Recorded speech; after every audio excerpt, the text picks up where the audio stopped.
And good morning, everybody, from ROV Falkor. We are broadcasting live to you from the Coral-sea offshore northeastern Queensland, Australia.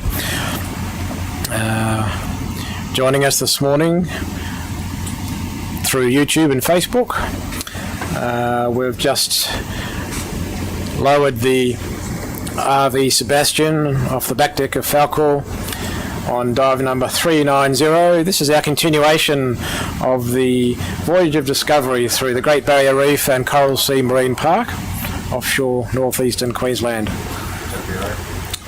Saturday morning here on the 22nd of August, and we're still enjoying very calm sea conditions, very much in our favour for this work.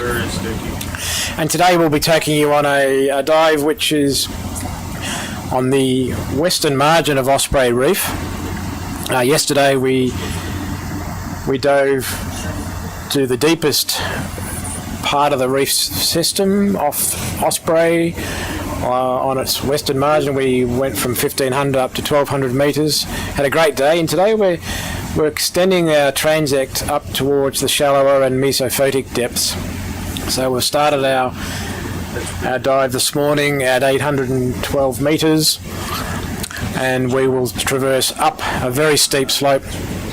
Probably in places it'll be a cliff face up towards the Mesophotic zone, around 200 metres or less.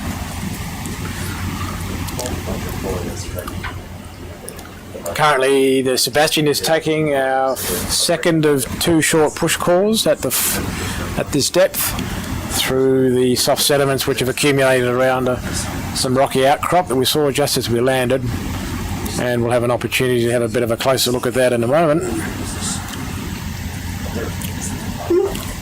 That's some sticky stuff. Pretty steep, pretty. These sediments out here, in this distant location from the mainland, we took a couple of push calls, and they are characteristically deep ocean, what we call pelagic oozes, very sticky, cohesive sediments made up of the carbonate material which rains out of the water column for the most part.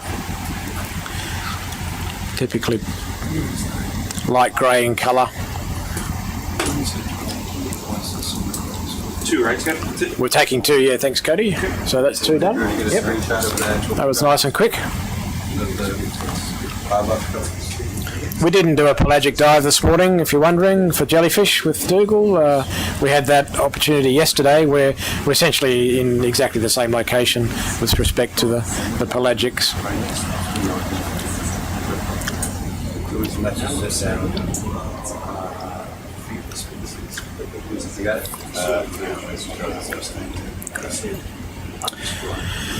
So my name is Scott Nichol from Geoscience Australia, helping lead this voyage, leg 2. And in the control room this morning we have our regular team of Rob Beeman, Alex Post, Steph McLennan, Jeremy Horowitz, Marty McNeil, our science team. Dated the Speritian train, or really the Zoan train.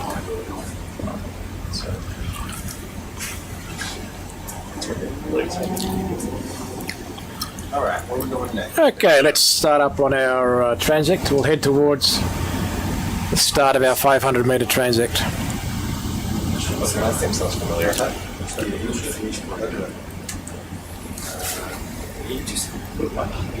Need a waypoint bridge.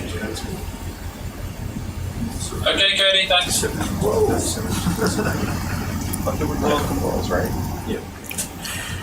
So immediately seeing some of this rock outcrop, which we saw a lot of yesterday. When we got the SuBastian on deck yesterday, we had time in the evening to look at the samples of rock which we'd collected. And essentially what we've seen with those two rock samples from yesterday was they appeared to be a limestone. When we broke off a clean face, it was almost pure white with a hint of some small coral fossil material within that. So we've got Jeremy drawing attention to want to look closely at the one on the right. Left. Okay. Okay. So we'll want to zoom in right on the middle face of it. This looks like a heteropathes. So, okay. So what we want to figure out here is how many pinnules are on the stem. Oh, there's many. Oh, this is a really good specimen. Sorry. You like the look of this one, Jeremy? Okay. Yep. Yeah, we're gonna want to grab this for sure. Do you have lasers on it? Yeah. I would turn lasers on now. Thanks. You're welcome. So, there's a genus in the Schizopathidae and a genus in the Cladopathidae, and they both have this type of branching pattern where they have lateral pinnules going on the sides and interior pinnules on the stem. And the number of interior pinnules and the orientation of lateral pinnules tell which family essentially it goes in. But now we're thinking that it really belongs to the same genus. So sequencing DNA from the specimen will help us answer this question. This is really interesting because the pinnules on the stem are really long. You often see them really short pinnules. This is a really weird specimen. Jeremy, what would be the advantage of having these, I guess, interior, or you call them anterior branches? Like you've got these ones outside, they would maximise the most water and food flow coming past, but why have something on the inside like this? Well, actually, with this one, they're thinking that there's a reproductive advantage to having these pinnules. So usually we find eggs on those branches on the stem. But not on the outside? Not on the outside. Okay, that's interesting. Yeah. And they're brooders? We don't know if they mass spawn or broadcast spawners or brooders? We have no idea. I mean, it's so hard to study deep sea corals, so no one's really been able to answer that. It's a beautiful specimen. Okay. Let's take it. The whole thing? Yeah, please. So it seems to be about 30 centimeters tall. Something like that. Might have to breathe it in a little bit. It's certainly very pretty. Yeah. So with the base, it's really important to have the full base.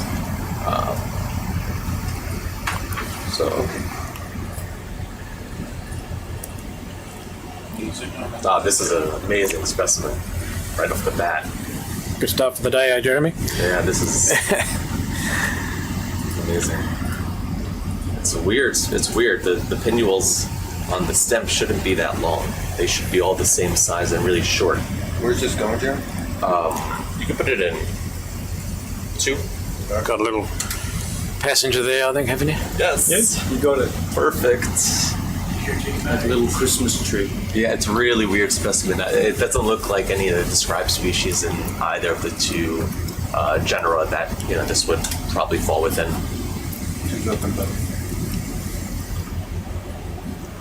Exciting.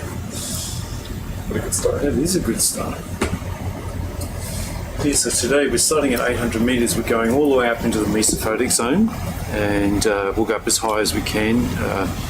We have to depart the area by 3 p.m. this afternoon, so we've got a nice full day down here, and we've got plenty of time to sample and have a look around, particularly in that Mesophotic zone as we get closer to the reef. And Osprey Reef is only about 1 kilometre away from where we are. We can see the coral reef just from the deck here, and it's a lovely sunny day, nice flat seas, beautiful blue aqua colours over the reef.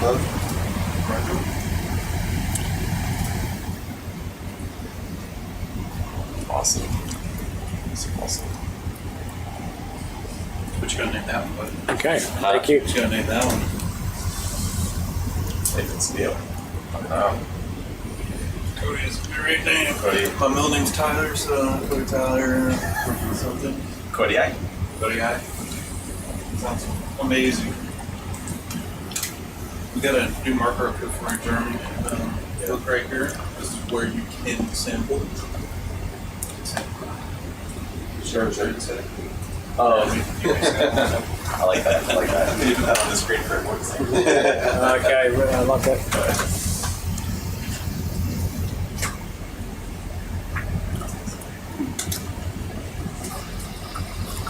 Okay, starting our ascent up. This slope things are just going to get steeper as we go today, we reckon. Yeah, we think we're actually going up a big avalanche scarp face. So when we look at 3D picture of Osprey Reef that we've been mapping, well, not just this voyage, but the previous voyage back in May, there's quite a distinct scarp face with some terraces at about 600 and 400 metres that we should pass over on the way up into the shallows. So it'll be very interesting to see what kind of geology is exposed by that, Scott. That's right, Rob. So if it's a continuation of yesterday, it should be some more limestone. Yeah. Eric, what is you say go to put the new version of the Empire? That was yesterday, Monday before we had the call.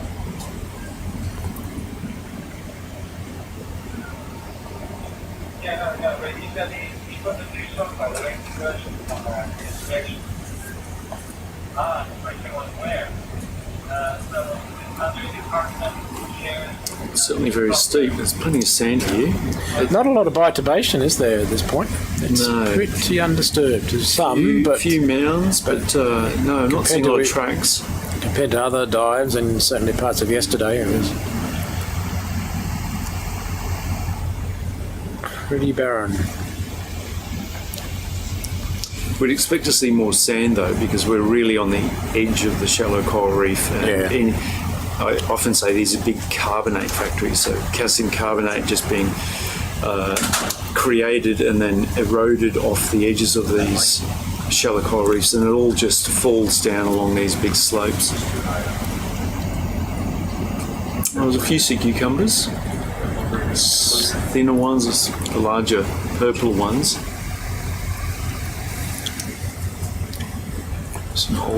Some old tracks there. Oh, here we go. It's a nice inset view. So this is the fisheye view looking upwards, or maybe a sea cucumber view. You can see where we've just started the dive. You can see how steep it is. It really is like looking up a mountainside. So we're going up this white sandy slope to the base of the cliff. And I think that cliff is around about 600 metres. That's right, yeah. And we hope to see some kind of exposed rock. This is an Echiuran worm in the middle of the screen. It's got this sort of Y-shaped proboscis. The actual animal sits in a hole. We're about to start the transect. Okay, thank you, Cody. And we will make... And transect started. So we've just started our 500 metre standardised transect, where we maintain a steady speed and height above the seabed, and we do not stop to observe, or rather to sample. We can observe. Except for Nautilus. Or Dumbo octopus. We can pause it if it's critical. Or brooding octopus. Just to give you a heads up, we're starting a 500 meter transect. We'll keep moving your waypoint, but keep going in that direction you're going. Okay, I'm aiming for about 0.3 of a knot at the moment. Does that work for you? Yes, that sounds wonderful. Great, thanks. Thank you. So the inset view is showing a backscatter map, which is draped over the 3D model of the seafloor. And we get the backscatter also from the multi-beam sonar, so sort of two layers that we can bring together, and that gives us a sense of the texture of the seafloor. Importantly, it can tell us the difference between the brighter reflectance, which is typically a hard or rocky substrate versus muddy, softer areas. So the relative differences across that grayscale image can tell us something about what the seafloor texture is like. And you can see these lines that parallel the edge of Osprey Reef. Now Osprey Reef is sitting in the middle. It's coloured. It's artificially coloured, of course. It's just reds to yellows. The red you can scuba dive on. It's shallow. We can actually see that from the back deck. And the big lagoon in the middle is around about 30 to 40 metres deep. So think of Osprey Reef like almost like a bathtub. And it's a classic coral atoll. It's about 28 kilometres long from one end to the other tip, and about 8.5 kilometres wide, just to give you a sense of scale. So it's quite a big atoll. And in the May voyage, we dived at North Horn, which is that point right at the very left of the screen now. That's the very popular scuba diving spot. So lots of adventure tourism divers go out there to dive with sharks. Oh, here we go. It looks like a spider crab. Spider crab, yeah. okay.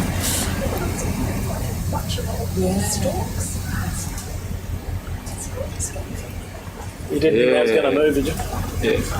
Yeah.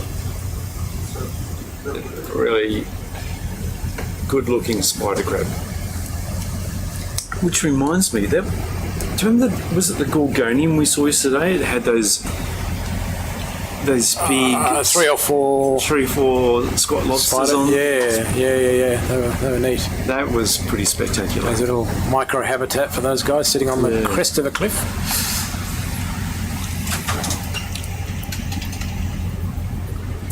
So, Well, it might have been a black coral, and we took a piece off, but that was a great view. Yeah, yesterday's dive was really spectacular. we learned a lot yesterday about Osprey Reef's history, geology in particular, with the discovery of that limestone. We're pretty sure that's what it is.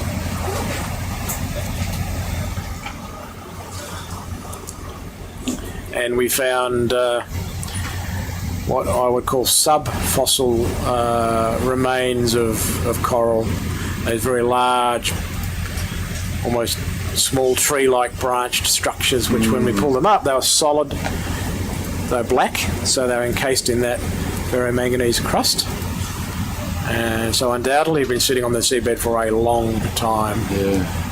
But what surprised us was just how thick the branches were. Yeah, it didn't relate at all to the present corals that are growing here today.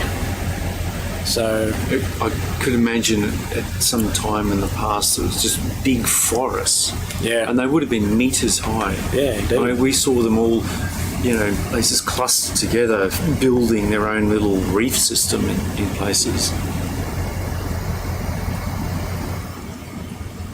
So I've got a few questions to ask with those samples we've collected. Whether there's any possibility of identifying the species, Rob, from at least the morphology is sort of broadly identifiable, but whether we can I don't know, it looked too eroded to me. Yeah. I mean, very, very burrowed. Clearly old. Okay.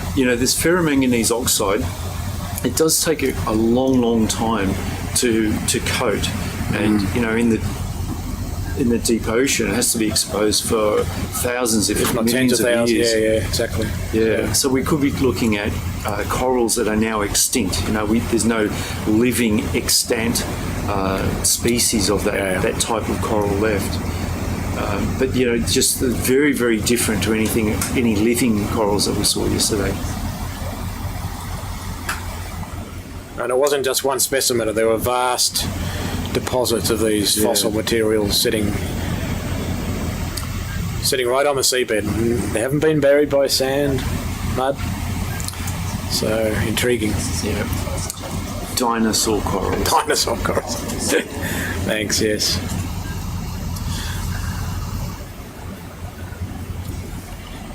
So continuing up, 758 metres. Still cold water at this depth, 5.5 degrees Celsius at present. Now these little boulders coming in, they look coral-like to me, and if they are coral, it's no surprise. We're really close to the coral reef itself. It's less than a kilometre away from us, so everything's going up here, which means that if boulders are knocked by, let's say, cyclones or whatever it is that dislodges them, they just roll down the slope. You can kind of judge how long they've been sitting there by the darkness of them. So if they're really dark, then they're covered with this ferromanganese oxide and they would have been there for a long time. Or let's say this one on the right, it's quite light coloured. It may be fairly recently rolled down.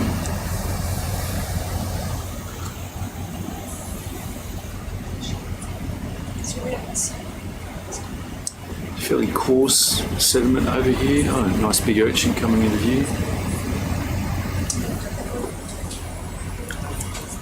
Sea cucumber. Yep.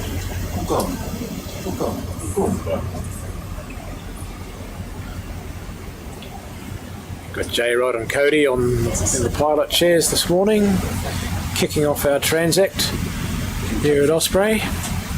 Team Texas. Team Texas, they call themselves. I love it. both Cody and J-Rod. Texas is their home state. Which cities do you guys come from? I'm from Austin. Yeah, Austin and Houston we got. There you go. Houston Astros, and Austin doesn't have a... We're both Houston Astros. Yeah, Astros fans, that's good.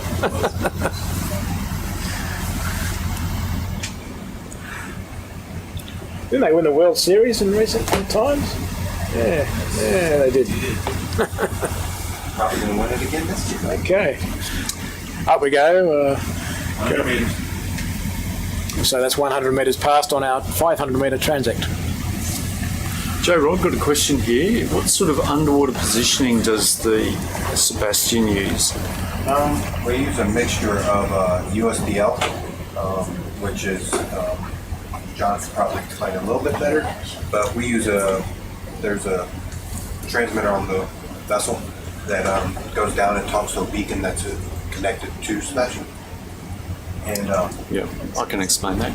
once we get the good positions fixed with that, we actually have our own INS on the vehicle, so it can then use our position over the ground with Doppler, as well as the gyro, laser guided gyro inside as an accelerometer to know precisely how much we're moving around. So there's a range of systems to be able to get really precise and accurate positioning of SuBastian. We have what's called the ultra short baseline, which is a through the water data transmission. So the vessel asks the Falkor, we know where we are because we have GPS, and that's very accurate. At the sea surface, we need to transmit that positioning down to the SuBastian.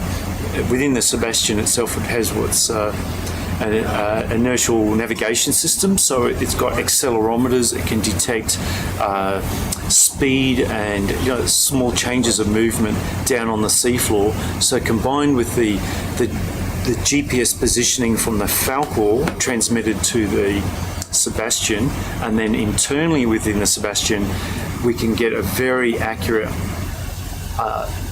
positioning of the SuBastian on the seafloor. And we can watch it in real time. So we have this 3D view of the seafloor, which we've mapped, and we have a white trail that we can follow. It's a 3D white trail, so we know exactly where SuBastian is in 3D space. We also have four different depth sensors that we can cycle through. Okay.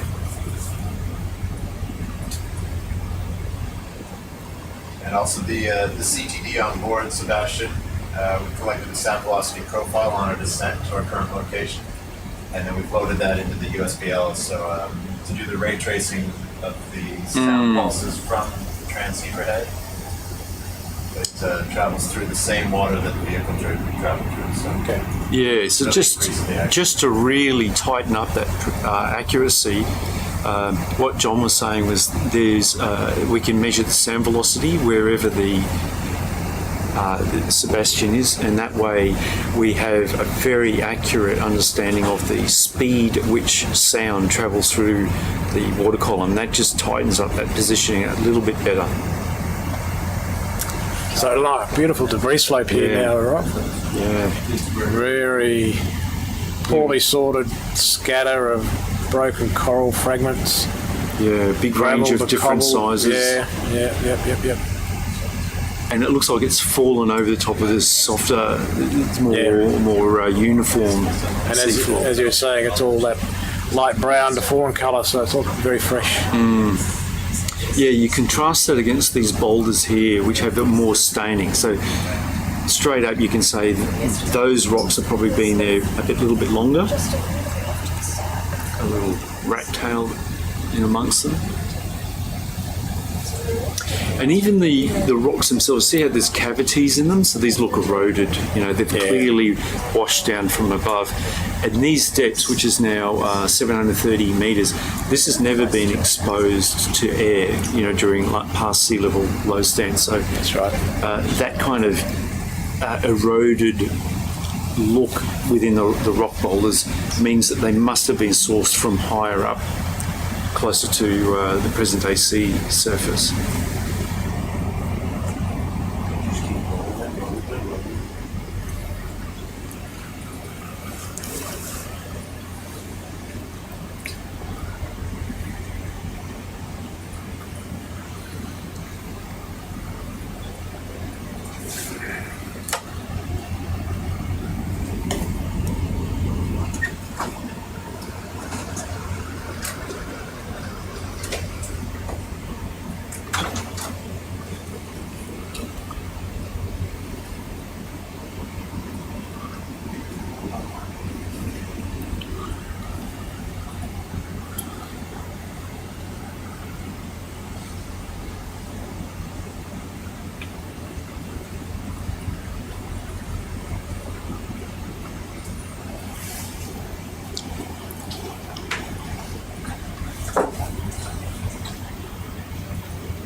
Fish very quietly head down there. Little rat tail, I believe.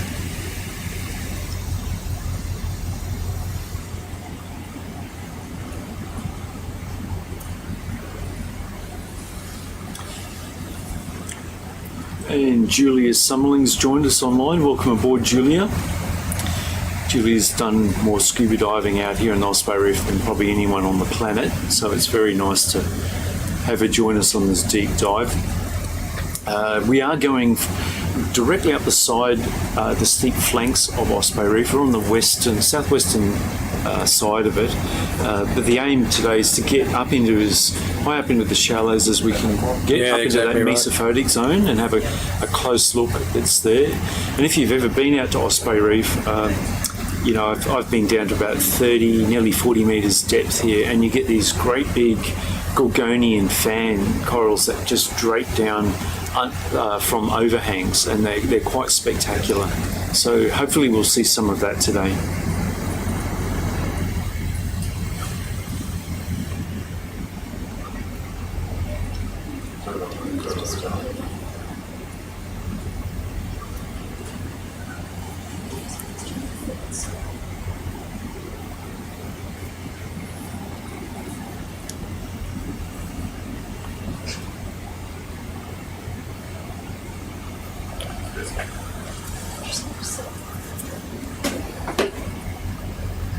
Probably playing with monitor.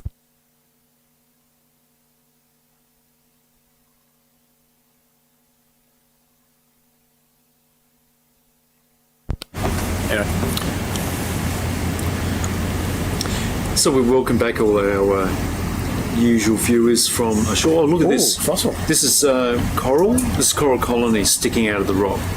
right? So quite clearly limestone. As a fossil form. As a fossil form, yeah. Exactly.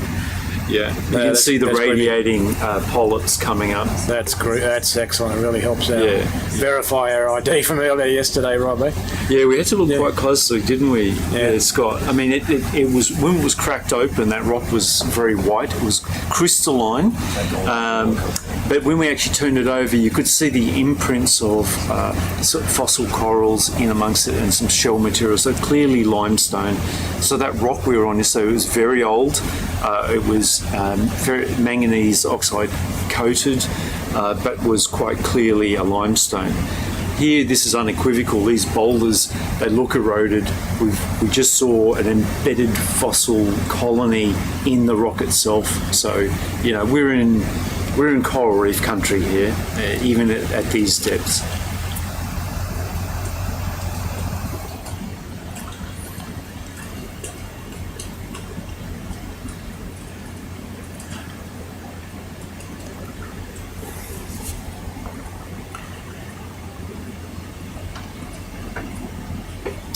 So one of the on the earlier expedition in May, when we were down at the South Flinders Reefs, we targeted a similar landslide scarp where the whole side of the coral reef had given way, and it gave us almost this X-ray view of the limestone structure which builds up these ancient coral reefs. And that was quite exciting, seeing that for the first time. You could see the layering as each successive period of reef growth sort of built up through time. And here we're in another very large landslide scarp. It's a bit higher up above us, but we hope to see this rock exposed. It's like literally looking at an X-ray version of the inside of this great big coral reef atoll.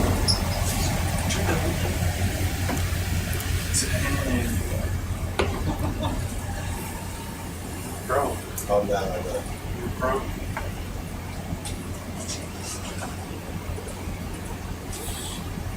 It's okay, thank you.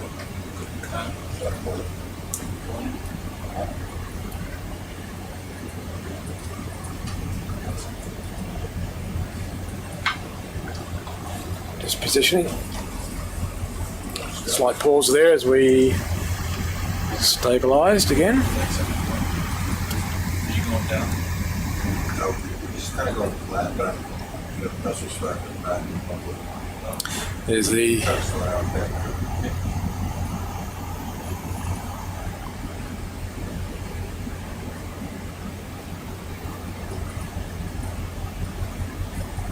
Still plenty of staining on the rocks here, though, isn't there? undoubtedly, yeah.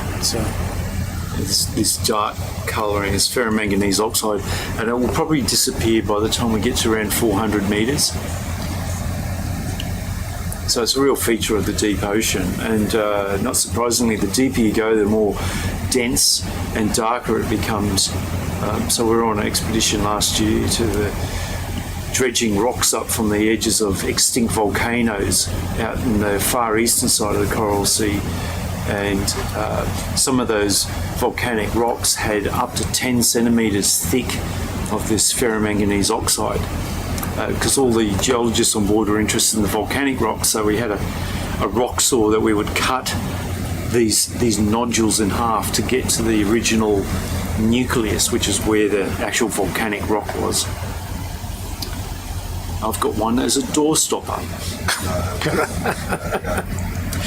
But we had so many of these rocks. Everyone was looking for the perfect manganese nodule, and the prize was one that was heart-shaped, right? The love heart-shaped. There you go. So everyone was looking through the bins that had all these discarded remains of the ferromanganese nodules, all trying to find that perfect rock which had a love heart shape in the middle.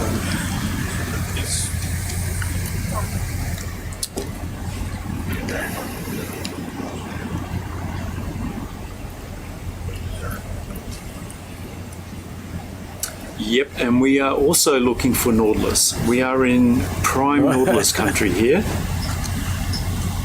And typically we found them anywhere between about say 400 meters to 800 meters. That seems to be the zone that they spend the daylight hours in, right? The sunlit hours, and then at night time they vertically migrate up into the shallower waters, up into say 250 to 300 meters depth. So we do want to keep our eyes peeled for Nautilus. Thankfully, we've got cameras all over SuBastian. The camera you're looking at is the science camera right directly pointing forward, but we have cameras behind us and top and bottom. So if there's any Nautilus in the vicinity, we should be able to see them.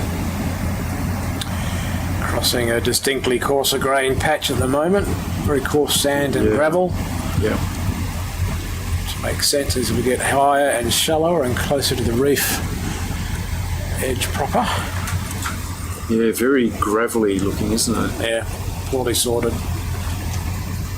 Again, not a lot of biotubation right now, is there, Rob? No. If there's any, it's being smeared over and buried over. Yeah, maybe it's just the disturbance might be too high here. Yeah. The holothurians, the sea cucumbers really like that softer sediment that's just very stable, Right. less disturbed. Yeah. And here, if you're grazing for, I guess you need fine sands on and this substrate is just too coarse and maybe too disturbed for to be a good habitat for them.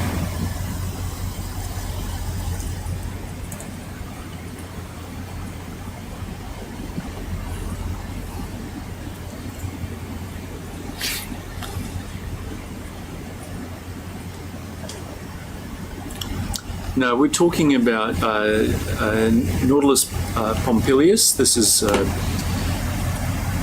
Nautilus. It's a cephalopod, and in a previous dive to North Horn, we counted up to 18 Nautilus, swimming Nautilus, and in fact, through that expedition, on nearly every dive, we saw living Nautilus down in these depths. So, we're not talking about someone's boat. We're talking about living, like almost relict. Well, they are living animals. fossils. Yeah, they're related to ammonites. Yeah, so they're really quite a spectacular looking cephalopod.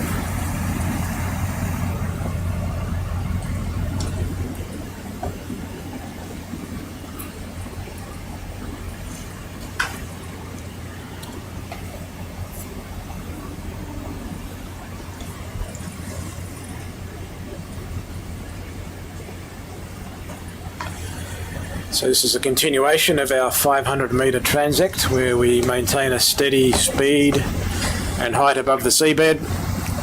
It allows us to collect a steady stream of seabed photos at a constant scale, and we use specialised software called Squiddle, and Alex Post in the control room here is sitting using Squiddle to initially do the annotations or the scoring or the identifications of points on the photo that we can identify from a species point of view and from a substrate point of view as well, to bring those two sets of information together. There's that fish from one from yesterday. Ooh, is this a coffin fish? Yeah, I think we have a coffin fish here.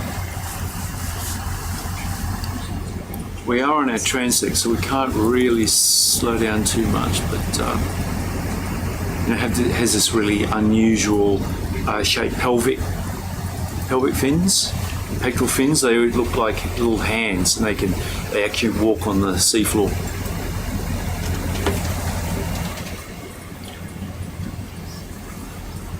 Pretty steep here. Yeah. You can see all these like gravel, like rubble zones here sitting over this softer sediment.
Yeah, it's very sediment draped here, isn't it?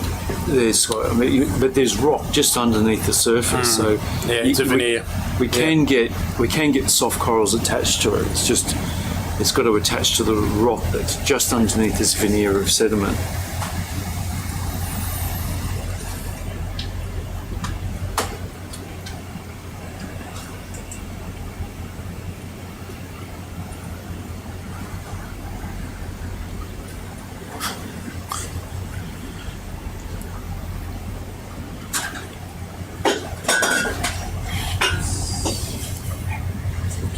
All good.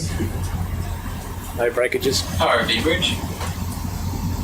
Go ahead, Bridge. Hey, how long do you think this transect is in this direction? We got about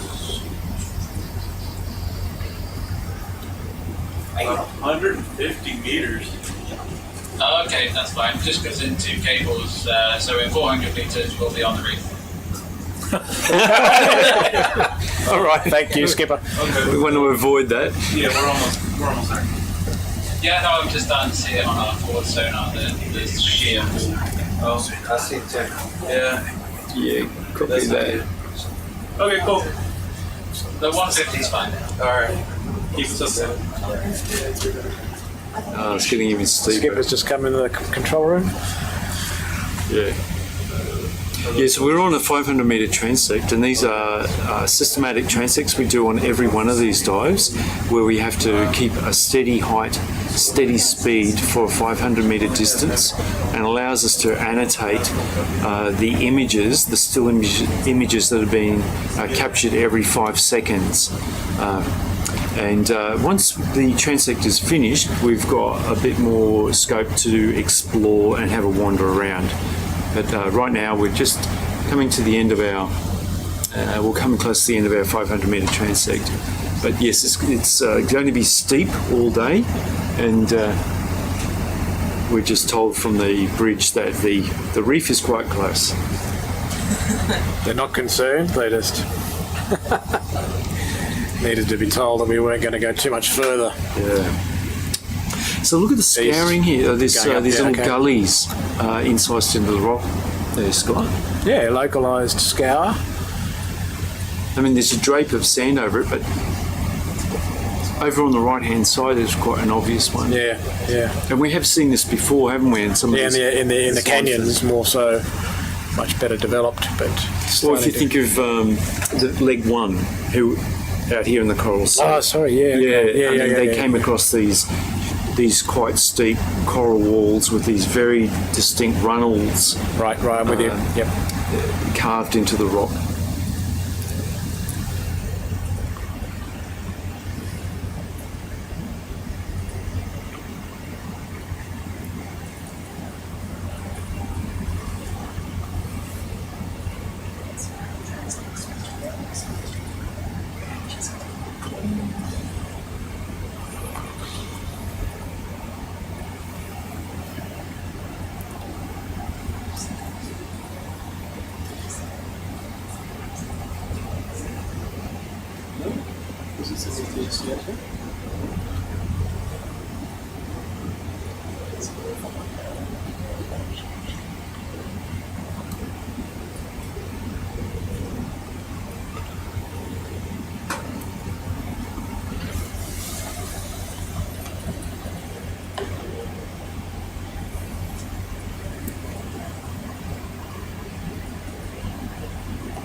So how do you think those little gullies form there, Scott? Yeah, I at mean, these depths? little local. Well, there's a combination perhaps of over just a drape which is following the form of the underlying reef anyway, which gives these. But in places, there's definite lineations, shallow lines through the sediment itself. So they've got to be Yeah, actually, transport look, pathways for mini avalanches, let's call them that. yeah.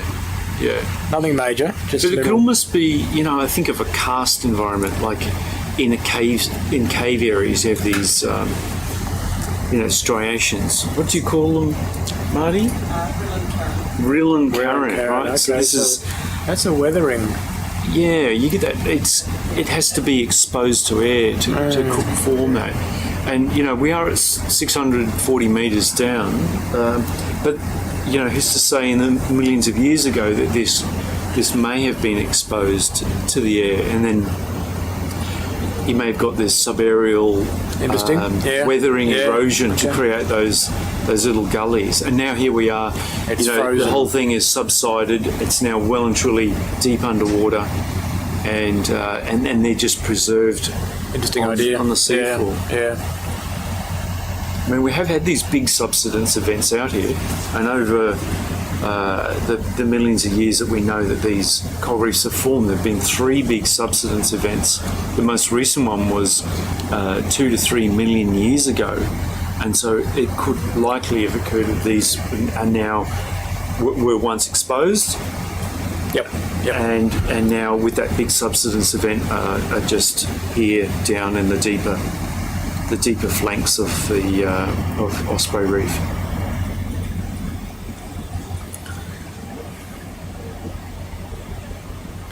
Yes, the geology is breathtaking, as we. Thanks for that comment on YouTube. It's, I thought yesterday's was particularly good. Yeah, it was fascinating. Yeah, it was like flying off the edge of a building. Yeah, that's right. But how about when we were at the bottom of that big scree slope, and then we suddenly looked up and there's giant boulders kind of perched, balanced above us. Of course, we would have been very safe. I mean, those boulders would probably get in place for millions of years, but it still looked like, just this great huge stack of, massive boulders hanging precariously above us. Yeah, that's right.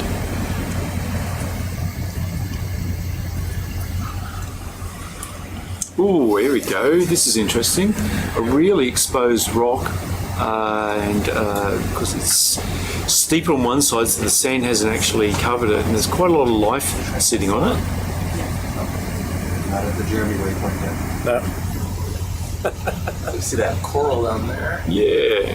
That's all right. There'll be more. There'll be more. Don't you worry. Very similar to what we collected a few feet yesterday. Maybe. Potentially. Crab going off to the side there. A lot of sediment. We'll be able to stretch out a little bit going that way, and maybe they can work their heading a little bit. If we can get them to look a little bit more south. Oh, Nautilus There we coming go, in. coming Our in. first Nautilus for the day. We're stopping? No. Yes. No way! We will continue. Here we go. Always stop for Nautilus. Stop for we'll- Nautilus. We'll let it drift by. It'll follow us. If J-Rod says yes, the answer is yes. Cool. This is what we wanted. I love that swimming motion. Pause your transect, Alex. Yeah, I got that impression. Yeah, it's got all its arms out, and it has, even up to around 90 of the tentacles that are out, and you've got a leathery style operculum. This is this rough part of the shell between the eyes, and they can close that up and pull their arms in. We have seen them sleeping on the seafloor. This is quite a decent sized one. Beautiful coloration. They have a siphon underneath, and this is what's causing the rocking motion. You can just see the siphon pointing downwards. It's pretty neat. Yeah. Big pinhole camera eyes, very primitive eyes, so it would be able to tell light and dark, although don't think it would probably be able to form, full shape images. I'm just rotating around it. We think they have an excellent sense of smell because we have put food in cages before, like chicken pieces, and they swarm all over it in a very short time. So these are true scavengers looking for, food like dead fish and things that have drifted down from above.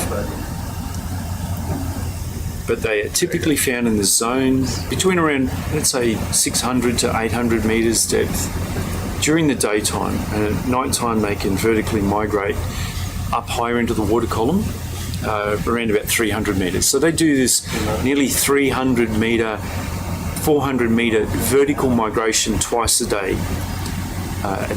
As sun is setting, they go up in the water column, they feed in the shallows, and then as sun starts to rise again, they migrate back down again. So they're actually moving around quite a bit.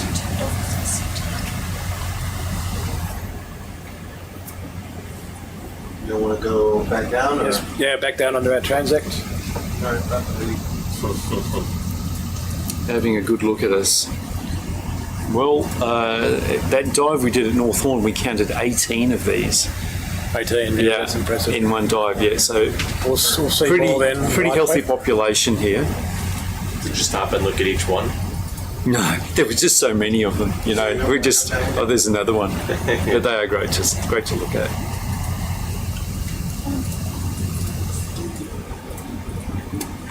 So we're nearly at the end of our transect, so we must finish that. Doesn't look like I went into it. I just went straight up, right? You did. Straight up.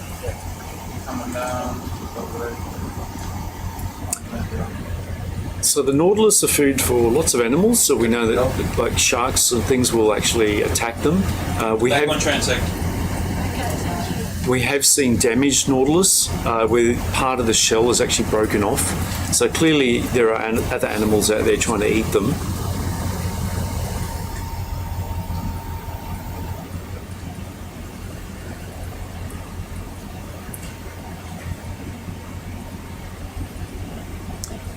Yeah, we think this is Nautilus pompilius. The work that was done by Greg Barrod and name escapes me. Some of the other researchers that work out here, they think they're pretty sure this is Nautilus pompilius. I was there.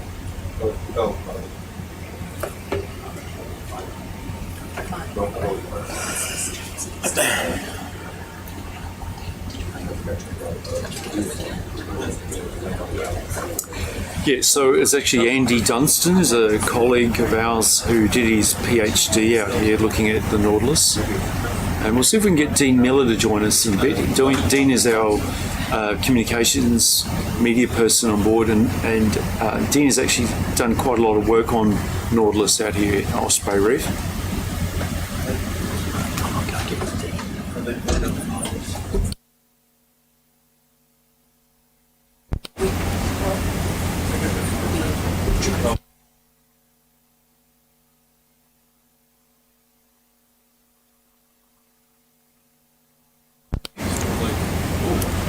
All black, flood, everything off. Those irons.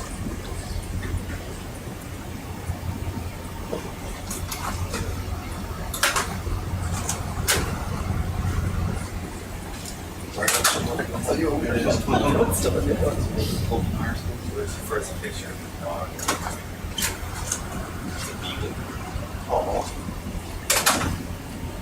Yeah, Dean will join us after the transect.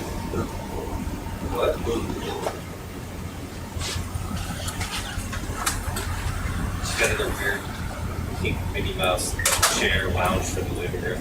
My buddy's like, that's got to go. It was a mess for us. You get in here? Got just a little bit more to go. The vessel's going to get interesting. Get closer to the wall. Okay.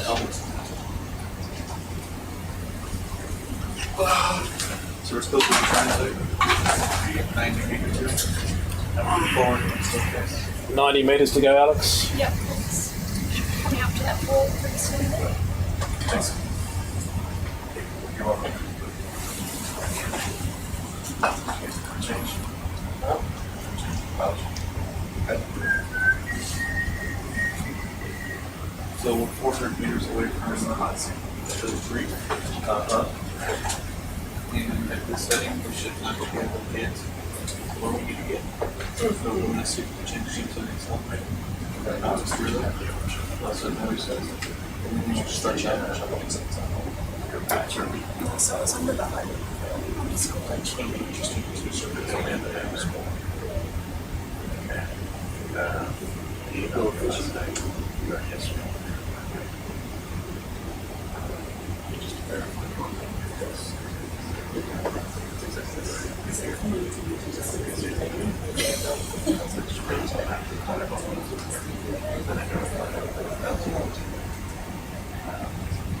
Yes or no? Measuring A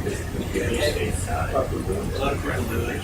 It's storage. They'll blow it out of the cave. So, yeah, Jason calls it out here. For some other people.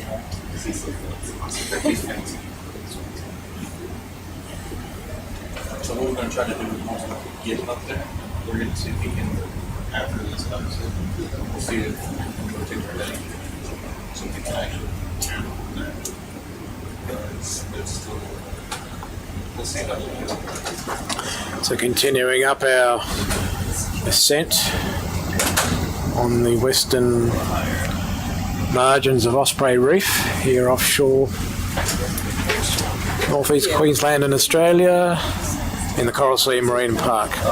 This is our second day of down at Osprey Reef, and yesterday we went deep, today we're going shallower, and started at 800 rising up through 615 right now, and all going well and to plan. We will then ascend the near shear wall rock face of the edge of the reef system. Sea conditions are still pretty good. It's starting to get a little bit windier out, but nothing to stop us at this stage. But it will take some careful seamanship to maintain a safe position of the ship with respect to the reef and a manageable distance and direction between the ROV on its umbilical and the ship itself. So the ROV pilots are currently just discussing a bit of a plan to make that happen, which is fantastic to have that skill on board to be able to do this. As we pass up through that sedimented slope, a bit more of that rocky outcrop poking through, and we're seeing some hints of what this rock is as we're flying along this morning. Clear evidence that we're looking at a reef limestone. Saw some examples of fossil material exposed in a couple of rock outcrops. And yep, we've got the face of the... This could well be the base of the cliff coming up. 570.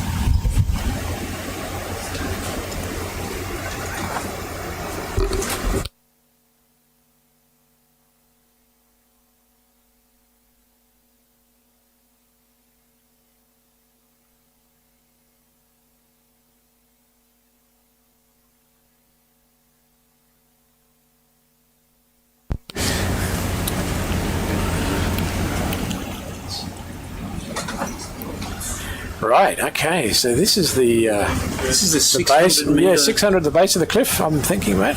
Yeah. Rob's just sat down again next to me with his cup of coffee. And wow, look at this face. Yeah, so we saw vertical. We got a hint of this in the 3D mapping that we've done. There was a very distinct, sort of two layers, like two ledges. Yeah. And I think we're kind of in that area now. So no question, these wavy vertical lines as you're looking at them are indentations into the cliff face. There'll be indentations into limestone, and they're draped with just a thin, maybe millimetre thick veneer of silt, sand. You know, it really looks like a karst environment. It does. To me, where this would have been what we say subaerial, which means exposed to the air at some point. But you have to remember that the whole platform has subsided, over millions of years, and so this once could have been exposed to the air. And like if anyone who's walked around a cave system, looking at the outside of limestone rock, you would see these runnels, or Rillen current is another name, where you get this repeated parallel lines, and this can only happen when you've got fresh water drainage off it, yeah. because limestone, being calcium carbonate, dissolves slightly with rainwater, because rainwater picks up carbon dioxide in the air. It becomes a very weak carbonic acid. So literally the rainwater, fresh rainwater is dissolving away the rock, and this is how you end up with cave systems. It erodes some part of the limestone and it deposits it out in other areas, and that's how you end up with caves. So there's some of the hints we're already getting from that rock outcrop about the long-term geological process, which might have really long-term, millions of years. But to have it still preserved on the seabed like this is really, really fascinating. Yeah. But this steep wall is also good for marine life, so too steep for sand to accumulate, and we keep our eyes peeled for corals and things for Jeremy and the rest of the biology team. So we're still on transect, aren't we?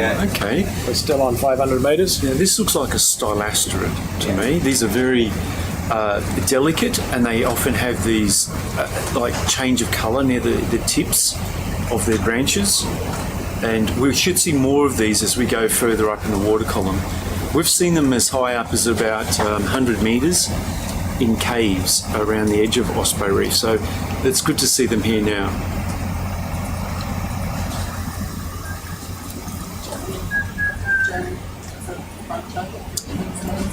Really steep, isn't it? Oh yeah. But different, you said yesterday, we had a steep yesterday, but there was bare rock, not a skerrick of sediment on it here. We got a colony over here, Jeremy. Yeah. Just a colony on the left. Oh, bamboo. Yeah, big, very big colony. It might even be dead, but it's...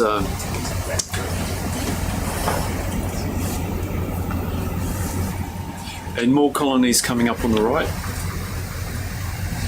You see nodule? Nose? Yeah. We're still on our transect. Still on transect, so we'll maintain our course and heading. There you go. Yeah, it looks like bamboo. These are called primitoids. Yeah, that one. Yeah.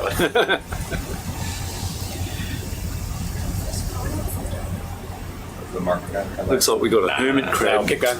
Some kind of hermit crab we don't in amongst it all. We've collected a few of these. Yesterday we got a really good one.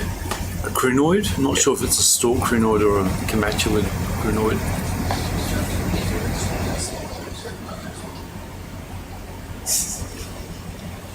Quite a few colonies, coral colonies here popping out.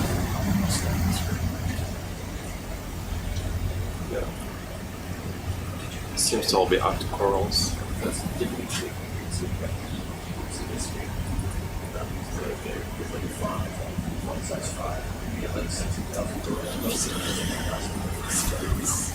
Looks like a bit of debris there on the left, that rocky block. Yeah.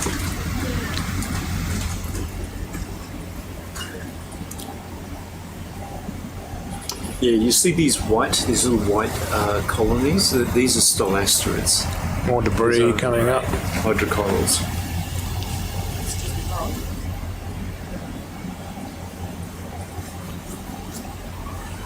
Looks like a dead colony here. Bamboo, perhaps? Yeah. Yeah.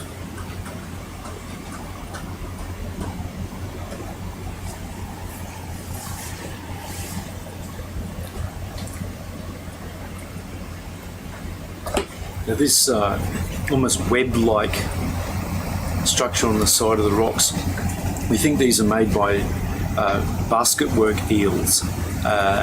And we've seen, on previous dives, we've actually seen the eel lying within them. It's just like a mucus sleeping bag attached to the sides of vertical rocks. Because there are other fish that do this. Parrotfish on the Great Barrier Reef create a mucus bag that they sleep in at night time. They just blow it out almost like bubble gum. and then in the morning they wake up, shake themselves out of the bag and go off swimming. But down here in the depths we also have these basket work eels that do a similar thing.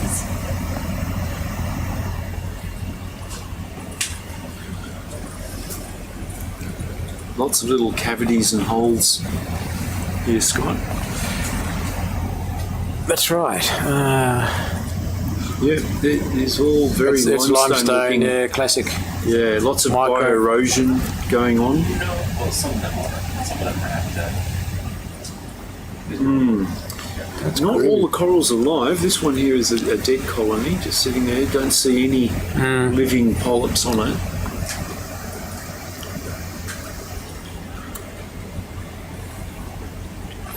So this is too deep for bleaching events, you would think? Oh yeah, Definitely, yeah, for sure, yeah. We're in a It's 7 degrees. 7 degrees. This is And, not really influenced by 500 what's metres, happening yeah. in the surface waters at the moment. Just to clear the air on that one. Yeah, but you know, there is still a lot of disturbance down here, and Yeah. you can see it just by the rubble, right? Okay, so these areas will get hit by sand, pulses of sand, or even more coarse rubble and boulders, and that wouldn't be very good if you're a sessile coral that can't move. You'll just get knocked over, and you know Yeah, your food, yeah. you're buried essentially. And again, the biotubation, there's not a lot of burrow preservation if there is any. Yeah, So which it's, tells us that it's disturbed pretty frequently. Yeah.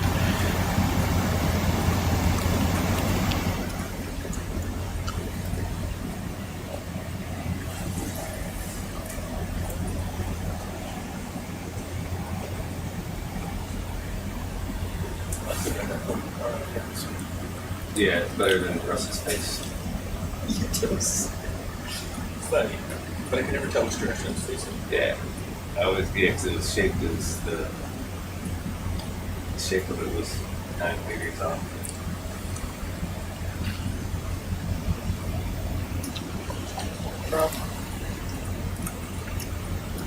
Rob, there's a comment from Tom Bridge on Slack saying that they're not bleached because they're not 608, but they can be impacted by high temperatures. Yeah. Okay. Yeah.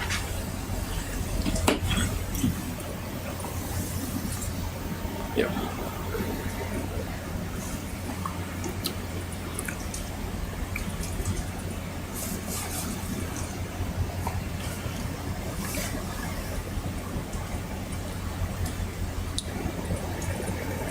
Some more what I call sort of micro-scale evidence of these karst processes. These are probably only a centimetre deep. These vertical lines we're looking at in the rock face. That carving process that Rob was talking about a moment ago. Very, very fine scale. Because that can scale up into a whole rill, metres long, tens of centimetres deep, if not deeper, kind of carving on the rock face. And they can be really long, can't they? Like we've Yes, seen them on the sides of these reefs that go for tens of metres in length. And the point about all that is that's creating micro-habitat for our sessile fauna, to those little nooks and crannies on the rock face to utilise.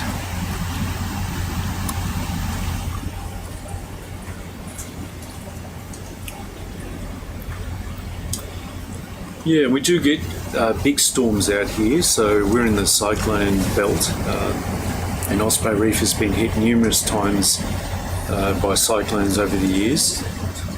I think the most recent was just about 3 or 4 years ago, and because they're not big boulders off, and move a lot of sediment around, and of course smash coral up as well.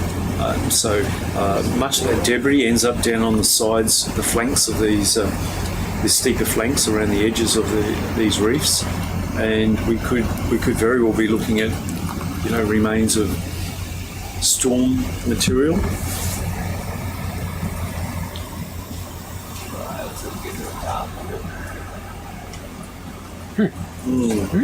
Okay.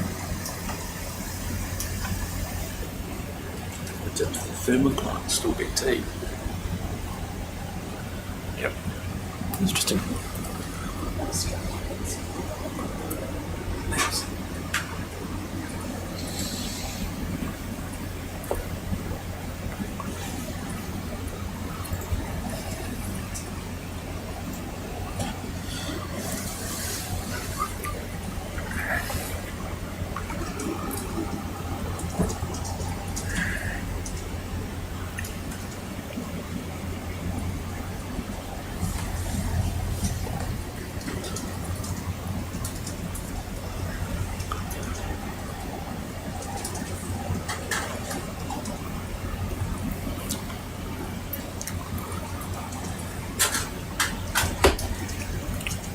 So that white dot is at the end of the other screen, yeah, on that far screen. We've Yeah. probably got about 20 metres, guys. Yeah, 32.55. Thank you. 32 metres remaining. 32 Laterally, that's right. That's So right. when I make it like that. It takes a little longer. It'll take us a few minutes to end this profile.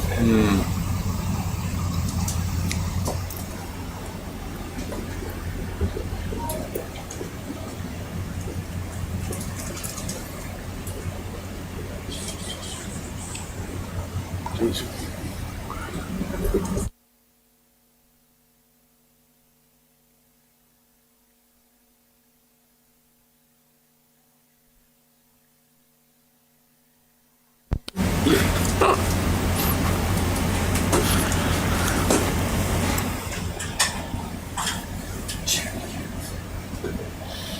Yeah, you put in this Jerry sample anyway.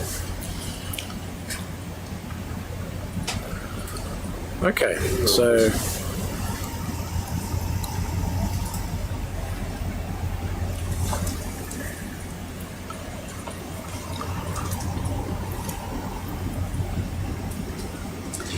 Still a lot of staining on the rock here. yeah, ferromanganese.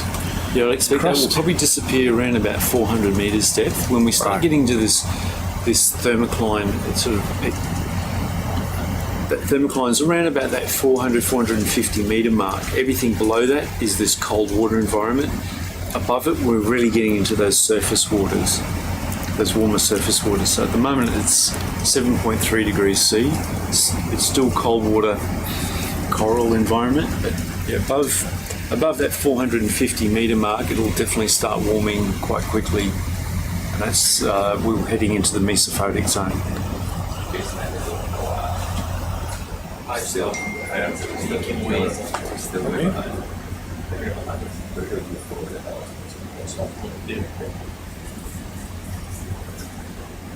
They must have just put the wall away from me to go over it.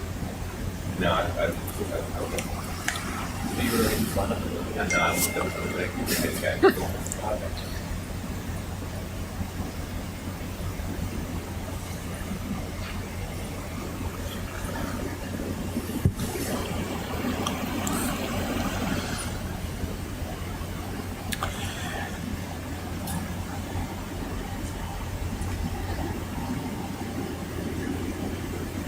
It's a bit of a change in the surface texture of our rock here, Rob. It's become more blocky, angular. We've lost that fine scale, vertical gullying pattern we saw, or that rill pattern, I should say. Control bridge. Yeah, go ahead, dude. Hey Adam, can you push the waypoints up, the ROV waypoints? I should try. You don't see them there? No, J-Rod's up here. No, they did not vote tonight. No, last night because the PC was off up here. Okay, so I'm just gonna hit push here. One fault, that's good. Do you think we're looking at Yeah, we got it. a scarp face, an undersea landslide scarp face Okay, here? yeah, that's a possibility. weirdness. Where we've Shortly- lost the outer eroded surface, That's a nice idea. and we're looking at the really sheer hard rock scarp that's left behind. Oh, there's some more, There's just more over there. Okay. You spoke a bit too soon, but Yeah. I think I like that idea though. As when we end our 500 metre transect, I think we might pull out a bit and get a broader field of view for everybody, get our bearings. We definitely have a little gully here. You can see the boulders are being directed down into the gully on the right. Yeah.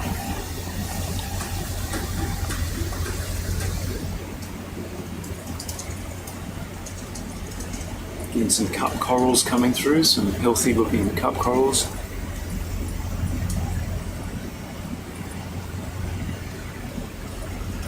Not a huge amount of marine life attached to these rocks, and you can kind of understand it when you look at how much sediment is coming down from above. Literally every flat surface has sand on it, which would suppress sessile fauna. But look at the contrast in the colouring here. You got these big boulders, probably been here for a long time, very exposed to the manganese oxide coating, and there's more recent stuff tumbled down. Straight away you can tell the age difference between them, or relative age difference.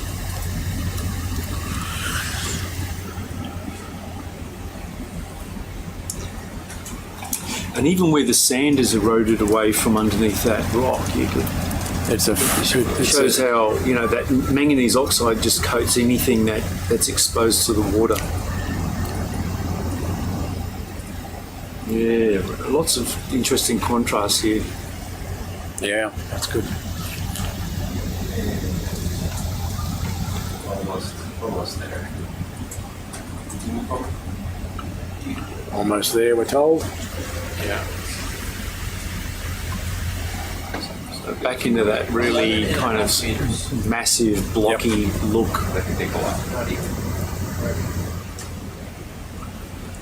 Yeah, I wonder what these tubes that are coming into view. I wonder if these are these worm snails, or a gastropod that can form these tubes attached to the underside of rocks in the steppe zone.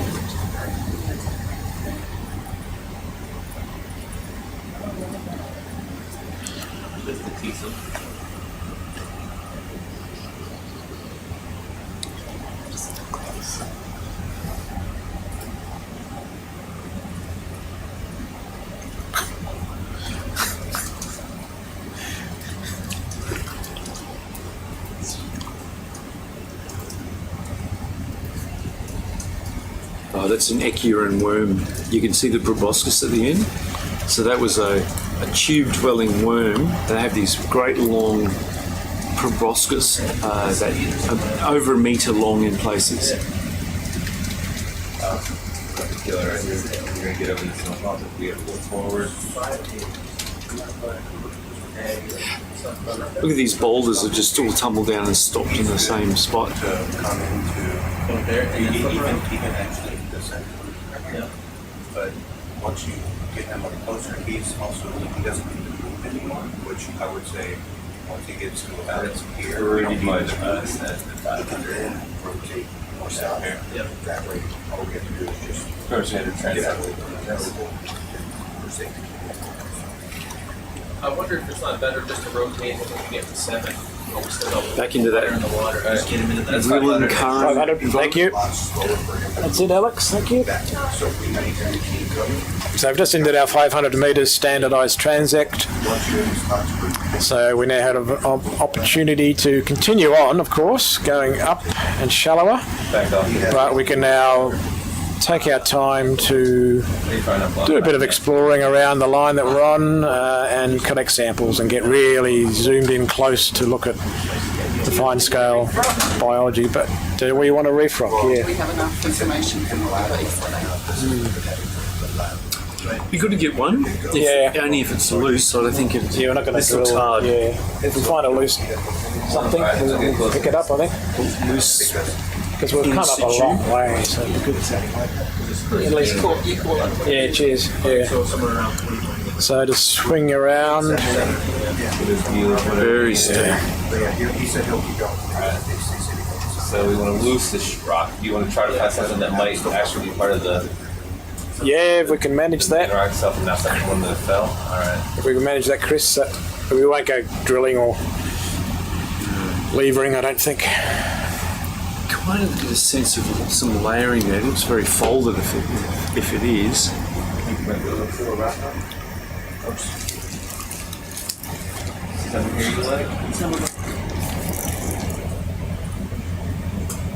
I wonder if there's anything where are we?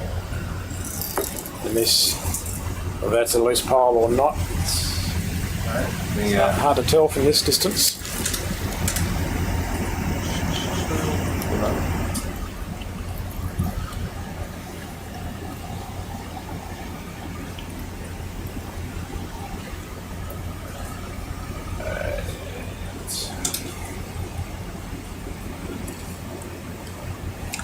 Have a look at this. You've got this erosion here, and then it just stops. So I'm wondering if this is. There's your outer surface, and this is broken off. Yeah. Okay. Yeah.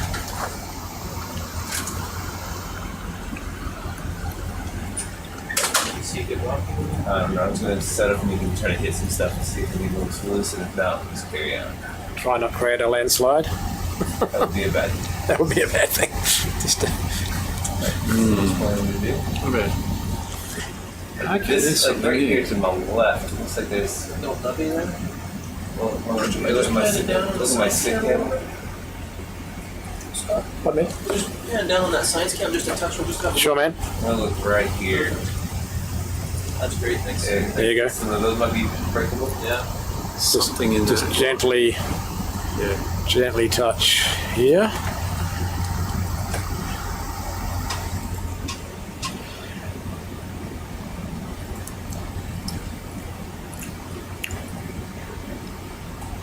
Oh, there's a few. It looks pretty big. One there, maybe even that one there. Maybe these guys might be loose. Where are we?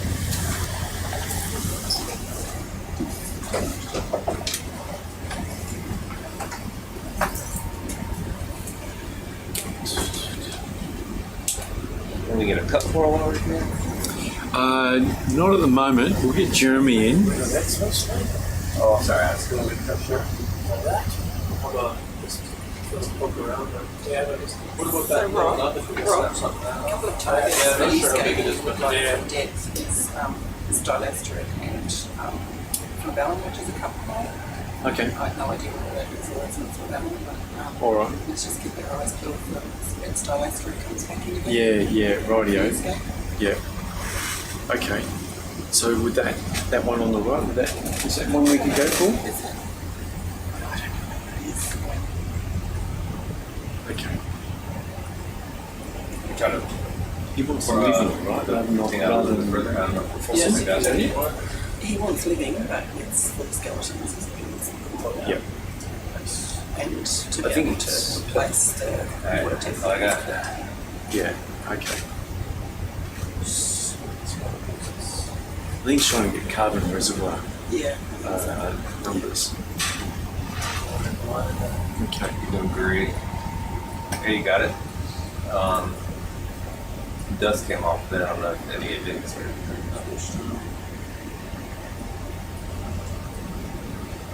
Let's just see. Where did you say you saw some loose ones now? Yeah, we're gonna just see whether that might occur that is That one, okay. Suspect that's going to be on there. might be cemented attached. Yeah. Just wrapped in the science camp with the sea underneath it.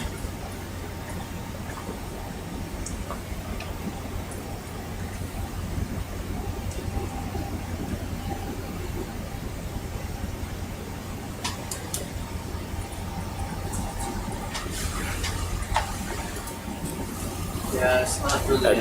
That's okay. I think we should find another spot if there's nothing obvious here. We've seen plenty of loose material before. Yeah, we're just trying to get a rock sample that allows us to, we can do age dating on it, and we can actually do all other kinds of analyses. It allows us to tell a lot about the type of environment in which it grew, the temperature of the water. The age is, of course, really important. We know these reefs are very, very old, but without actually a rock sample to do age dating on, you just kind of, you've got educated guesses. Yeah. After the raid there, see if you see anything that's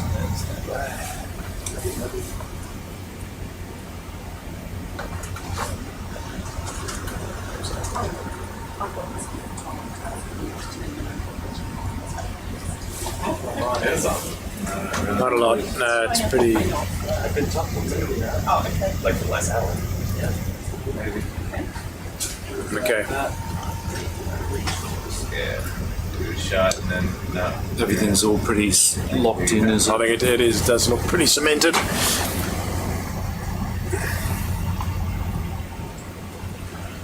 Adam's having it. Forearm. No, you're fine. You're not in that now. There you go. That's it there. Yeah, my guess on age is probably around, it'd be a couple of million years old. Last big subsidence event was 3 to 2 million years ago. So if this was ever formed by shallow coral reefs, and we're now down at around 500 metres depth, then it's possible 3 to 2 million years ago that this was shallow coral reef and has now subsided and pushed down to 500 metres where we are now.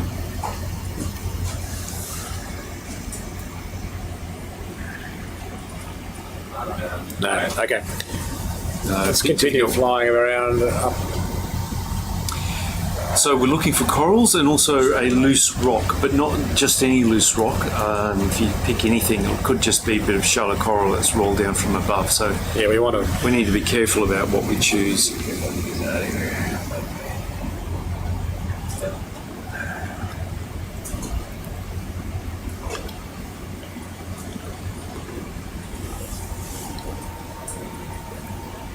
Keep your dog fairly tight now. Alright, you're fine.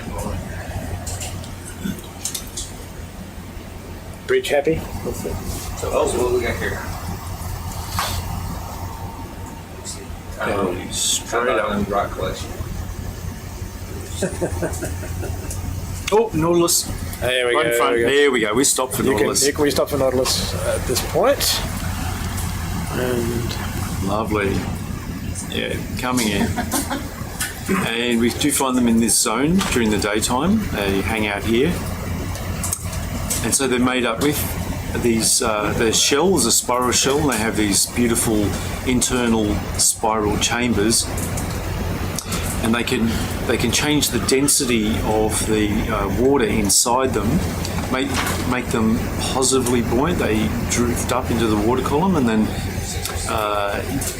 near the end of night time they can make them more dense, and then they drop down. So they're operating like a buoyancy vest that a scuba diver might have. And of course they also have a siphon, and that's what's making this funny wobbling motion. It's them squirting the water out of the siphon.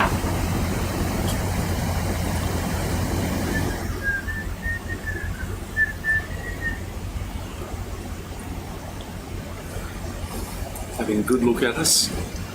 Can have over 90 arms. There we go. Yeah. So you can see the mouth was right in the middle of that, with the siphon underneath. it's 10:30. It's a healthy looking individual.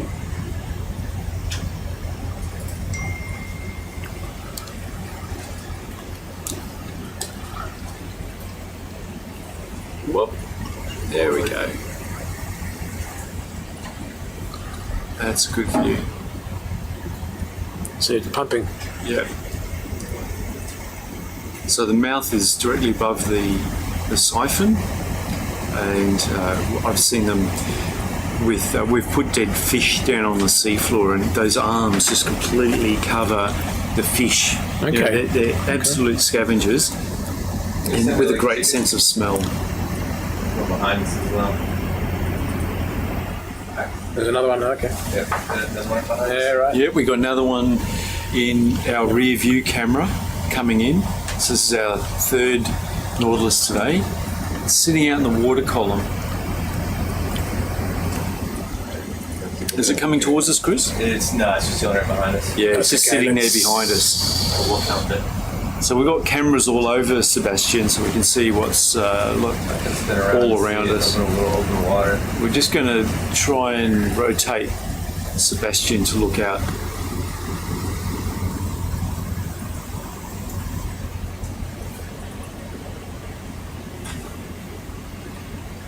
There we go, just spinning around.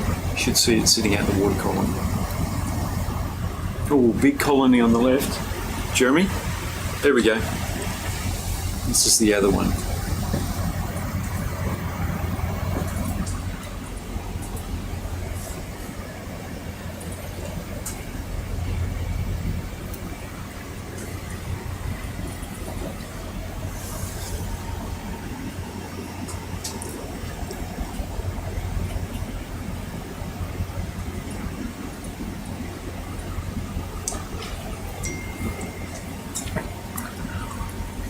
So when my kids were learning to swim, and they had seen a lot of the vision that we'd already collected of these Nautilus. I would get them to do like a dog paddle, and they'd swim like a dog, or frog kicking, and then I'd say do Nautilus swimming, and they'd all sit there bobbing in the swimming pool like this, because they knew that these Nautilus do this funny bobbing action.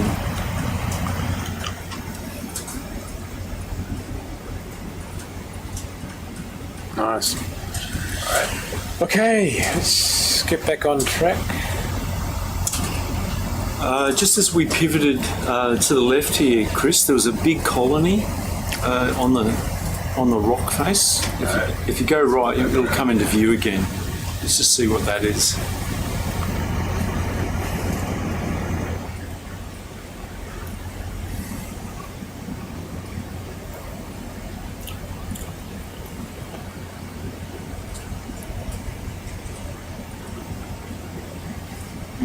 That's it. Lost it a bit. Might be that one. That one there? Straight. Be. A little closer, and then there's one right there. Is that it? Yeah, I think so. You have to jump in, Jeremy, and have a sure. There's a few different. gander at that. Another humanoid. Could be. Yeah, 1, 2, 3 big ones right there. Yeah, here we go. Four, if you look right there. There's a couple of big colonies. Oh, and above two in the centre. What do you want to look at? All of them. That one's the third. So Right to left. Yeah, right to left. So that looks like a priminoid, a bamboo coral, in the family Islidae, I think it's pronounced. We're saying it wrong. Acididae. Acididae. Thanks. This one on the right, Yeah. the pink one. Yeah, it's quite a decent sized colony. And what about the one, Nautilus, right up in the top? In the background. Yeah, right. It's just in the far reaches of the light. So that's our fourth Nautilus. I'll keep a running total here. Can we put a checklist on the screen, John? A number count? Nautilus count? I got a long way to go. I'm up to 4. All right, so this is a bamboo coral. We've collected a whole bunch of these. They do have different branching patterns, which I would assume relate to different species. So we had one yesterday that looked like a harp. Nautilus amida. Oh, yeah, he's good. He's good. Okay, so we can pass by this one. All right. I'm up to 4. There you go. Then check out the top screen there. Oh yeah, cool. Very That's good. That's good. Awesome. You did that really fast. And then the flabellate colony. I need more than that. The yellowish one or the one below it? Yeah, the plain one, the plainer one. Okay. The one in the middle. The green one. Yeah. I'm sorry. I didn't do my homework. Come on, flabellate. So this, Skip these sign readings. I skipped these sign readings, yeah. I'll resend them. I watched Vikings. You're going to copy Cody's notes. I want to pass. This looks like can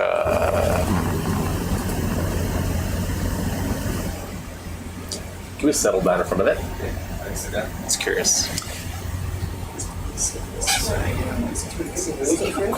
Just below here. Is that one we get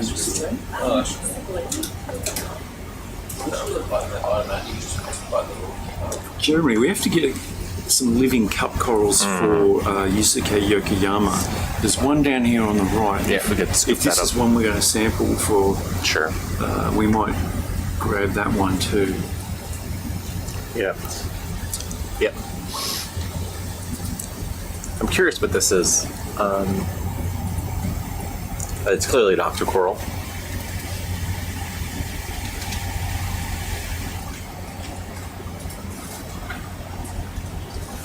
So we've collected bamboo corals that were unbranched, branched like that vase yesterday, and then kind of oddly branched.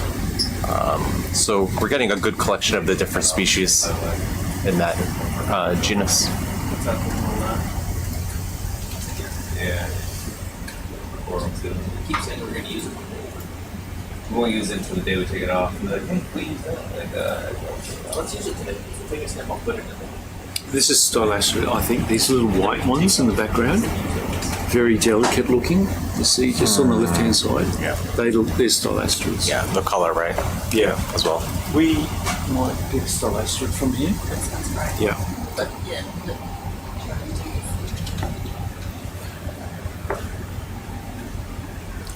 Let me know when you're settled down.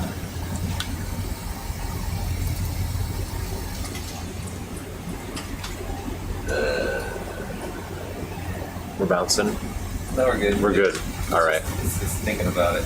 So right below this coral, which we're going to investigate, is a little living cup coral. So we will, very small. We can take a look, make sure it's alive. Oh, look at the sand coming down inside it. It looks alive. Yeah, looks alive. Yeah. It's not the flabellum one that you were talking about, but Isn't it?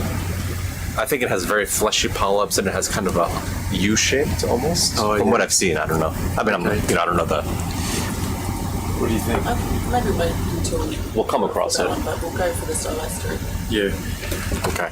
Chris, over on the far left, there's a Stylastrid. They're quite a delicate coral.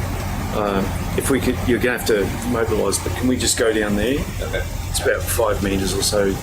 I'm not sure This if one. Jeremy's finished here yet, though. We'll just wait 1 second.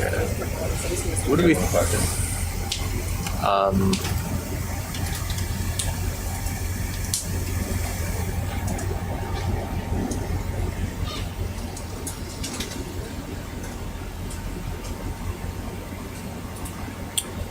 So what do you think? I think we should get a sample of it. I don't think we have any flabellate octocorals.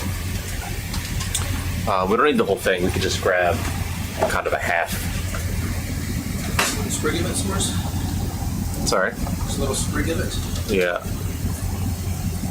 Well, like right where it kind of separates in the middle, like one side or the other. Yeah, like, yeah, exactly. See how there's that little gap in there? Yeah. See the little critter?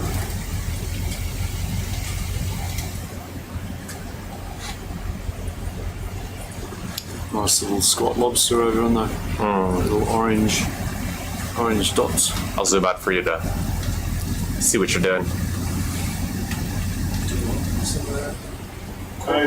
You can have maybe too big. Oh, thanks, Kathy.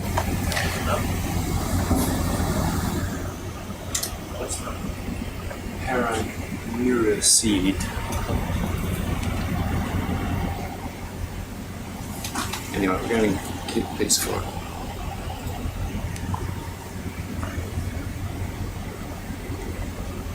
It's not very big. It's quite a small colony. Yeah. Let's see what you get. Yep, so we're getting a pretty good collection of soft corals from the coral sea and the Great Barrier Reef.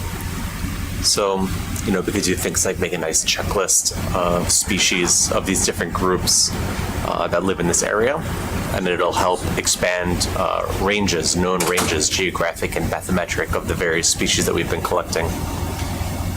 And additionally, we'll be able to update the taxonomy of all these various groups with the help of our collaborators, our many collaborators.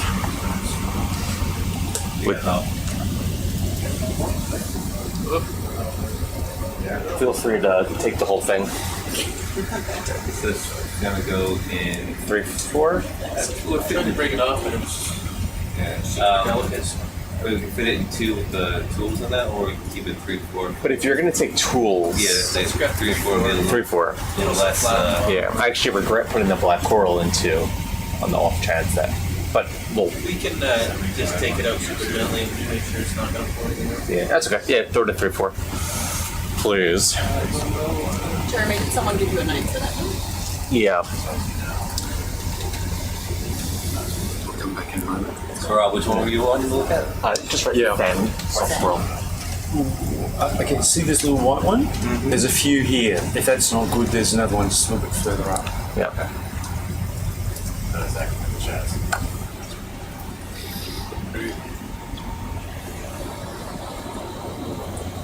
be very brittle, so yes, you can cut it, but they have to take it off again. So, Thanks, Kathy. Yeah, it wasn't very brittle. The whole thing kind of came out. But that's all right.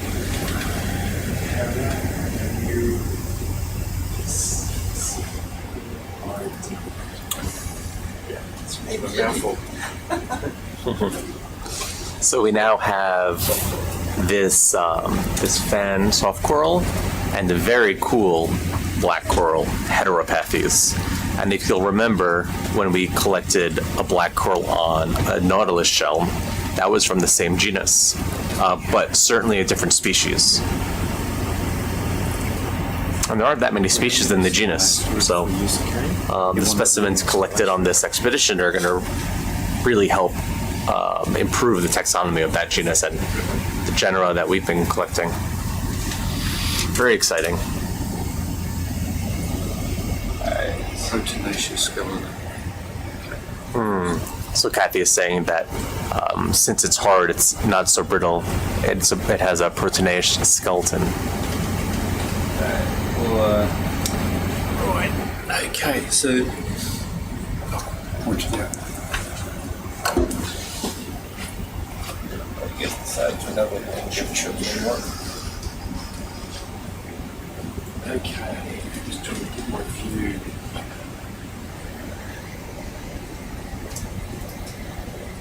Can't quite get my orientation here.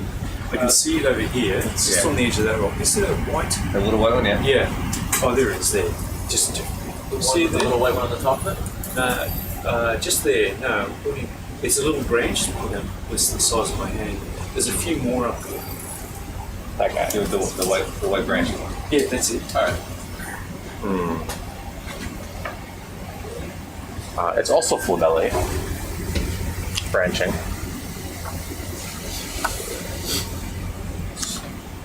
So we're now going to grab a stylastrid, which is an azonillet hard coral. Yeah. Delicate, as is interesting, lovely colours. Often the tips are coloured differently to the remainder of the body. Quite the smooth skeleton. There's another one. There's one higher up, Chris, if that's a little bit difficult to get. This one might be alright, just hang on this coral that's right in front of it. Yeah. The thing I'm thinking about is it is very fragile and it's small, so you're probably going to crush it when you grab it. Yeah. So potentially looking for a bigger one will be better. Can you suck it? No, it'll Too hard? break apart even more, I think. Okay. We will see more of them. They Yeah. become more common as we go up. Yeah. So what's the final word? Should we wait for now? Well, Yusuke needs them for, he wants them to Be intact, He needs right? he needs the skeleton, not necessarily the flesh. For I think isotopes? yes, radiocarbon. I think he's trying to get carbon reservoir. Oh, cool. Okay. Yeah. Well, we can give it a go. Yeah. If you can't get it, Chris, if it's too difficult, there'll be others because we're going to see them more common as we go up in the water column. But I think deep is good, you know. More What is that? reservoir effect. That's what you're after. Yeah. Yeah. So it's 7 degrees. Yeah. So Let's try this. still in that deep cold water zones. Yeah, let's try that then. We will see celastrids as we go. We've seen them up as far as 100, but you're in that surface water then. Yeah. So perhaps Let's try this let's one. persevere with this one. Yeah, I agree. Anything that helps geochronology? Yeah, the laser beams are 10 centimetres apart. You see them in the centre of the screen. Is it? Yeah, I can see it's right just to the left of the original. Yep.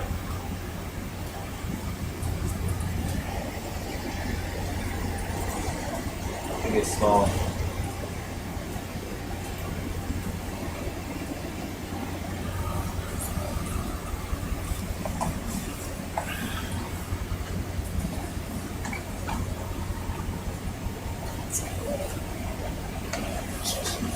realise not that very much what's so deep.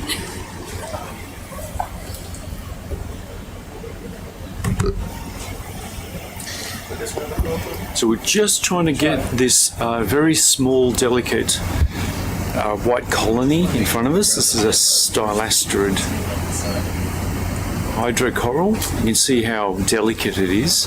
And they often they're often white or pink tipped, or pink with white tips. They're quite a pretty little coral. This one's very small. We find them in caves up as far as about 100 metres on the side of Osprey Reef. So they will occur from this zone all the way up to about 100 metres. So they have a fairly wide depth range.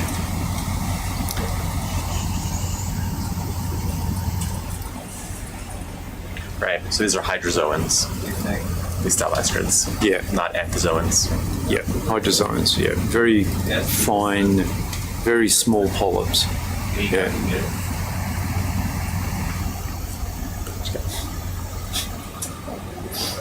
Like I yelled that.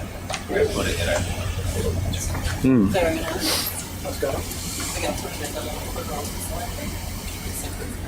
You know how to get his attention. I haven't seen this before. What is it? Huh? Hydrozoans, not anthozoans.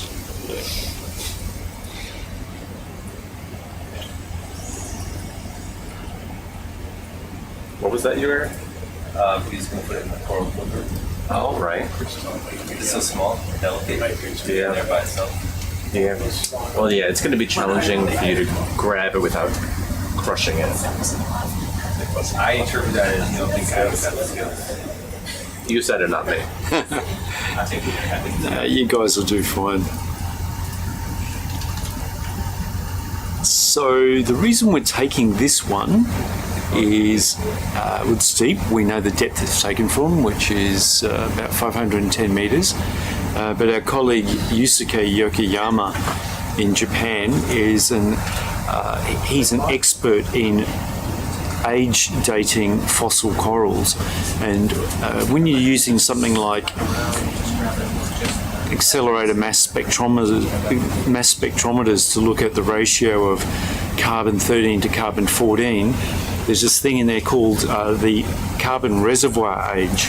And even though this animal is obviously alive, and so if you were to age it, you'd just give it a 0. When you use this AMS dating, you'll get what's called this carbon reservoir age, which makes it appear older. So we use these living deep water corals as a calibration tool. It allows us to fine tune that radiocarbon reservoir age, and that way when we get fossil corals and we get a result from this AMS dating, we subtract the reservoir age that we've got from these modern living corals, like the one we're collecting now, and that gives us a calibrated or corrected radiocarbon age. It just fine tunes the age dating on them. So we use these like that little coral that we have now as a calibration tool.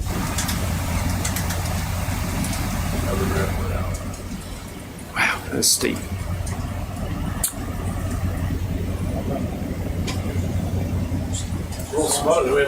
Wow, what a great grab. I haven't seen that one before. What?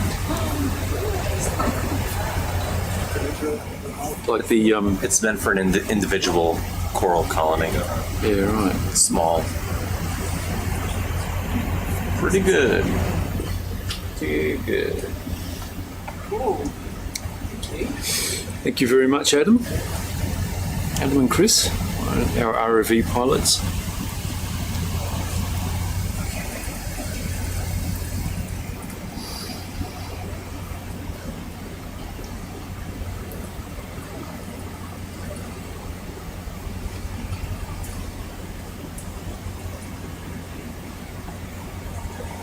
So we have our collaborators watching today. We have Kathy and we have Tom watching. So together we're all working on different coral groups, and they're both interested in what we find on this shallow dive to help aid their different taxonomic projects. Kathy with the soft corals and Tom with the hard corals.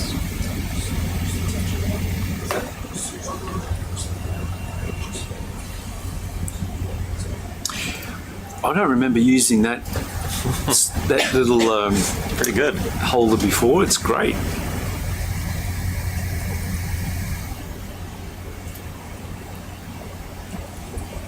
Stick the cork back in the bottle and away we go.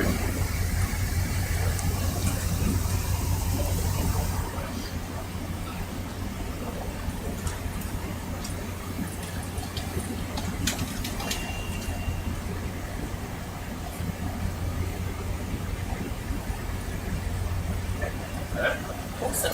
Thank you.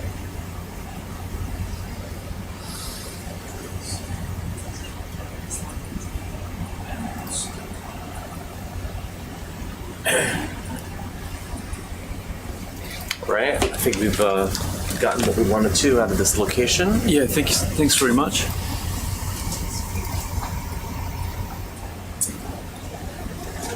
Two and a half hours Left.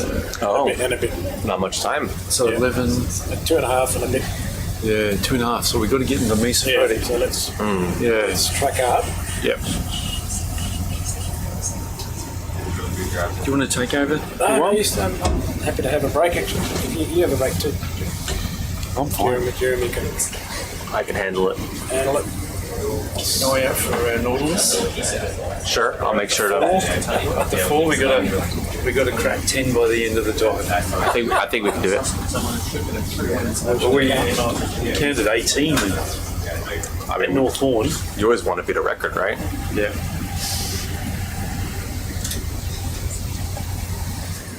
Keep an eye out for loose rocks. So we're at Have a decent size. 500 meters now. It's 8 degrees Celsius. Yeah, we're moving into that big thermocline which separates the warmer mesophotic waters from the cooler waters down below. And the thermocline is around that sort of 400, 450 metre mark. So once we push through it, that temperature will start rising pretty quickly. Yeah. Then we should see a different assemblage of corals as we get up there.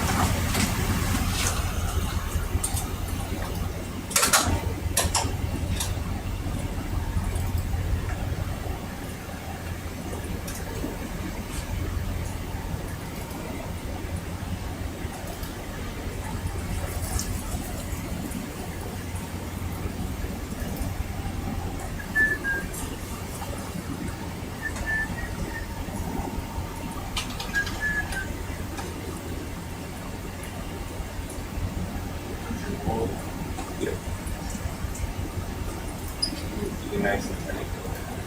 It looks like it's going behind us, so it's a good spot right now. Yeah, it's. If you just look a little bit to your right on the sea, it looks like how far it jets up.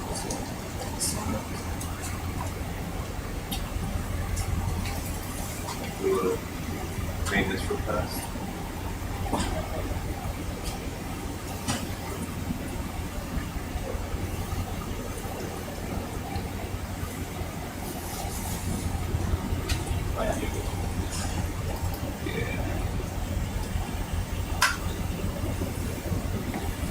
It's pretty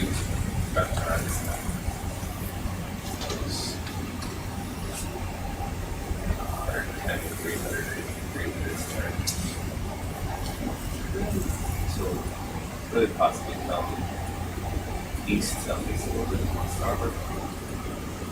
You want to come this way? That's actually that big go on Thursday. Yeah, if you want to slide that way, I can go motion. Yeah, that'd be easier. I think you're leaning back. I think it's streaming out. Again, we'll just keep it tight. I think this, if it comes out warm like this, then sure. It's just a little straight up here.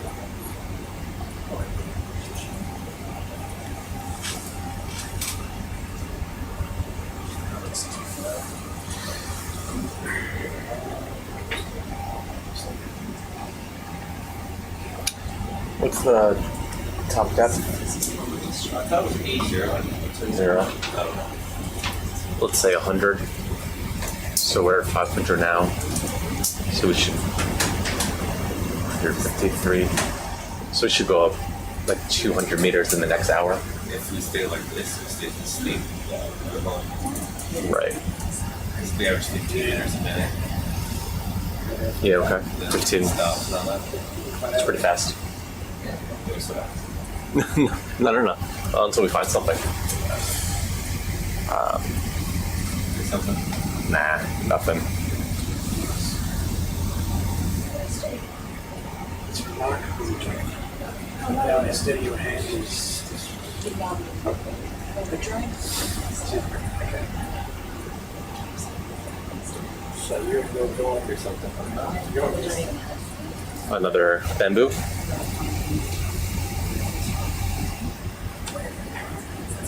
Okay.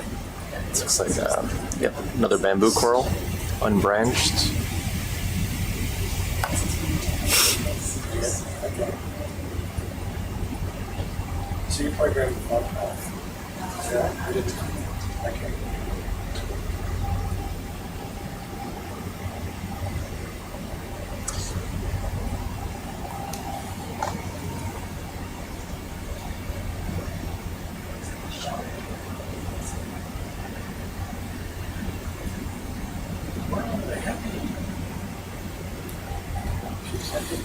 It's another bamboo. Going to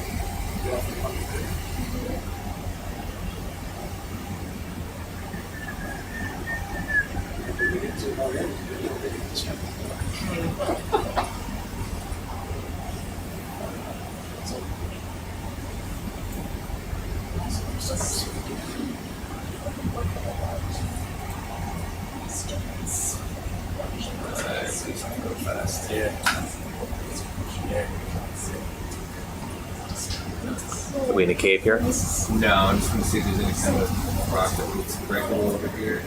How about that one? Is that loose yet?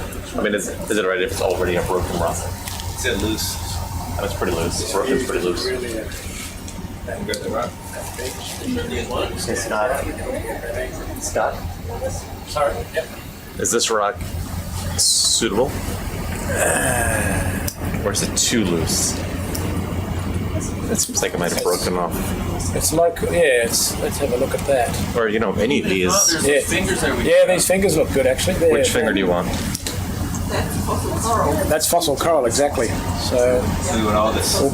break off whatever you can reach and Nice. maybe some fossil coral rock. That's interesting. Yeah. Big block. You know, it looks similar to what we saw yesterday. Yeah. You know, Yeah, I mean, the it's hard to massive- say, but Yeah, good. That looks like a shark egg. Shark egg. oh, shark egg. Oh, they do attach to. Yeah. We'll look at it after. Yeah. You know, I've just asked Dean to come in to talk about Nautilus because we're going to leave Nautilus zone pretty Absolutely. soon, and we're going to be in Mesophotic zone. So if we can bring Dean and have a chat about his stuff, Here, let me sit here. that'd be good.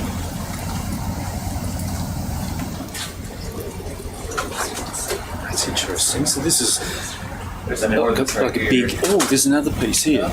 Oh yeah. And Full shell. Very yeah, cool. any of those.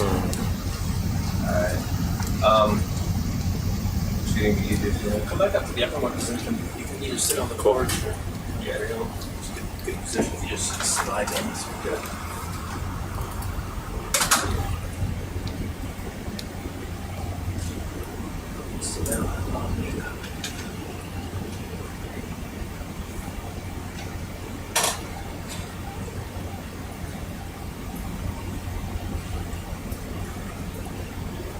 Look how thick that is. That branch. This is a great location. The other arm. Your starboard arm. Yeah, this looks like a shark egg to me. Like there are quite a few sharks which lay eggs. Mermaid's purse is a name for them, but they basically have little tendrils and they can attach them to underside of rocks or seaweed. We'll go for the coral. Yeah, absolutely. Maybe the guys are just plying it into. Now we've got Dean Miller in the audio chair. And Dean, do you want to introduce yourself and tell people about your experience with Nautilus? Sure. Thanks, Rob. My name is Dr. Dean Miller. I'm the Managing Director of Great Barrier Reef Legacy, which is a non-profit organisation helping to save the Great Barrier Reef. However, once upon a time, Osprey Reef used to be my backyard, really. We worked out here on a research vessel called the Undersea Explorer, and spent the last 20 or so years diving out here at Osprey Reef. And one of the amazing things that we used to do on board, one of the research projects, was look at the Nautilus population out here. Nautilus are very, I guess, restricted to tropical deep water seamounts.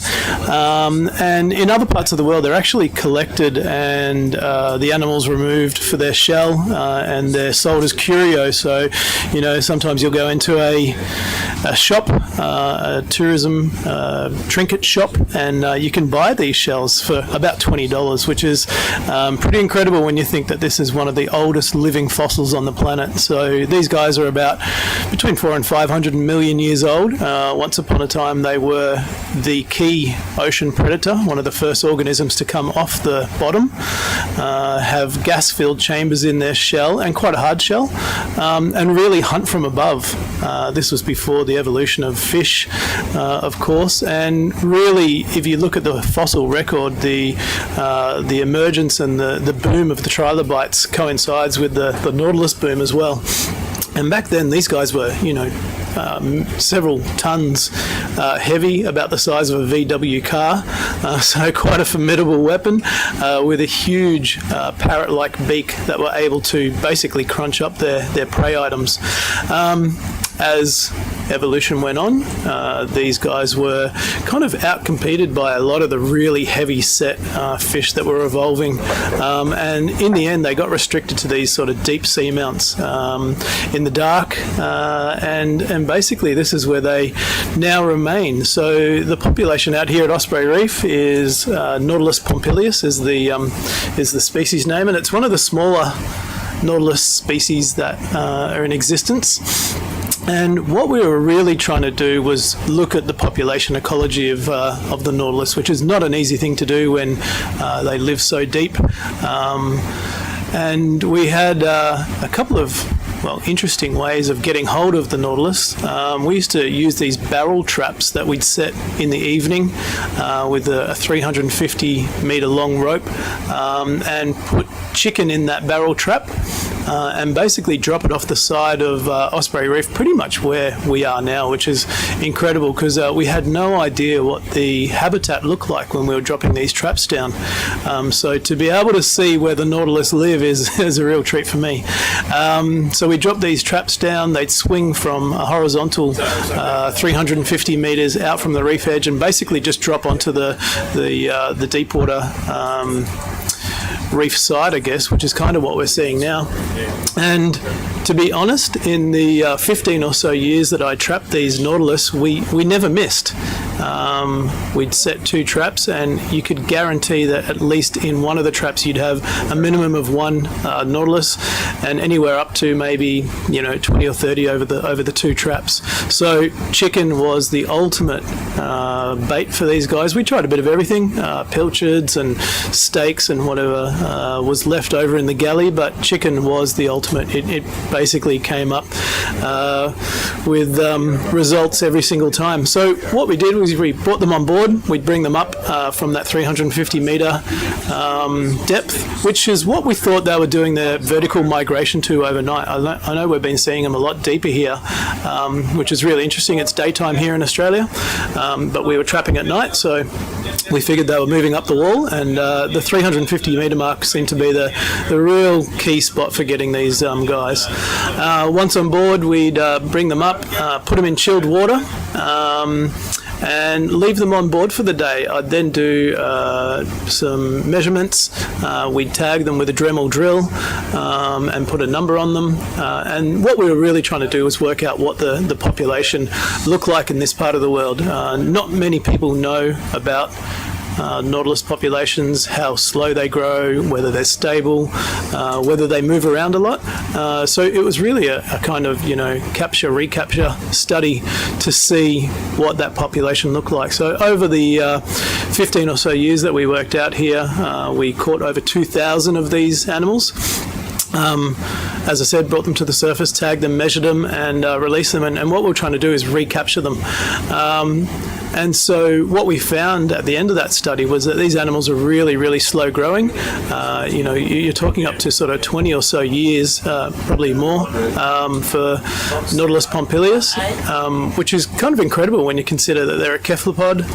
They're in the same family as the squid and the octopus, and a lot of those animals only live for up to 18 months to 2 years. So they have a really quick life cycle, whereas the Nautilus are very, very different. So they can live for that long period of time. They've got quite a different body shape and style. So they've got their external shell. So they're the least evolved of all the cephalopods. And if you look at the octopus, which has no internal shell anymore, to the squid, which has a pen within the mantle, and of course the cuttlefish, which still retains that internal shell to a much higher degree. To be honest, these animals are just hardy creatures. No wonder they've survived these many hundreds of million years and all the different, planetary events that have taken place that have wiped out a lot of the different other animals. In the 15 years that I worked on them, I never lost a single animal. I never killed an animal that was... we've got one sneaking up behind us at the moment in a different camera. Just behind us, Yeah, and so, we'd bring them on board and put them in a cooler. They'd sort of rattle around on the boat all day, and then we'd release them in the evening. And they're just the hardest animals I've ever worked with. I've worked with a lot of different animals around the world, both above and below the water, but none really compared to the Nautilus for hardiness. So you used to mark little, you gave them an individual number on their shell, didn't you? Did you capture any of those again? Capture them multiple times? Yeah, it wasn't a really high recapture rate, but there was certainly a couple of hundred individuals which would show up, sometimes, week after week for one or two individuals. So what we were really finding was that they were really, really slow growing, but they were very site specific, and one of our best data points came from a diver that we used to let the divers take the Nautilus down on dive 3 of a 4-day dive to go take photos, and we used to laugh because we used to say to these people, don't follow the Nautilus, because they literally try to just get back down to where they were, to several hundreds of meters, and you'd often see your divers disappearing down to sort of 40 or so meters on dive 3, which is not ideal. Come back. And one day this lady had this Nautilus, and we're at a different site to where we caught them, and she, the Nautilus got away from her basically and just disappeared down into the deep depths, and she came up on the boat and she was absolutely distraught and said to me, look, I'm really, really sorry, but I've let that Nautilus go. And I was a bit sort of upset as well, because we try to release them where we caught them. We don't want to really, disturb their movements. But it turned out being one of the best data points that we had. The following week, we found that Nautilus back in the trap where we caught it.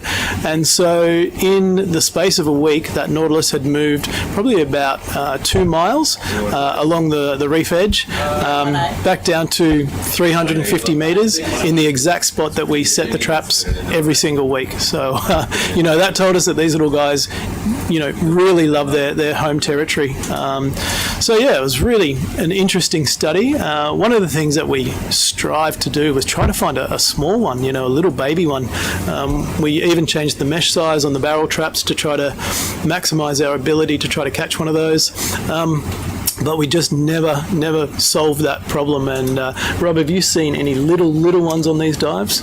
Not on with the Falkor, but Dhugal Lyndsay, who joins us in the plankton midwater dives, he brought his Picasso ROV out from Japan, and they managed to see some quite small ones, I think around 4 or 5 centimeters across. Oh, wow. So like really miniature versions of the adults, incredible incredibly cute. You could hold it in your hand if you held it. But we saw them in that from that expedition. That was in 2011. So they're definitely out there. But you're right. Even the Falkor expedition here, we've seen numerous Nautilus, the previous dives, but nothing really small yet. No, so it was, the ultimate question is where are those little ones? Are they much closer to the reef edge than we were setting the traps? Do they exist at a different depth? We still never were able to answer that question. So, it's kind of amazing to have SuBastian down there at the moment on pretty much the exact same territory that we were setting the traps, and seeing what their habitat looks like, and seeing the animals, in their natural habitat. And I must admit, I had a kind of an insight into what they did, because when you have them at the surface and you're diving with them, they literally do exactly the same thing. They sort of bob around and really just, they've got such an interesting mobility. But yeah, they do the same thing at depth. What intrigues me is just how they can vertically migrate just by changing the density of the water within their buoyancy, their chambers. I think that's remarkable that they can do this. Because they're not necessarily swimming vertical. They're just changing they make themselves positively buoyant and then negatively buoyant. And doing that twice a day. And you've got to look at the internal structure of their shell and give them credit. I mean, we go back to the golden rule or the Fibonacci rule of mathematics, and it is the perfect spiral structure, and that enables them to have this. Literally almost a bulletproof shell, and when you consider what they do on a vertical migration in terms of pressure change and what we were doing to them when we were catching them, like we'd bring them from 350 meters to the surface, so you can't have a greater pressure change than that, and then they'd at the end of the day happily go back to where they were, and we'd bring them up fairly quick. We'd come from 350 meters to the surface in probably about 10 minutes, so that's a rapid pressure change for a little animal. But again, we never killed an animal. It was incredible to just see how strong they were. So speaking of which, what animals predate them? Because we have seen some living Nautilus with chunks taken out of their side, still living, but what is eating Nautilus out here, do you think? It's a really, really good question, and I can only sort of speculate from what I used to see in the shallows. When we'd release them on the night dive back in the same spot, we'd watch them sort of disappear down to 30, 40, 50, 60, 70 meters, because the visibility out here is just incredible. And you'd often see sharks going and bumping them, and if there are any tuna around or giant trevally, they'd give them a bit of a nudge too, but never a bite. So I don't think it's any of the sort of upper level big fish that do that. You'd have to have a pretty decent bite power to be able to get through that shell. And I've been kind of amazed to see shells on the bottom here, because that means that they were predated upon and that shell was breached. Because when these animals generally die, if it's of fairly natural causes, the shell will actually float and end up on the beaches back in Australia and around these islands. So yeah, I've got a few on my mantelpiece, and I've just found them just on the beach. They are really amazing. Yeah, they're a to bit hold. of a prize. But you're right, they are. Well, out here in the Coral Sea Marine Park, this is a green zone. They are protected. So there's no commercial harvesting out here where we are, and Coral Sea Marine Park is one of the world's biggest marine protected areas. So we know there's a really healthy population, both here at Osprey Reef and just about all of these other reefs we've been to. We've seen either the living Nautilus or the shells lying on the seafloor. So they're just everywhere here. Yeah, but I just haven't seen who the predator is. Like in these dives, I just can't put my finger on who might be doing the job. You could think that if an octopus gets a hold of them, it might, be able to bore through the shell. Yeah, cephalopod eating another cephalopod. Yeah. That's pretty interesting. And they may even be using these rock structures to breach that shell or pin the Nautilus against it to try to remove the animal. So I don't know. It's a bit of a mystery, really, a bit of a whodunit. Yeah, so still lots to discover about them, but really amazing I guess, long-term study and using quite basic tools, a cage with chicken in it. Chicken seems to be the ultimate bait for a lot of things. And, the question we were trying to answer is, are these animals able to sustain a tourism-driven fishery in a way, and they weren't being fished out here. It's places like the Philippines where they're actually coming a lot closer to the surface during nighttime. You can actually dive with them in PNG at nighttime. They'll come that close to the surface. Wow, so, okay. Yeah, they're hunted there, and does their population or life history allow for a sustainable extraction? I tend to argue probably no. In that 15 years, we caught about 2,000 animals, and that population to us seemed fairly stable. I can see Julia Summerling's on the message here. Hey, Julia. She's saying Titan triggerfish are always a hazard returning them to the deep. Grey reef sharks around the traps, bringing them up. Julia Summerling has worked out here at Osprey for longer than I have, so she knows the game very well as well. But yeah, actually, Julia, I've never seen the grey reefies take them. I've seen them bump them, but never a bite. Yeah, that's interesting. There are a lot of sharks here, aren't there? Dean, this is shark heaven here. If you're into adventure dive tourism, Osprey Reef is on your bucket list. A little bit further along from where we are, we're about halfway along the wall of Osprey Reef, but North Horn at the very northwestern end, this is where all the action happens if you're a shark watcher. Yeah, absolutely. Do you have any shark stories for us there, Dean? Oh, hell, I don't think that we'd have to go for a much longer dive than what we're on to tell the proper shark stories from North Horn.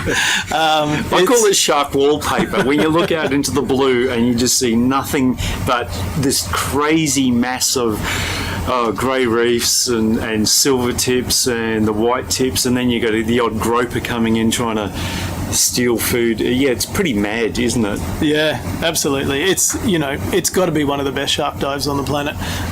It's just got a consistent population of about 60 or so white-tip reef sharks, grey reef whalers, silver tips, the occasional scalloped hammerhead sneaking through, silky sharks.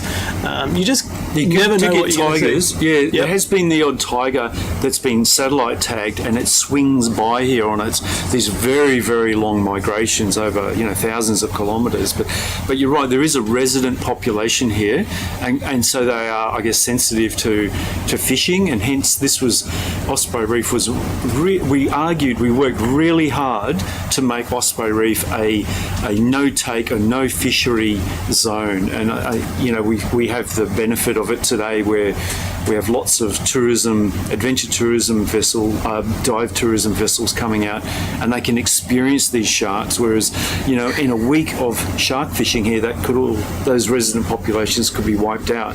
Yeah, absolutely. I actually did my PhD out at North Horn, among other sites, Admiralty Anchor out here at Osprey, and 3 sites back on the Great Barrier Reef. And this was pre-Great Barrier Reef rezoning. And what we were trying to argue is what the social and economic value of some of these species and habitats and dive sites were to the tourism industry, so we could argue for better protection. It was a simple argument, but we had to put a dollar value on some of these sites, and the estimates we were putting on each individual shark out at North Horn was over $100,000 per animal per year. Wow. And when you compare that to a $20 per kilo dried fin price for an extraction, it's pretty easy to see who should win that argument.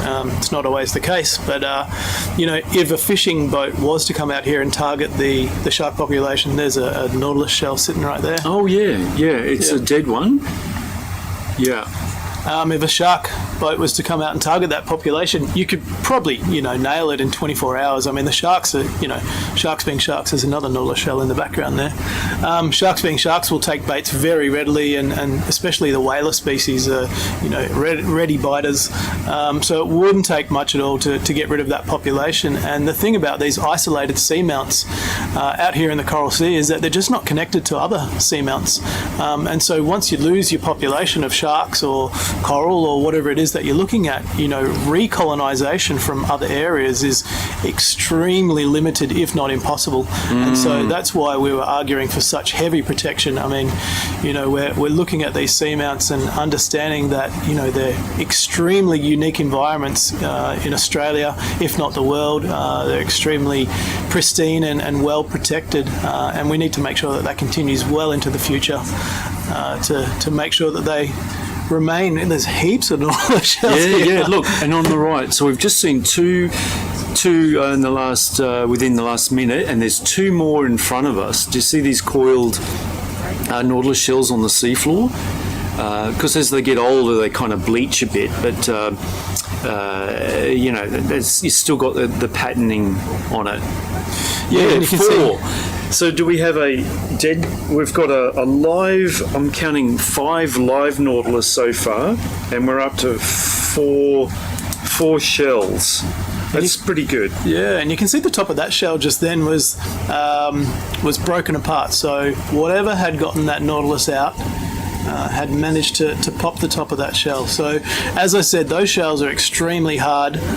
If you ever see the inside of one, Nautilus meter is 5. Nice. Yeah. If you ever see the inside of one, you'll see the different structures, and if you've got time while we're watching this dive, Google internal structure of a Nautilus shell. It's pretty much this lovely spiral pattern. Yeah, and it's brilliant. I mean, how nature just does this great design, hasn't it? But it's had 400 plus million years to design that coil. Wasn't it 20,000 leagues under the sea? Captain Nemo called his ship the Nautilus. Yes. Yep. Go ahead. Deep water machine. Yeah. And some of these other dives, Dean, we have seen clusters of dead Nautilus shells together on the seafloor, and we did speculate what's going on there. We just think it might have been the confluence of oceanography currents that have clustered them together, and it's not because of some big mass feasting event where they all just died in one spot. So there are lots of fairly strong currents that sweep along the edge here.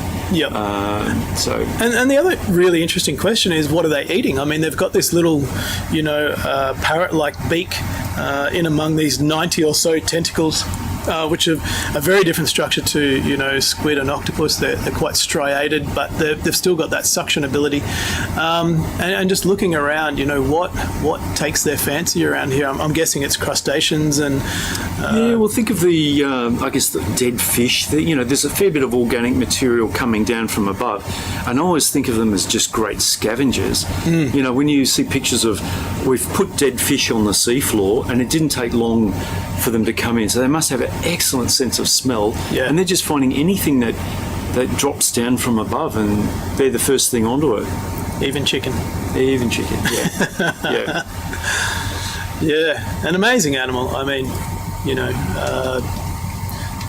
incredible ability to just adapt to a changing environment over, the 400 or so million years that they've been around.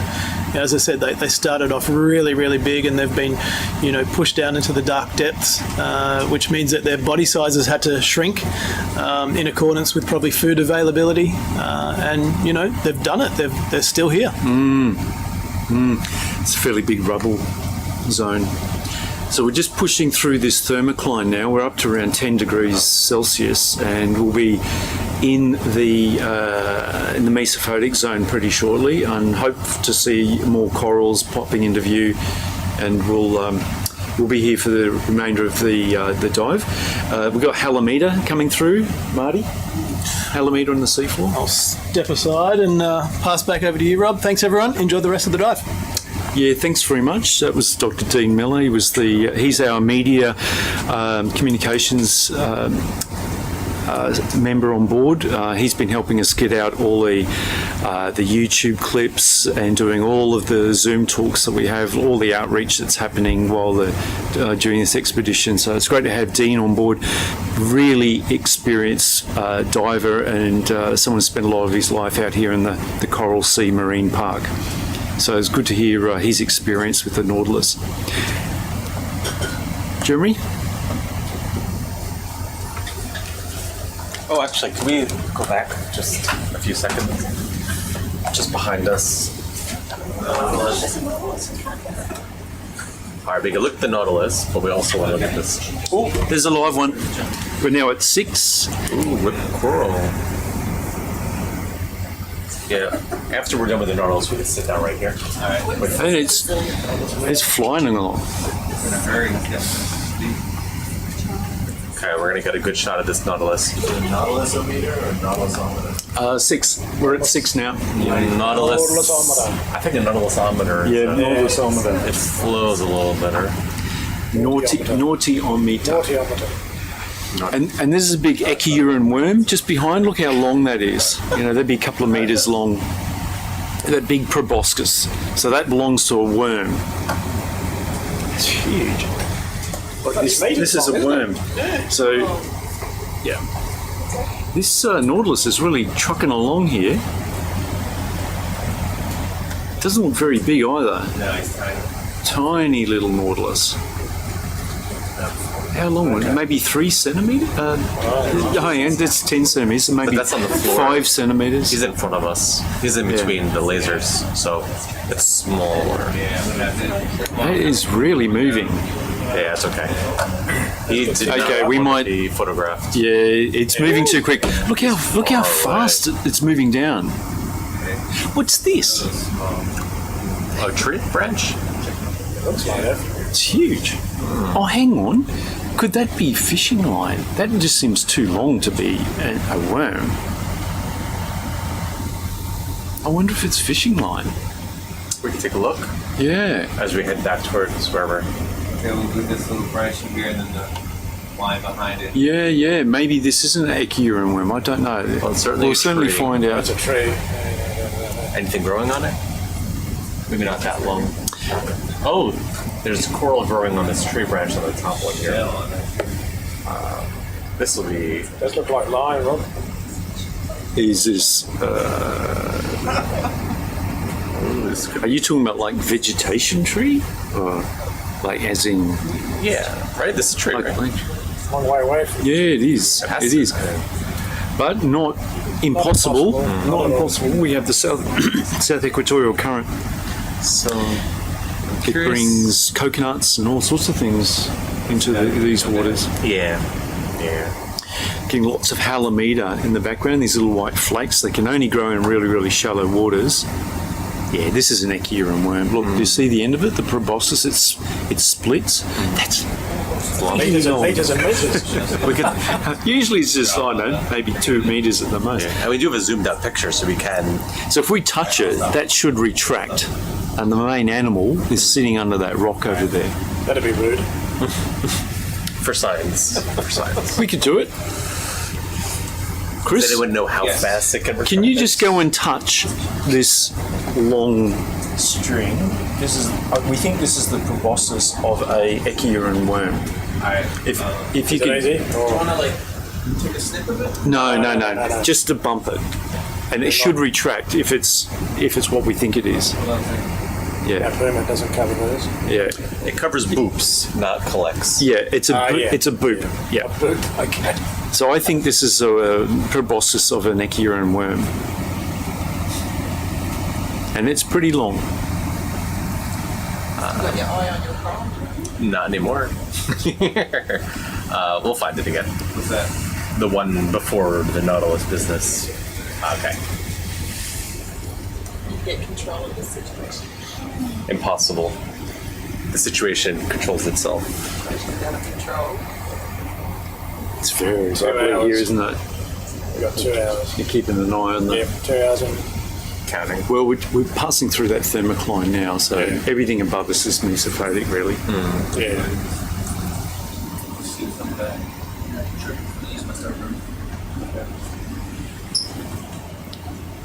Yeah, this is one of the longest. If this is a worm, it's one of the longest proboscis we've seen.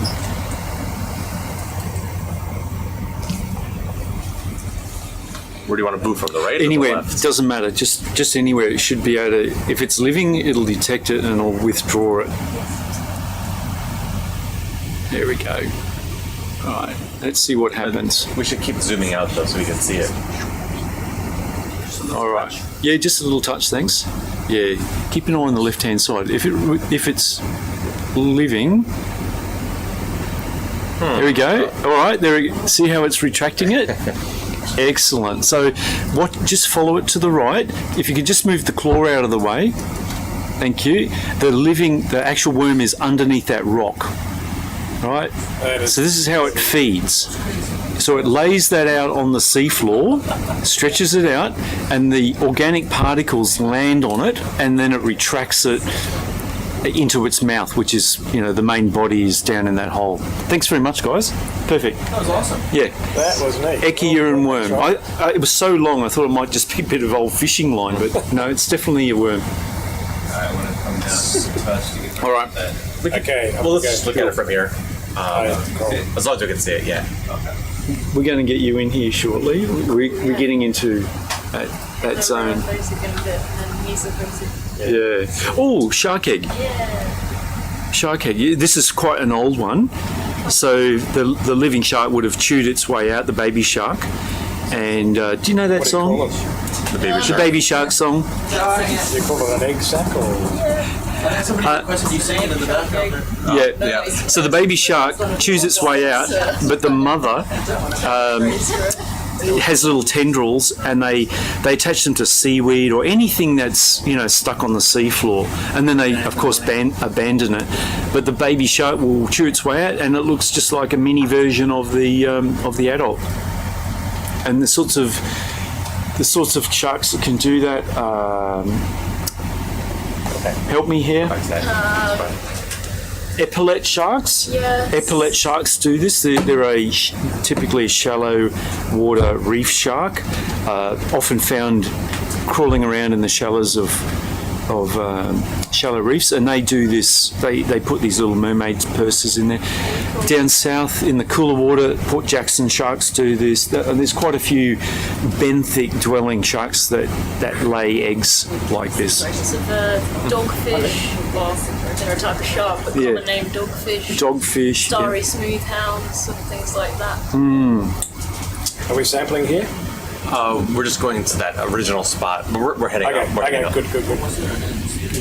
We don't even need to stop. We just want to look at it quickly because it might be similar to this, what looked like wobbegong. hydroid. Yes, wobbegongs do that, and we have wobbegongs in these waters. So there's quite a range of different sharks that do this, and other sharks, of course, they just give birth to live young Some do a from the mother. combination of both, hey? Yeah. Well, do you want to jump in? Yeah, sure. Just talk about shark reproduction. Sorry. So There, Gemma? Oh, this is all the way out. Hi, folks. Just trying to follow Your path back. Yeah. So we're just going back to a spot. We got distracted by the Nautilus, but we saw two corals next to each other. So we're just curious to see what they were, and then we'll continue to the Mesophotic zone.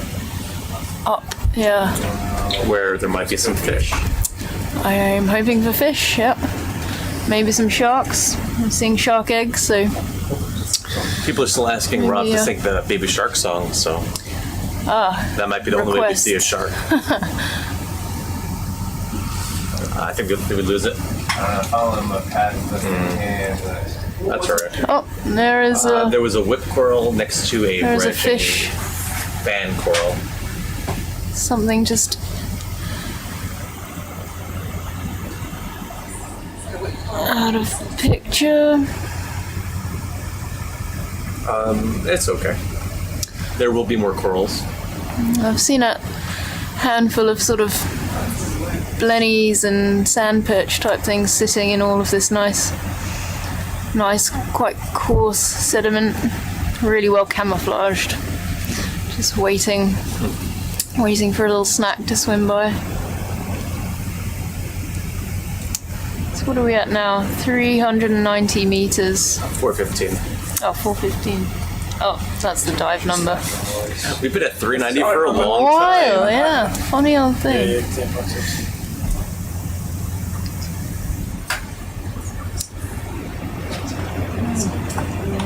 Let's look up a bit. That's a really nice structure there. Wow.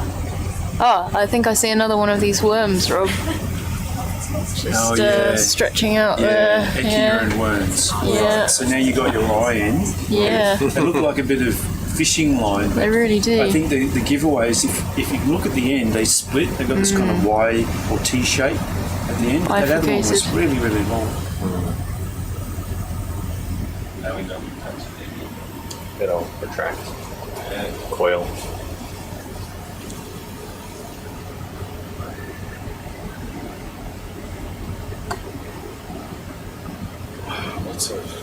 Lots of plates.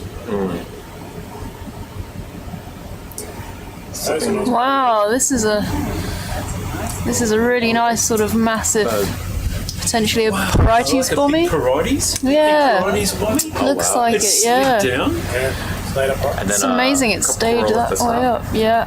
So at 400 metres, and this is slid down from above. Around this rock, there's a coral behind it that looks alive and interesting. And you said pink coral? Do you think that looks like a zigzag? No, Another stylastrid? I just didn't get. Yeah, Is it a that's like stylastrid on the side? Yeah, Go and have a look. we'll go around. Yeah, this is a really nice So this is ancient coral. That's huge. Yeah, it's pretty big. I've seen bigger. These are sort of the... Okay, well, these test your coral knowledge. Is it a Parietes? For instance, a big, massive Parietes colony that just slid down the slope. Yeah.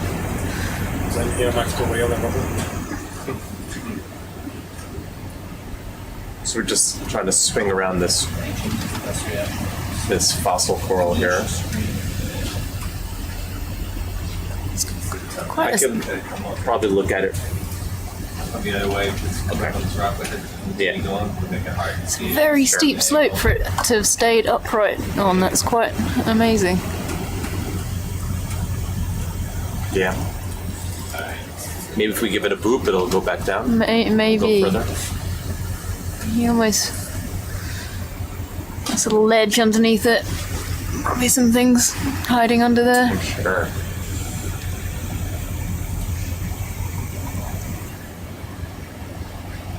Okay, we're just going to spin around the Parietes bommy, and you going to sample this? Oh, I don't know. Get a closer look. Yeah, well, there's a coral behind this one. A bottle brush just there, but the lasers are. Yeah. We don't need to settle down. We can just get close enough to take a look. Which one you look at? The pink one first. It's kind of right in front here. So I'll just zoom in quick. Is that all right? Okay. Zooming in. So we don't have too much time, so we're just going to take a look. Stylastrid. I'd say. Yeah. I can't tell. A little focus here. No. Ah, A little thick. yeah, it's a bit thicker. Maybe precious? I don't know. Okay. We can look at the coral behind it. You see that branching? Next that pink fish. Oh, lovely. Look at this guy. Bright pink and red, just sitting on the sand. What? Oh. Oh. So this looks like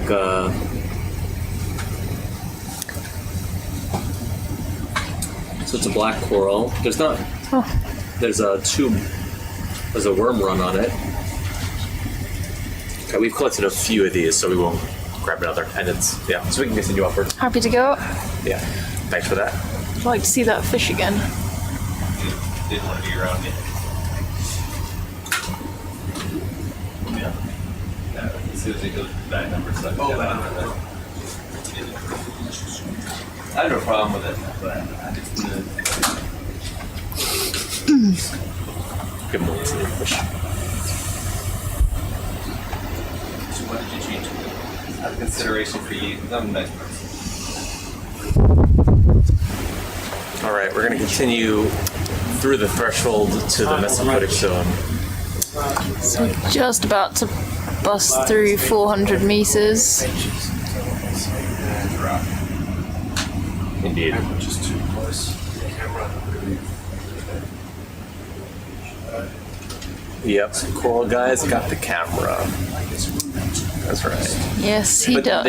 there's a fish girl next to me, so there will be some give and take. There's an echier. Another nice. Okay, echier and worm. Everyone Echier should and know worm. those by now. And here we go. We've got some.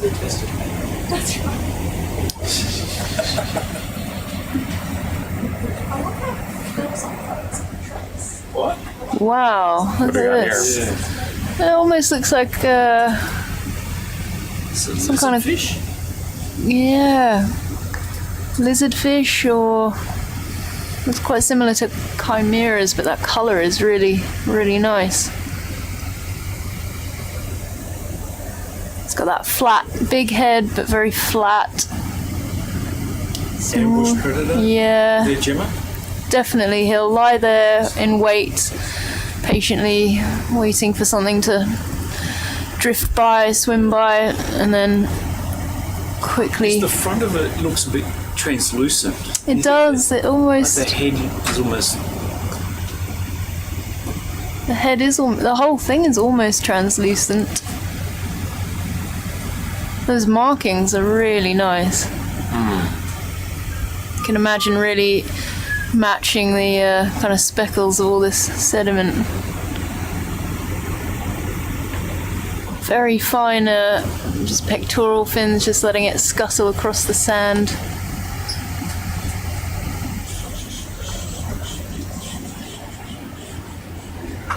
Yeah, really nice. Alright, we'll continue upwards.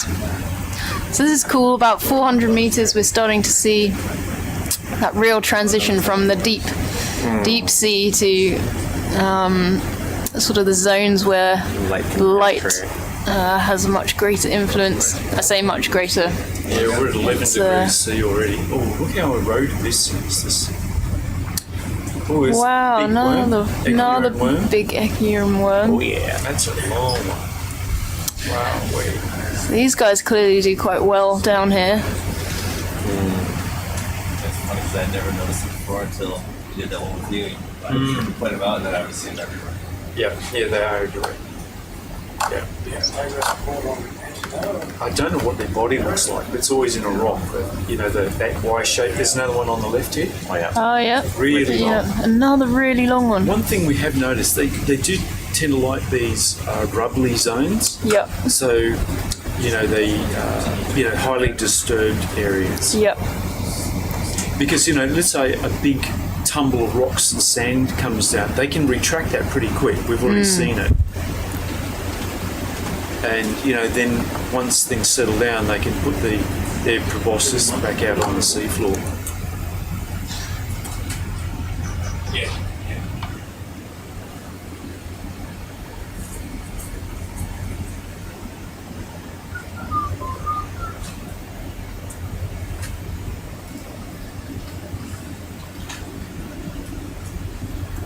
Got another one of these. No green spots, or yeah, that's Yeah, green and yellow. Oh, it. that one moved a little bit faster than The word is the last one we saw. The word's getting around. Yeah, so these sort of open, sandy, shaly slopes are classic ambush predator habitat for smaller guys like this. Yeah, here's another one. Almost like I guess the eyes sort of almost look like a blue band around its eyes, but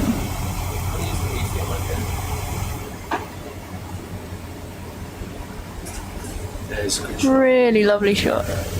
Yeah, he's sitting on Alameda. There's white Yeah. algal flakes.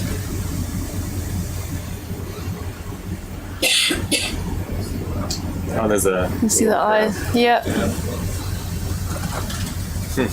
Cleaning himself. Back off.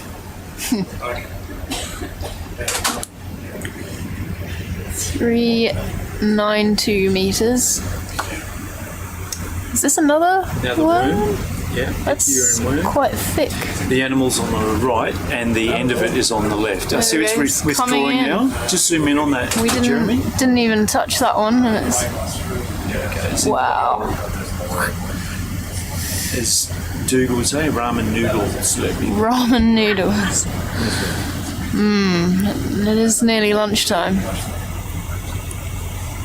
Wow. Okay. Yeah, that's good. Then right here. Thanks very much. Oh yeah, I saw that fish.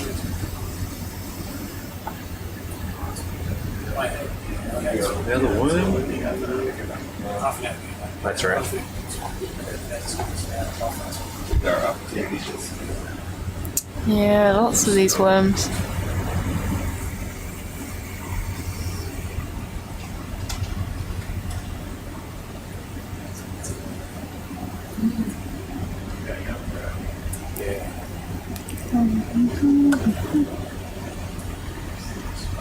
Oh, black coral, Jeremy. Good eye. Take a look. Oh wow. Oh wow. That's really similar to Medusa. This is a whip coral. No, it's just a one unbranched. Oh, It's just I see. curved. I thought this was a branching. No, you're right. Yeah. And Okay. it's Stichopathes. Stichopathes. Okay. Yeah, it's got one row of polyps. We'll continue. We won't grab it. You wanna grab it? No, we've gotten a few of Nice. these, and time is of the essence. You were itching to grab that big thing, weren't you? We're waiting for the perfect whip coral to take at this stage.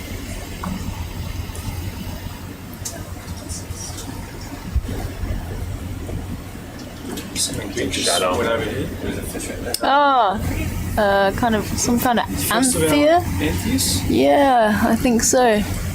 Decent depth, 386 metres. So I think this is what's now classified as the rariphotic zone. So that's sort of as you come up from the true deep sea, 300 meters upwards to 150. I think a couple of years ago was sort of formally delineated as the rariphotic zone. Beautiful. Wow, look at the tail. Sort of four trailing, beautiful extensions of the Oh, we got the length. fin. A little more than 10 centimeters. So the fish communities here will, although they're taxonomically still distinct from shallow water species, they're going to start to show a little more overlap, and then as we go further and further up, things will start getting more familiar. John, can we get a count on how many fish I zoom in on? I think that's an important distinction. The four fish. Fishometer. A fishometer. Giving you a hard time. Yeah. Jeremy, equal time to fish meter. Yeah. It should be a ratio of fish to corals. Yeah, we're out of the Nautilus zone, so we may as well make it fish meter now. Wow, that was so distinct. So he's just kidding. Jeremy, great job. Thank you.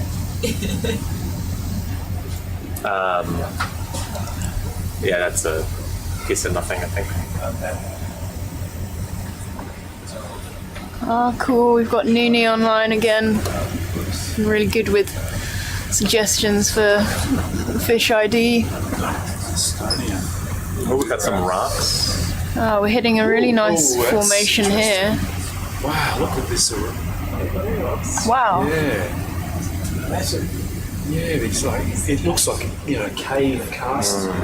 They look warm These, by water. Yeah. Are these Smooth. bivalve? Old bivalve on the side, or Yeah, oysters. oysters maybe? Yeah. Yeah, okay. Yeah, bivalves of a kind, yeah. Of some kind, Oysters. yeah. Those are We're in the lower corals. Mesophotic zone, so everything's going to change from here on. Yeah. But this looks like a karst environment, It would have had to have been subaerial or exposed to air Yeah. at some point. This looks like some kind of cardinal fish maybe up here. Stupid snake. Just taking a nibble on Probably some little inverts crawling around on that rock. Oh yeah.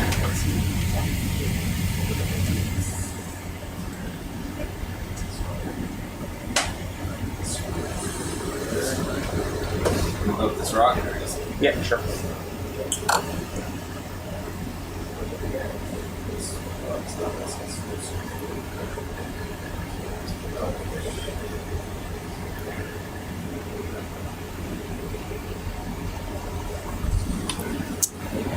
Several of these small purple cardinal fish around.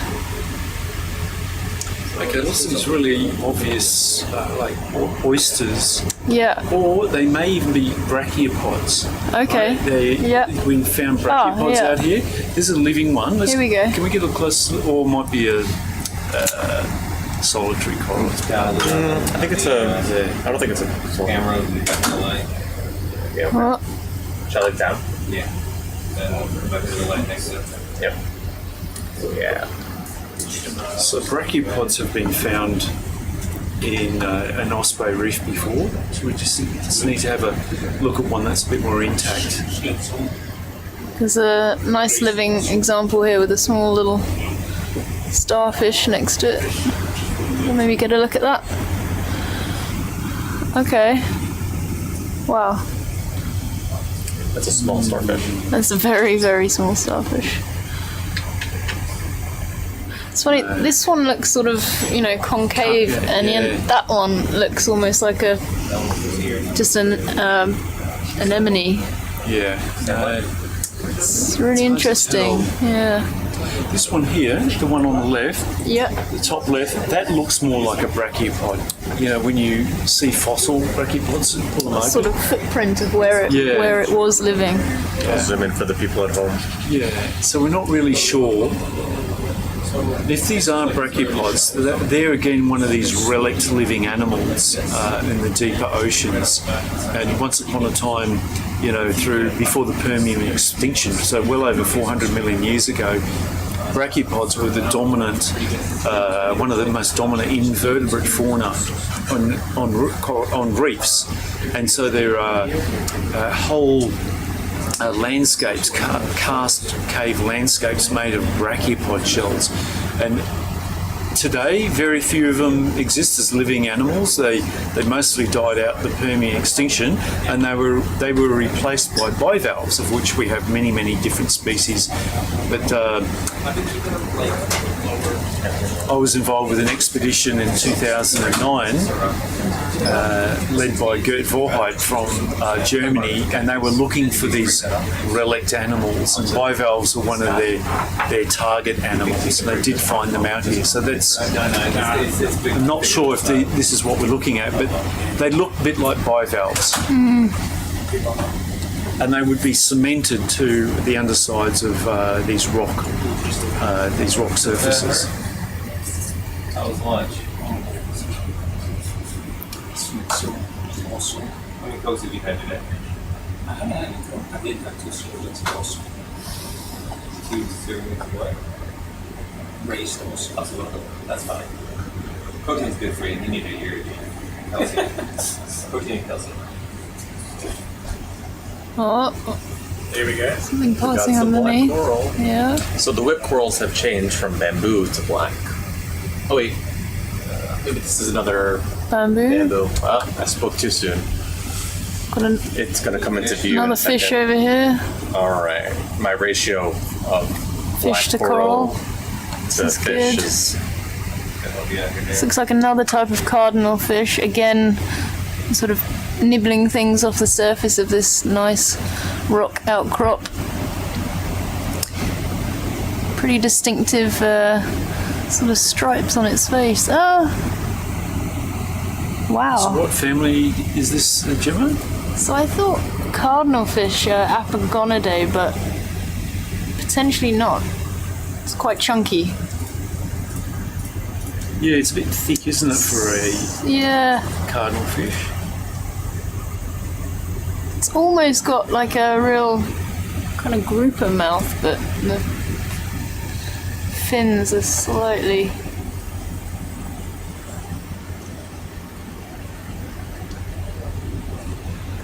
You want to look closer? No, it's good to just see how it swims. It almost looks like a sponge, the way it comes up like that. It does, doesn't it?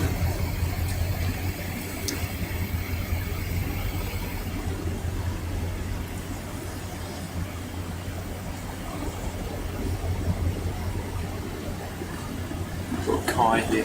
Oh, excellent. Okay. Looks like bacon. Yeah. A bacon fish. Yeah, we're making it up here too. Okay. All right. Yeah. Up we go, thank you. Shut up. Wait. Can you get your ratio up? It's on second.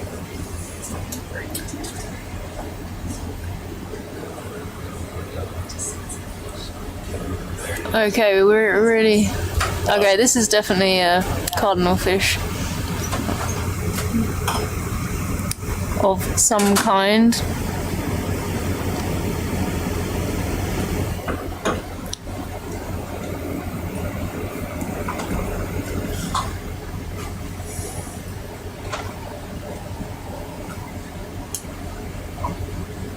Just coming in a bit closer. Try to get him over to the light a little bit more.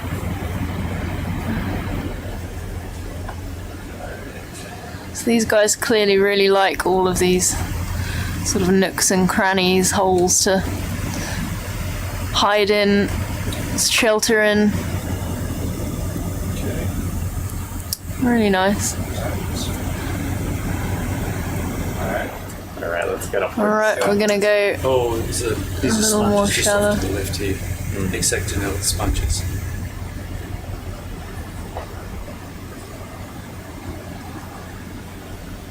Yeah, we definitely want to collect a few things in the Yeah, I want to get the shallows. shallow. Okay, do you want to let that? Nah, it's a bamboo anyways. Give yourself some time. All right, And we're they're gonna done fly. Gonna fly upwards. Onward upwards. Let's zoom out. We're out.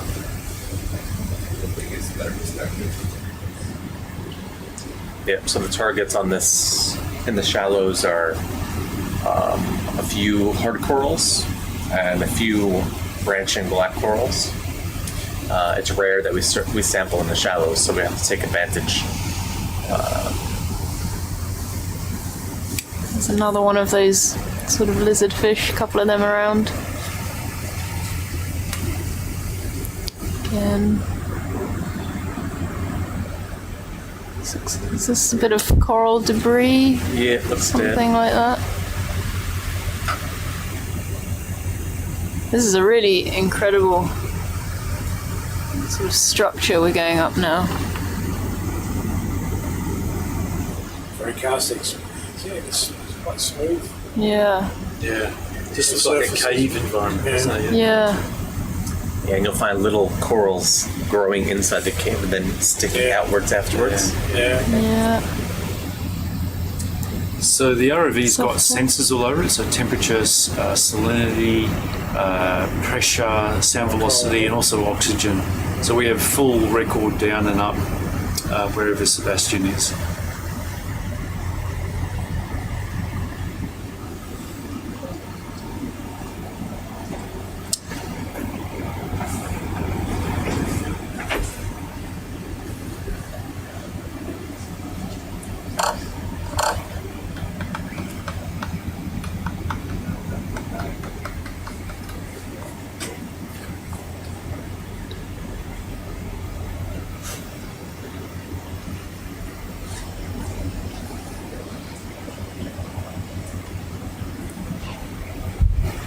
Yep, that's what I'm here for, to spread the good word of corals.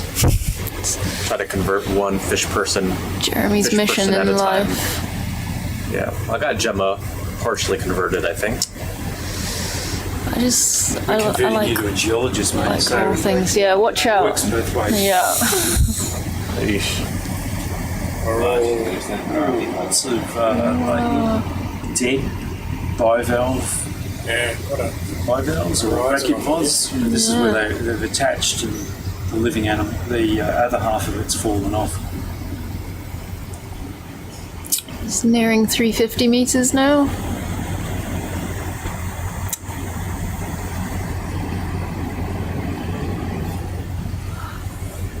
We're getting up there. Yeah. It's 12 degrees Celsius. There we go.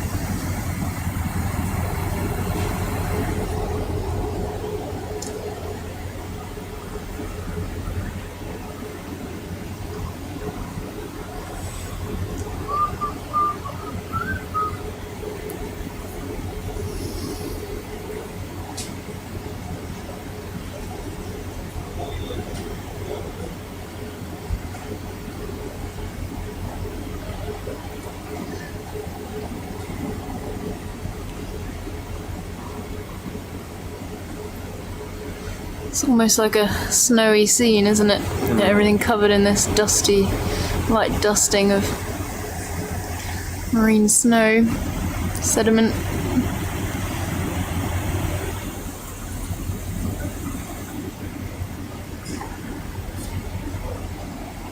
Okay, these little white, these are stopasterid hydrocorals coming through now. Yep. And they're often found on the underside of ledges, so they're not being blanketed in any sort of kind of sediment. We've got something in this cave here. Really delicate. So,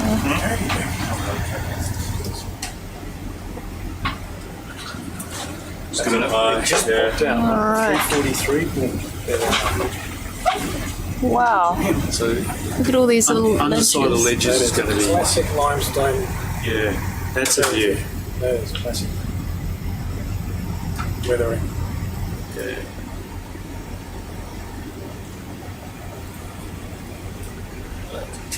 Do you have anything similar on other reefs? Yeah. These sort of things. Oh, So there's another one of these lizard fish. Dragonets. What's this sort of mucus? Yeah. we think those are the hammocks for the basket work eels. They the make eels, sort of yeah. mucus bag that they sleep in. They're a deep water. keeps you in one spot.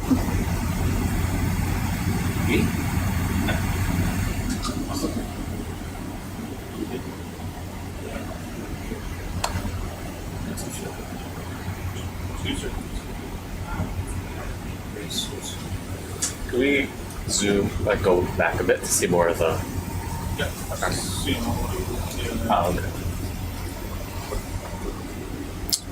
Starting to get some of these little patches of encrusting, maybe coralline encrusting algae. This is the first sign of light penetrating. Photosynthesis. Yeah, yeah, I think this is a bit deep for them. I'd do you probably think lean this towards is? sponges or something. Sponges. Yeah, We'll Gemma. probably see this crusting algae around about the 200 metre mark. Okay. So it's still a little bit deep for algae, So that's an encrusting sponge, we think. but there are a lot of sponges on the rocks. Small sponges. Where did you put that one away? I'm giving it to you. Oh, I'm ready to give it to you. Them thick stuff, man. I know. Oh, You gonna flip the ship face top or What's that? Might be able to go a little bit more, but It's okay. I gotta rush up there. so just pretty much. got so much to see still, so Not enough time. little time. Yeah. And this is just when things start to get really interesting. Yeah. Okay, cool. Bridge, ROV truck. Fly trap anemone. Thanks, Kathy. Hey, Luke, I don't know if you just heard me, Jared. That Ah, weird thing that we saw. excellent. Close, do you feel comfortable with backing into the free rigger? Ooh, actually, it'd be nice to take a look at the fly trap anemone. When we see another one, we'll We'll focus take in. a stop. It looks like we have roughly to get to the last waypoint up there. It's about 145 meters forward. Okay. So I would probably need you to come back maybe another 60 meters. How many monkfish? That's doable for sure. still got about 300 meters or so. Not until we, obviously you're going out of some ways, Yeah. but I think my next one there is Okay. Well, we'll just update your waypoint once we get to that kind of, position where we want it, and let you know. Thanks, Cody. Thank you. Cheers. Okay. Yeah, he said they'll be able to take things a little bit. I'll see if we can do something. Should do it. Hey Noonie, no, not yet. I think we're going to try and get that on Twitter later. What? The gadiform fish from yesterday, grenadier. Some species of grenadier, but we are on it. It's on the ID list. It is great being able to just take stills from this 4K footage.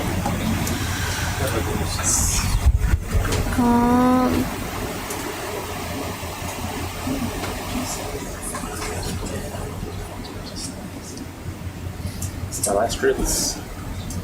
Yep.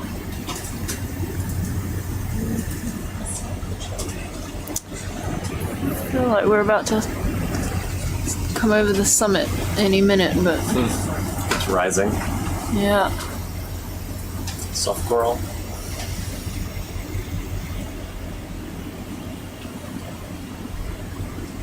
Lots of little small colonies. I'm not really seeing anything massive at the minute.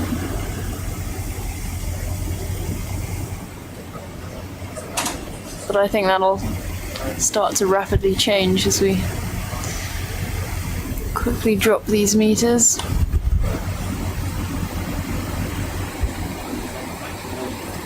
Up a little bit.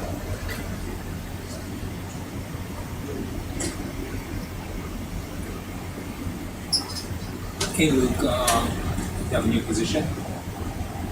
Thank you, sir.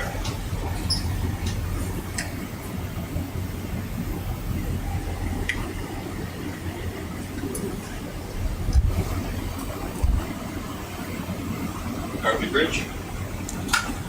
Go ahead, Rich. So I'm just going to bring the heading around as well, slightly to starboard, so the stern of the vessel is facing towards the reef. Roger. Thank you.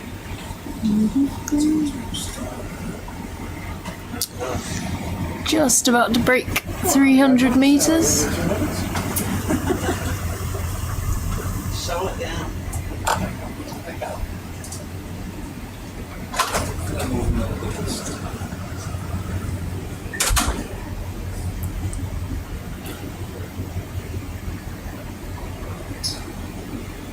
Hey, Rich, I made a minor adjustment. Thanks, Ben. Okay, now at 15.5 degrees Celsius.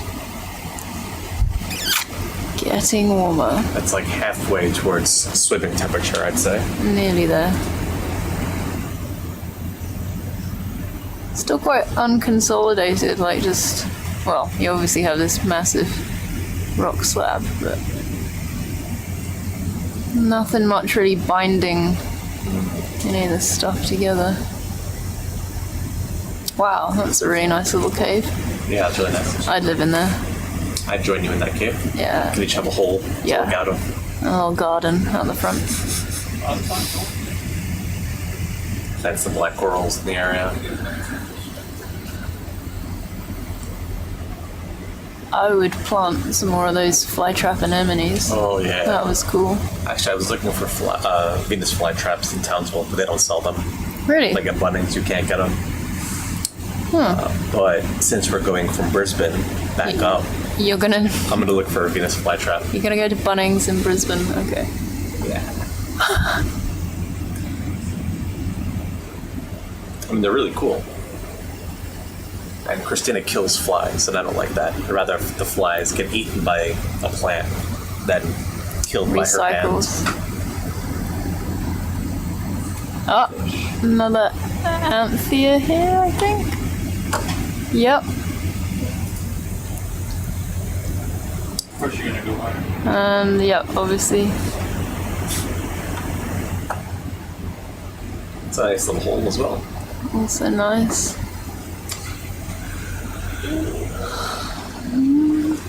Okay, we're gonna keep going up. So we have to go up about 200 more meters. Oh, okay, we're just sort of summiting this bluff. It's like a ridge that's going to take us closer to the main formation of Osprey Reef here.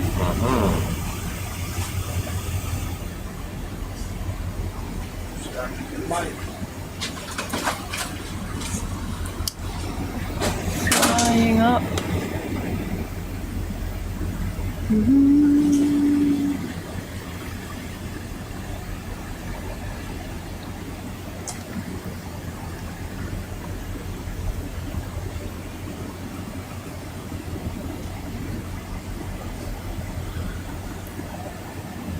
Another little bluff. Okay, so we're starting to see some larger bits of rubble now on the slopes.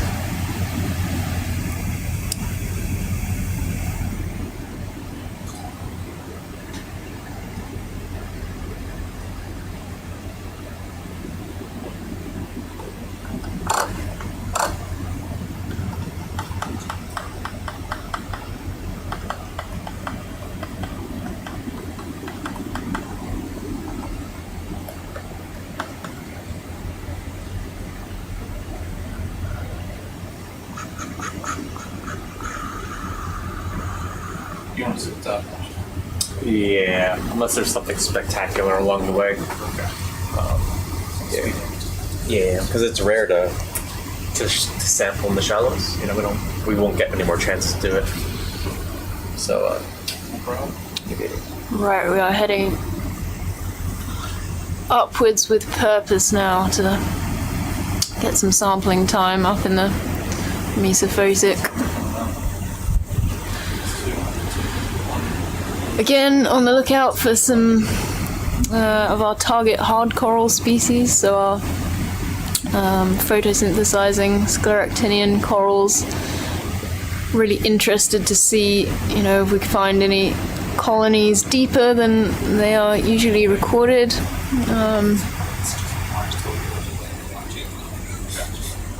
as things do. So the more time I'll have, the better. Yeah. Don't get me wrong, I love the deep, but yeah, there's not many sites we're going to go to where we sample above 100 meters, so. I'm gonna try and make the most of it. Yeah. And we've collected some really good deep sea corals. So we've kind of checked, we really checked most of our boxes in terms of species targets. It's rare for us to work shallow too, so we get excited about working shallow. Yeah. I see a lot more full-length creatures. You mean shallow water corals? Shallow corals. Yeah. No, it wasn't a list. You were just listing. You were just naming the most interesting thing. Oh, another one of our antheas. You want to do any technical diving, Jamie? To get a little deeper? Nate? Yeah. I do Seamount diving, so I bring down 2 tanks, so I can dive deep recreationally, of course. Here? Yeah, so I can go down, 15, 16, recreationally, of course. Recreationally. That air still limits your bottom time. Air limits my bottom time, yeah. Well, actually, no. Usually I'll hit my decompression limit and, have to sit at a depth for 30 minutes before surfacing. So usually that's my limit rather than running out of air because I'm a good scuba diver. Plan my dive as well. Erica's somewhere laughing right now. Mr. Health and Safety. Yes. Mr. Health and Safety. Actually, can we stop for 1 second? Just look at this whip coral, just very quickly.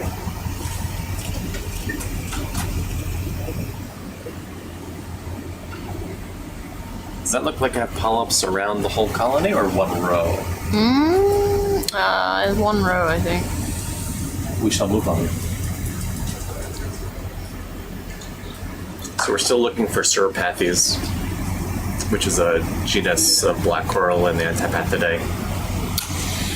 Okay, cool. 230 meters. Getting more of this, what Rob thought was sponge, but I guess now we are in the realms of some encrusting algae too. Yeah. CCA. Should we turn off lights and see if we get... Coralline crustose algae. Oh. We're in the dark. A little bit. So we can't see it on the camera that you guys are seeing now. But the sit camera, is that what this is? The sit camera? So the they can't see it now. Okay, so this is what the fish can see. There's light. Oh yeah.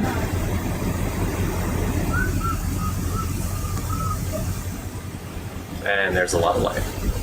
Back in the room. Should probably.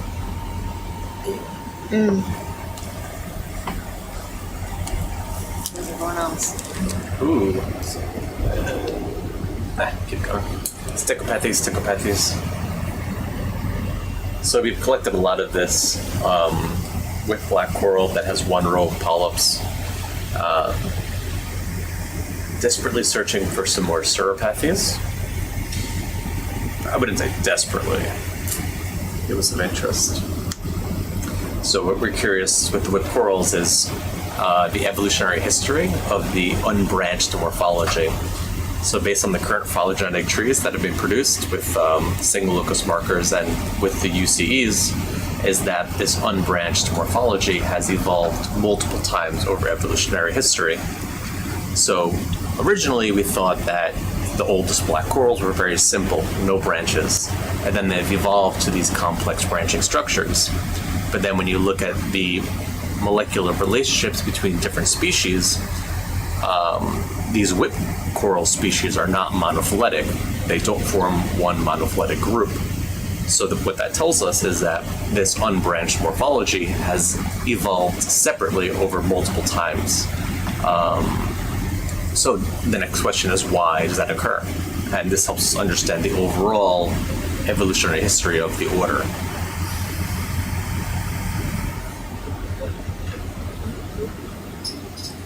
Really, do you have a new position?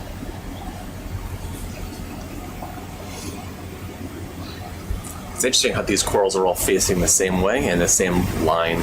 These are all Gorgonians. Orienting themselves into current, to light.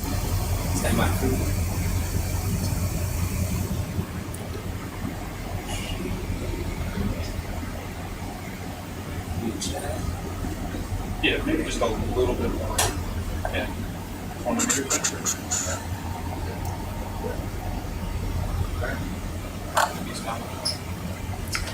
That should be the final position, Luke. Maybe I should Is that right with you? Ben to come in. Yeah, that's great, thank you.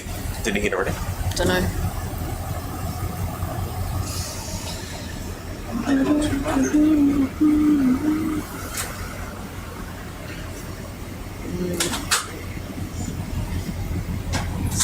Marty hasn't eaten yet.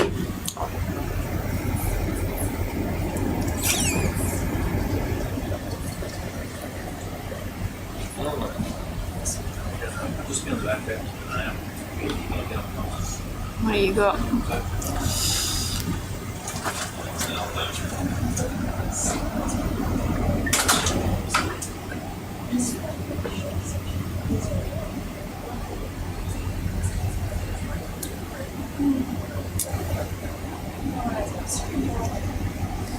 If we look closely on the left,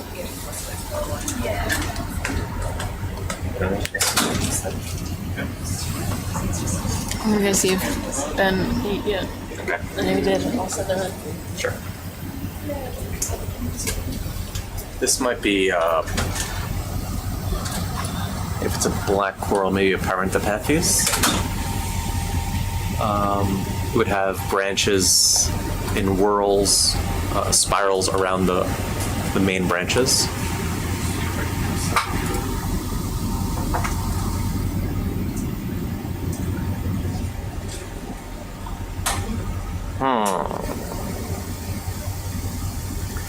Just waiting to stabilize before I zoom in.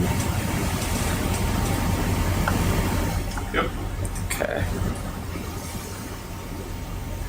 Oh yeah. So this looks like Paranthropathes. We've collected a few of these earlier in, I think, leg 1. So we won't collect it.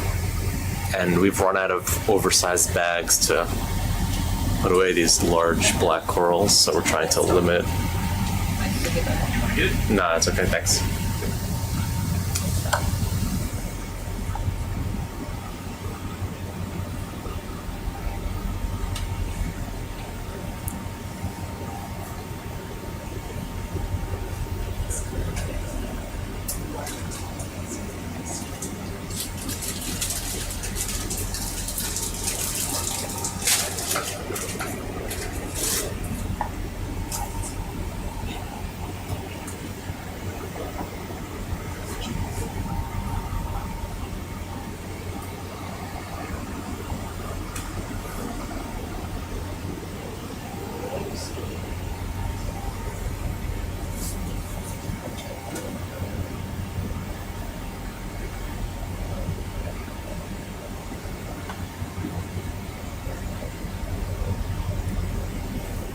Okay, so we're still heading shallow, so we're just above 200 meters, and it's 20 degrees Celsius, so getting warm. Okay, just let me know when you guys start getting up past like 180 there.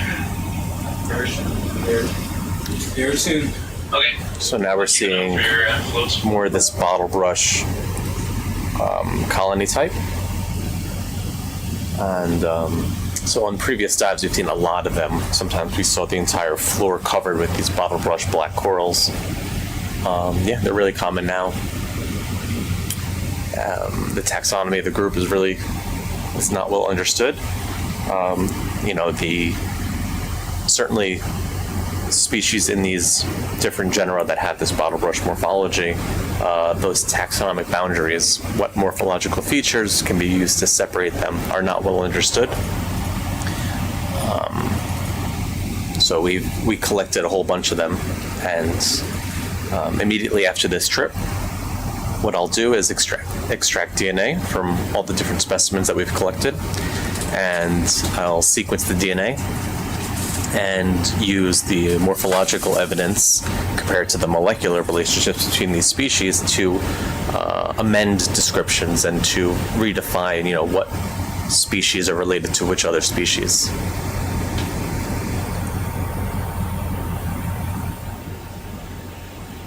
And similar questions are being answered with each group that we're targeting. So the sponges, the soft corals, the hard corals.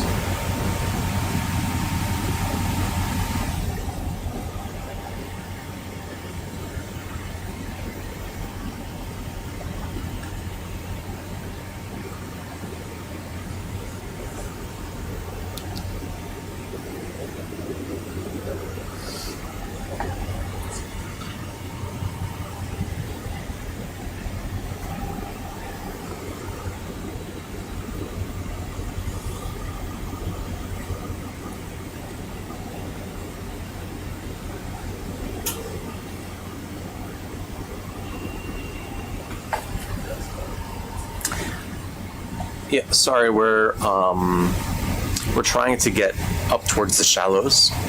We don't have much time left on this dive, so we're trying to hit our targets today. So we're just trying to get a little bit shallower, and then we could spend more time looking around.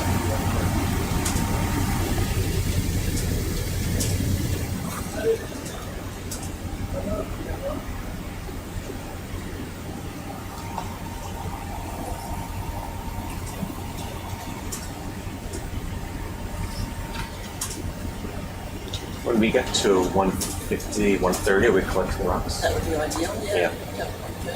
See, I'm learning. Geologist in the making. That's right.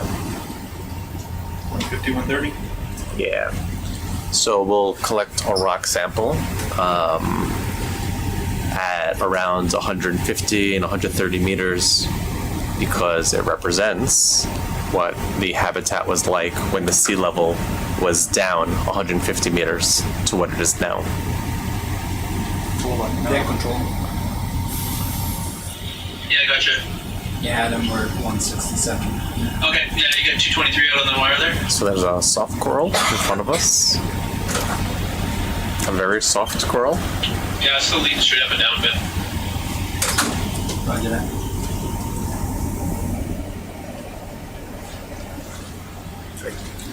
Yes, someone do it. Have you heard No, I'll make it now. That's right. You better go there. Yep. Gemma and Ben will be back shortly. Okay.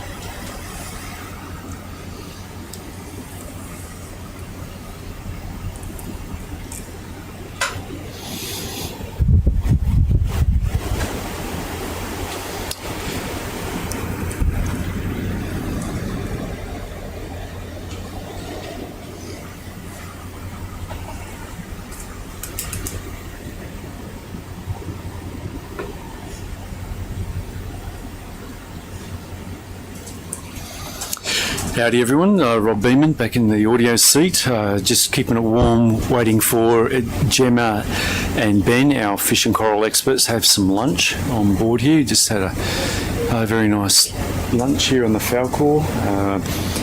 Got Ben and Brody in the our ROV pilots, assisted by Marty over in the event logger and Alex over in the squiddle seat, and of course we're seeing lots more fish coming into view, so appreciate the our fish experts ashore giving us some ideas on what these animals are. So we're now at 155 metres depth. We've probably got about another hour and a half here. So we have plenty of time to work in this Mesophotic zone. Temperature is warming up dramatically. It's now 22 degrees, so certainly be comfortable swimming weather. We're really close to the reef, probably just less than a few hundred metres away from us, and we've had Antonella, one of our students on board. She's been testing her own ROV. It's quite a small one. We'll see if we can get her in, maybe chatting about that, maybe if not this dive, but certainly next couple of dives she can talk about how successful that was. So they're out in a small boat at the moment, just in the shallow coral reefs, testing that small ROV.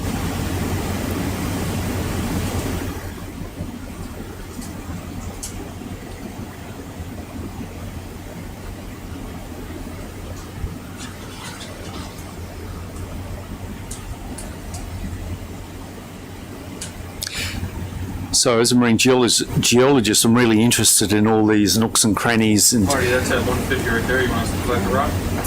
We'll go towards 130. Okay, 130. Yeah. And of course, we're quite interested to see how these might relate to lower sea levels. And if we go back 20,000 years to the last ice age, when global sea levels had dropped about 120 metres, that's globally. Here on in the Coral Sea, these large atolls would have appeared like big limestone islands sticking up out of the ocean, and we believe that around about the 100-metre mark we might see some ledges left behind, wave-cutting ledges left behind by these lower sea levels. Just get a little slack, and then so if you need to pay out, just let me know. Roger that. Got a. So Jeremy's turning me into a black coral expert. I can see there's a black coral in the lower right that we just scanned across, and I think we're looking at a nice big Gorgonian fan coral here. So if you just have a look, there's black corals coming into view now. Jeremy's just ducked out to grab some lunch.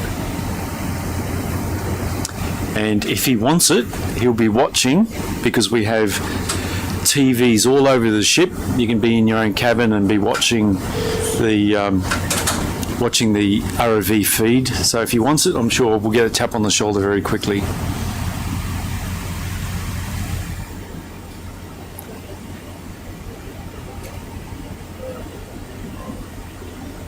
Hi, it's Marty. Is Jeremy watching the screen?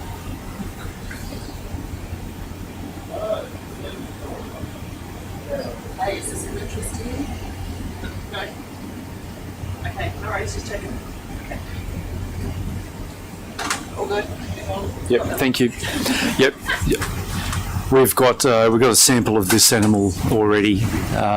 So we have permits to collect out here in the Coral Sea, but we're only taking what we need. We don't need to get multiple samples of the same species, so we're only taking just what we need to do this DNA analysis.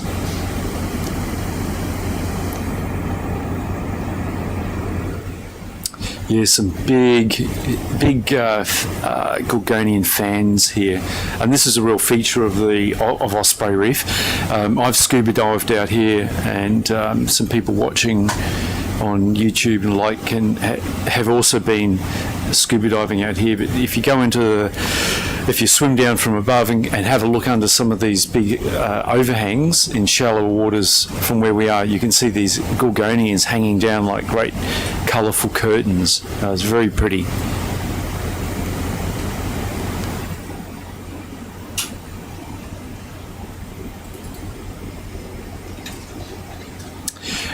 And of course the background rock is being covered by this red crustose algae and also a green encrusting algae. What we're very keen to see though is some halimeda, and it'll be the halimeda is forming a lot of these white flakes, these white sandy flakes that are all over the seafloor. As we get closer in, you can see this is so coming in closer, and okay, left. See all these little white flakes? They're about the size of your fingernail, and they form as fronds on halimeda. It's a green algae, and it's calcareous. When it's living, it's green, obviously. When it dies, it forms these white flakes, and it's a really big proportion of calcium carbonate that ends up lying on the sides of these coral reefs. So we're very curious as to what is the lower depth limit that the halimeda algae lives in. So we've got Marty McNeil, who's just completing her PhD on halimeda. I would say she's one of the world experts on halimeda. And so we're very interested in them. And we've got another black coral just underneath the ledge on the right-hand side. Yeah, sort of feather-like. Yeah, actually, there's quite a few black corals under here. And we're just waiting for a call from Jeremy. He's having lunch, whether these need to be collected or not. Yeah, I like it. Maybe outside for a rock. And we're also going to get some rocks.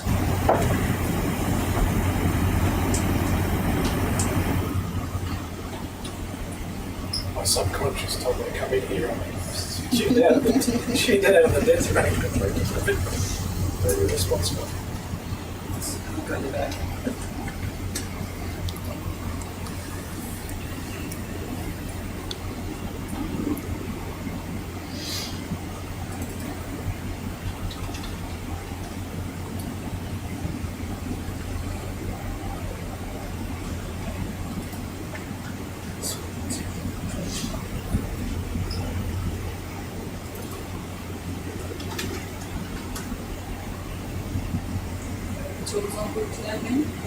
Yeah, I do call this I'm unworthy if I break it, just told them, you know.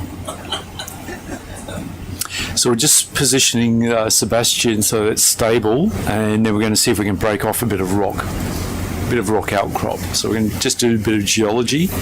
But you have a look at this rock. There's plenty of life on it. Most of it's algae, but lots of smaller corals in amongst it as well.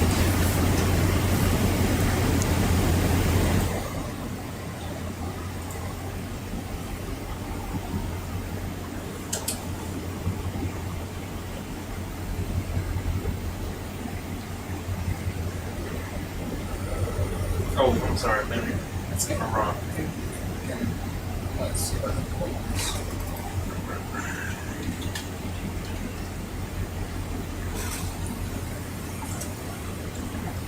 So what do you got?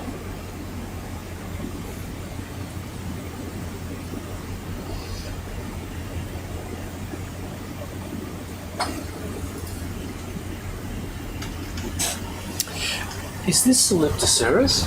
Anyone? Marty? Loose. Just underneath. What's that? And just drop it. Just drop it on the wall. We'll stack it at the gyro.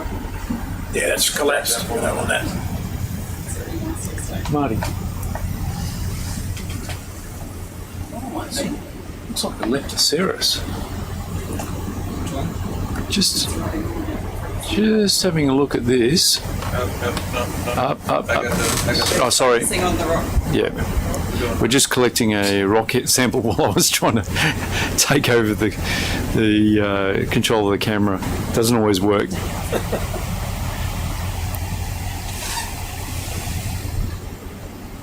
That's fine. Yeah. That'll be nice.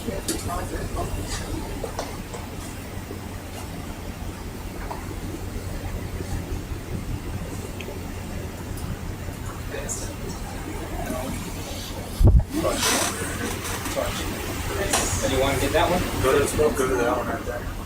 Right in the middle. Shoulder down, you'll be able to get in there nice. This one? That's you. Forearms? Benthic forearms? Benthic forearms? Yeah. Oh, the green? Yeah. These are monsters, aren't they? Shoulder down a little bit.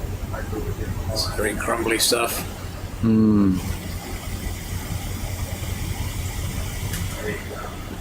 It's a shell bivalve of some kind. God, that is all just looks all a bit rubbly to me.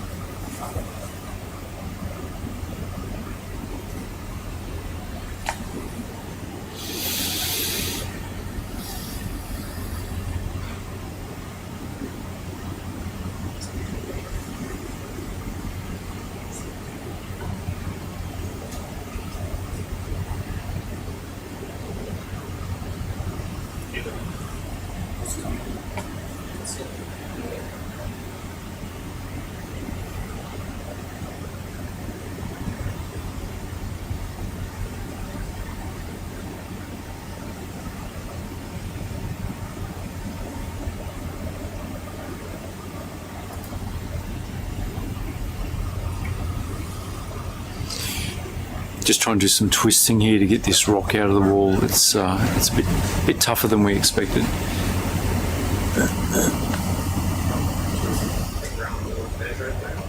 Right?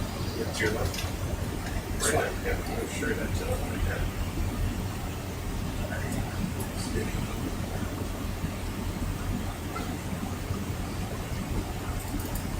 Yeah. Here we go. Nice. That's it. Where'd you like to put it? It's a nice face, I think. Yeah, oh yeah. Look. These are little benthic forearms on the side. You see these little discs? They're tiny. They're probably about the size of your fingernail. We call them LBFs, large benthic forearms. They've got this sort of characteristic brown-grey colour, and they're a single-cell protists. They create these these calcium carbonate, when they die, they break up and become part of the sediment. So it's interesting to see them here.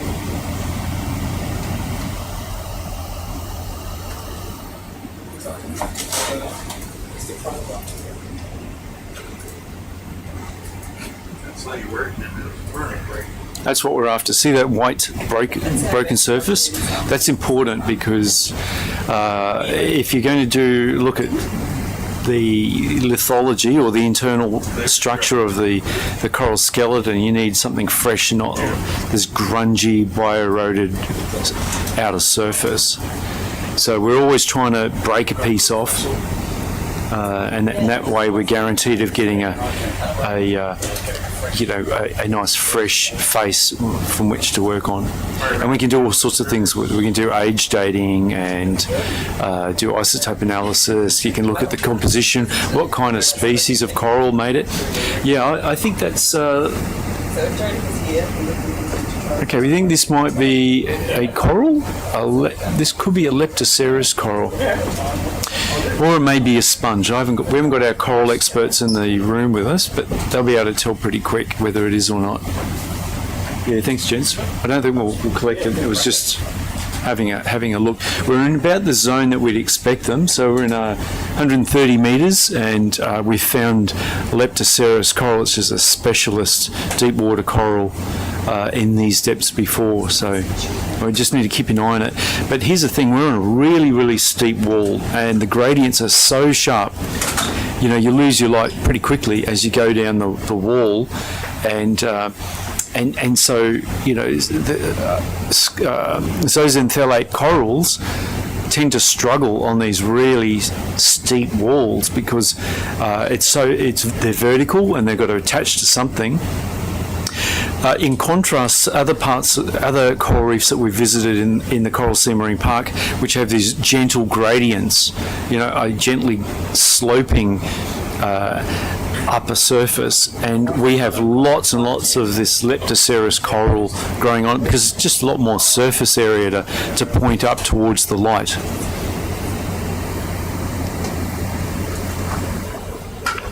Little damsel in here. Don't know what species, but I do know a few fish families, so there's a little damsel hiding in there. Pomocentrid, I think. Pomocentrid with it looks like a sponge just in front of its hole there. So lots of cavities for small fish.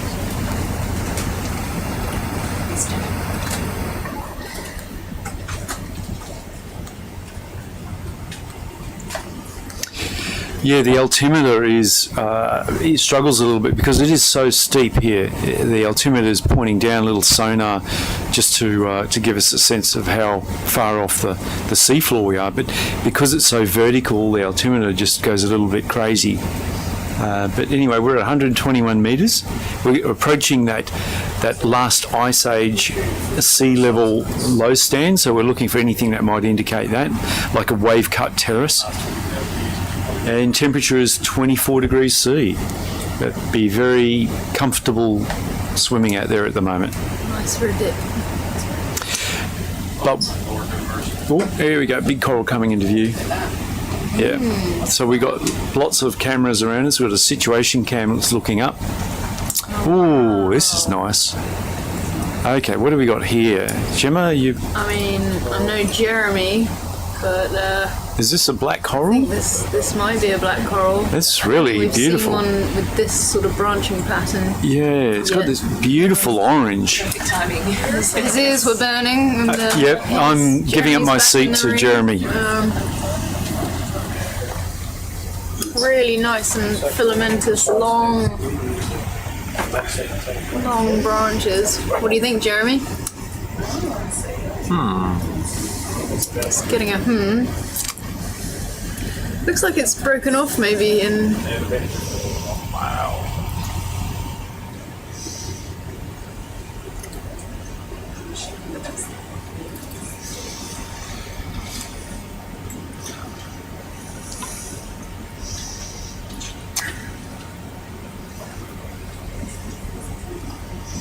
It's very orange.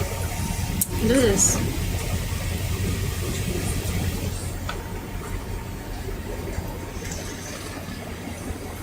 Wow, it almost looks like those each of those filaments has its own row.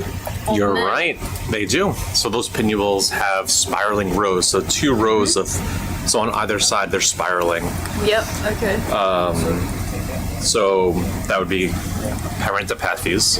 That's what this genus is. And it's a big colony. We've collected a few of these. Do you remember? It was so this when is you first something came we've on. collected before. Yeah. So we certainly have something like this. Look at this. Look at this branching here. Like a cluster. So right. So it has secondary branching, and it's a pinnulate colony. So it has unordered branches, kind of random along the stem, and then ordered subpinnulation. So every branch has smaller branches that are repeated at equal intervals along the colony. And yeah, this is a really big colony. Nice. But we've already collected it, so we can keep looking on. It's to stay. Well, it's a good colony. How long would that be, Jeremy? Do we have the lasers on? Meter? Over a meter long? I would say so. Let's see, that's 10 centimeters. And we could just bring this up to the colony.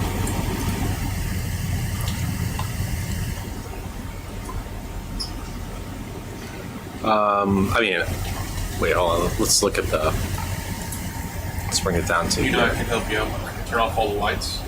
Get those nice 2 laser streams out. Okay. You want to do that? Sure. Boom. I can't even zoom out anymore. We're kind of close to it. Take a quick measurement.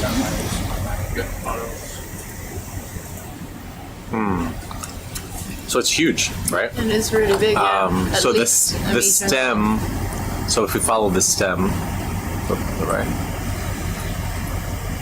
So 10, 20, 30, 40. It's well over a meter. It could be 2 Maybe meters, maybe 3. So, yep, Bigger than the front of Sebastian. it's bigger than Sebastian, and we definitely don't have room in the wet lab for it. Not with that attitude. Bungee cords of chloride. Yeah. Very cool. You're strapping to the roof, right? Before we go, Birds and blue eyes. okay, octocoral underneath. So clearly we're in Mesophotic habitat here. There's corals everywhere. Surrounded by soft corals is the black coral.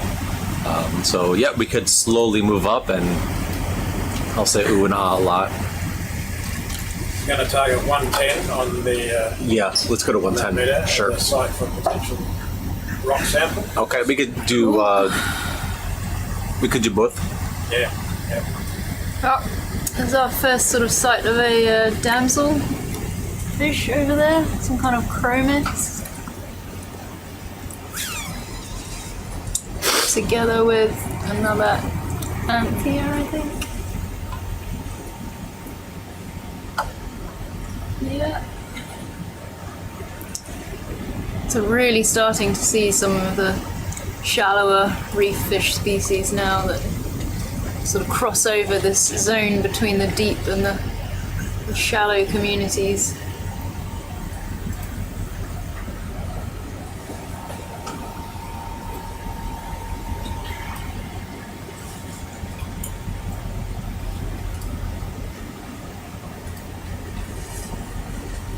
Coming up on 110.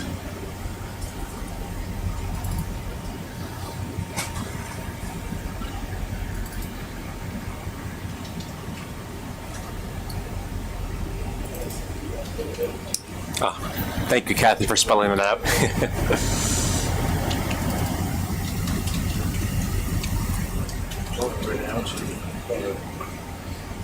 You know that it's kind of almost eroding. How about a rod from in there somewhere? Nice, yeah. Oh, look at all these colours now.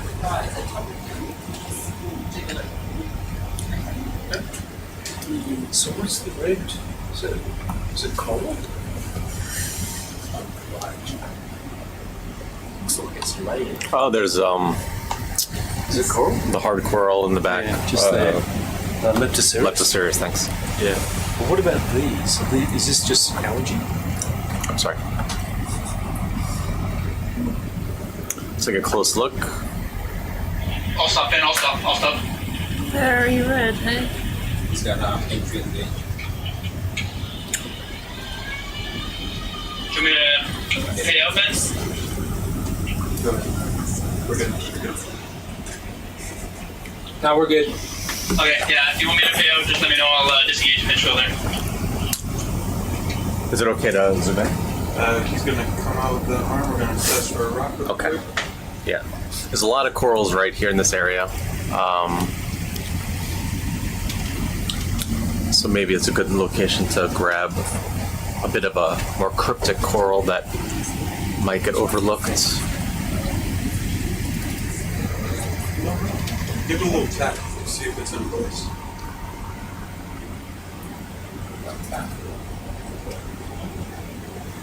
Could you use a crowbar? Yeah.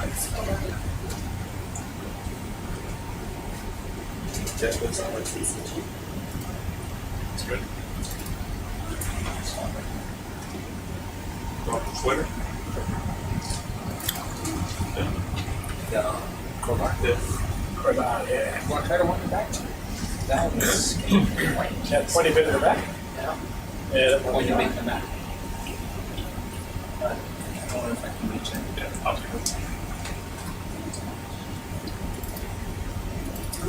Go out there and give it a tap on plankton for a bit.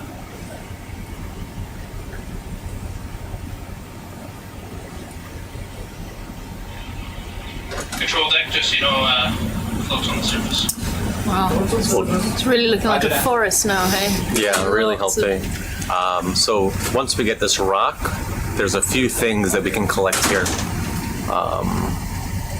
Notably, if that orange coral is a black coral, that'd be a really good one to collect. I'll zoom in when the rock work is done.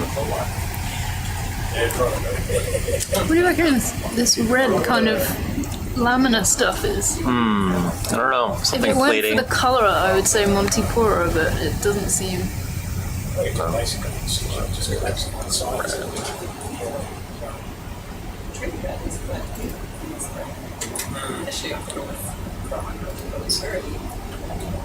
I've asked Tom.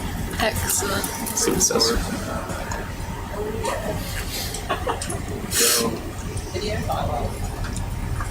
Ooh, What? that's a good whip coral on that rock. You want to grab that rock with the? Oh, then no. It's a rhodophyte. It is a road. The red, the lamina stuff. Yeah. What is it? Rhodophyte. Red. Okay, so it's a red algae. Yeah. Right. Okay, so we got red algae. That's what these plating red colonies are. Yeah, I've mislabeled them in surveys before. Yeah, I was wondering. We've seen in cross. That's funny. These almost look Yeah, like sitting yeah. white. Yeah, they do. They sort of just spread out in this sort of weird. So we have a very advanced tool here. Get some fragrance in this place. Or even a video follow-up. This way.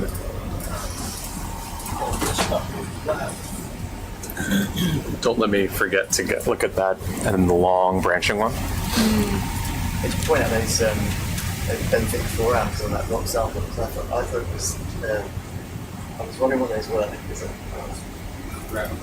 Yeah. very puzzled. Yeah, we see them. Disc shape Yeah. thing. Yeah. Very, they're all concentric rings that they can grow to. Really? Yeah. And there's Technical manoeuvres going on here. Yeah. Good to see cooperation between the two arms. Yeah, working together as one. But we've seen big zones of them out. These other courses, so kind of got an eye, but some of them can be quite big. No, not quite dinner plate, they get close. That's the organism which is like calcified. Yeah, it's a single cell animal that just makes this ring. So where's the animal going to be when that Internal, they're very thin, but I think it just spreads itself spreads out. Yeah. how far can one cell spread out? Well, it's multi-nucleate. It's one. It's but it's a protist, but it's a single cell, but it's made of multiple nuclei. Yeah, so it's pretty bizarre. Foreign, those different forms are changed. Okay, so yeah. When Tom sees something he likes, he'll message so we can see it. Yeah. We'll see, when we go to this other, we'll see really big versions of that.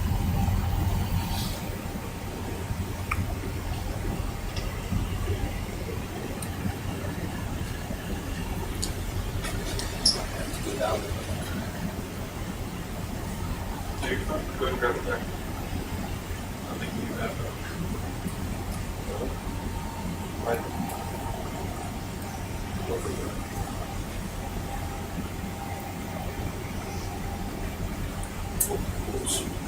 That's odd.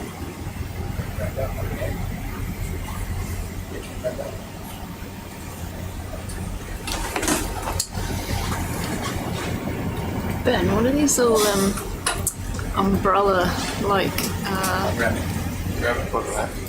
See these guys on here? We've seen them in a lot of transects. They're kind of like those daisy anemone That's what I'm looking at, but it's probably a zoanthids or a could be a tunica there. I have to look closely. Love the monkey fist in these. Yeah. Yeah.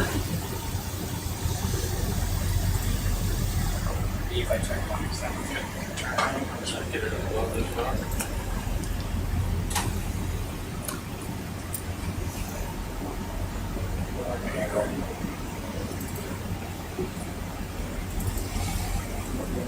It's like the ROV has multiple personality disorder. It definitely has that. Well, they're trying to work together. You come out. Out down. Actually, no, you're fine. Yep, come down. It's amazing kind of how the lack of current really makes everything look like it's going on in a vacuum almost. You forget there's water there. It's apart from when that happens. Oh, it's feral. It looks like it's a feral current, to be honest. I guess SuBastian's just good at holding position. Holding still. Yeah. It's having trouble. No, I'm just tapping it. Wonder why. I guess there's not enough rubber to kind of hold it. It's like metal on metal, will just slide out. I guess the handle should be rubber. Usually it's a bit of rubber. Hold them in also. Come to your right. Just let me know. Let go. Let go of it. Come to your right. What? Just come to your right. You drop it.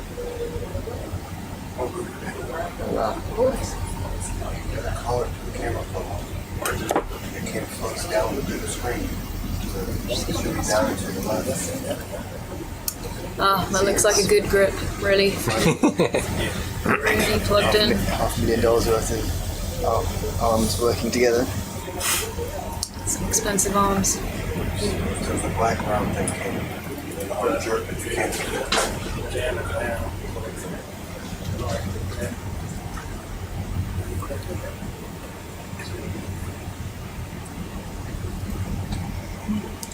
Sit to the left. Yeah, I can't move the screen. The little black thing? Oh, there it is right there. It's an interesting question there about the cameras on the That's the thing for the brand mount. the arms. Yeah. Yeah, the camera's just locking. That's fine. Hey, like you put the account up in YouTube? Yep, sit down.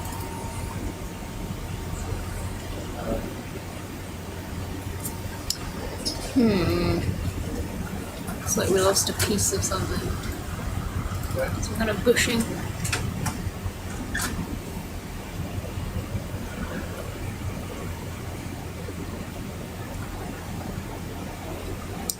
Just a bit of So they're trying to see what Self-diagnostic. the camera. You have to bring the camera in. I think it's in. The ROV is just admiring itself. Pretty much. Camera. Okay. Yeah, it's still good. It's just the mouthpiece. That was just on it. Yeah, it was fine. Okay, cool. Go ahead. Okay, back to construction. You're good for down that over there, right? Down the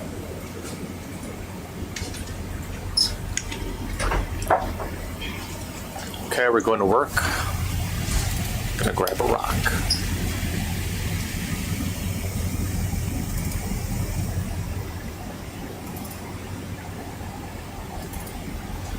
push away. To the target. I'm wondering about whether that jutting out there.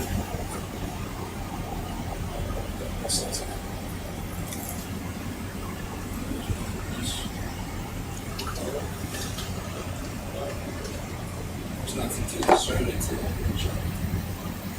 There is a little crack just. All right, so this is called the crowbar of science, the COS. Seems to be doing the job.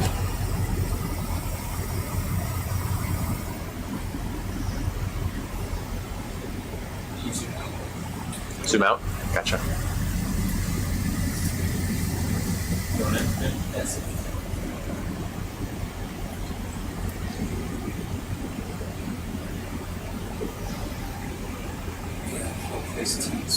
Yeah, okay.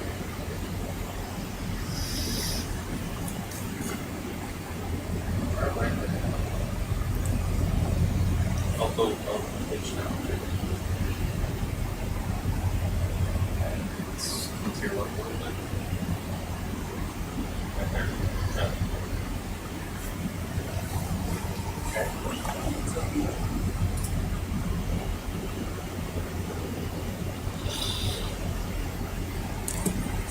Just trying to.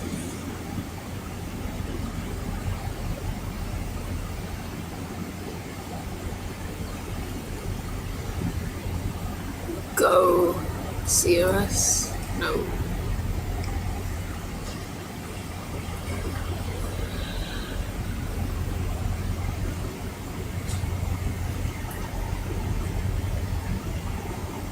Just looking for that sweet spot.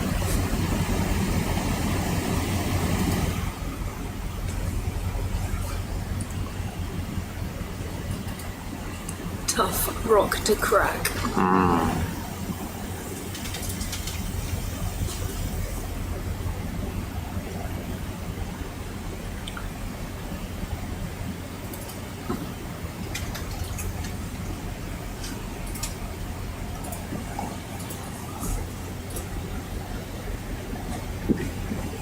Probably about a few more seconds to do on this side of the back away. Cool down. Okay. Choice? Then pull up there. To your left. Do you want to reposition?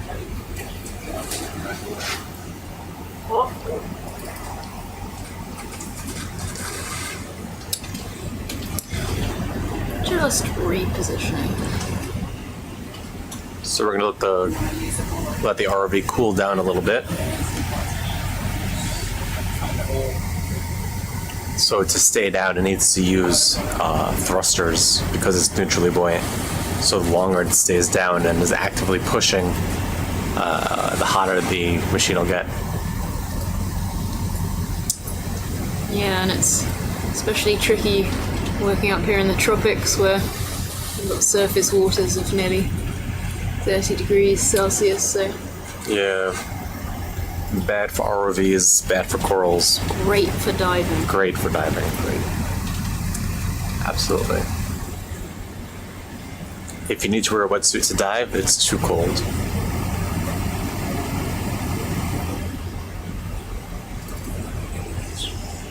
careful.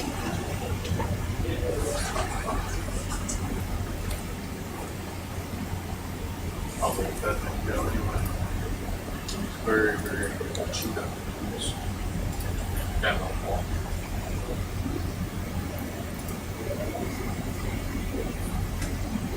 That's a good one right there. You want to get your arm out there and just go touch it? See if it's loose.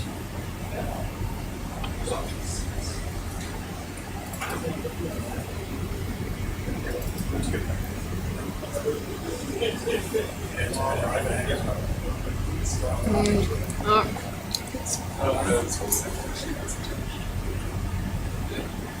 So hold that right there. The guys are just probing around, trying to find another suitable spot to try and crack some rock off. Can't be loose because, you know, that might have just tumbled down from above, so they want to try and get something they can be fairly certain this is from this depth.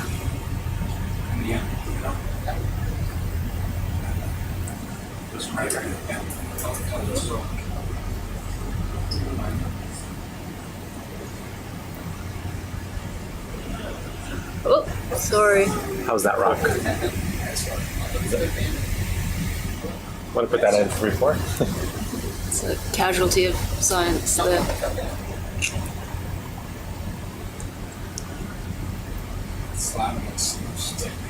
All this looks pretty loose.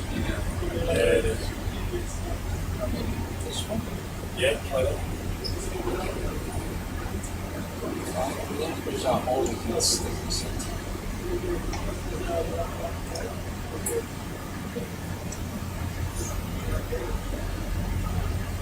Solid.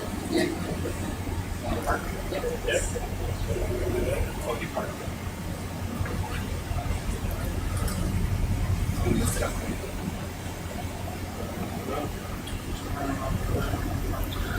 Parking up.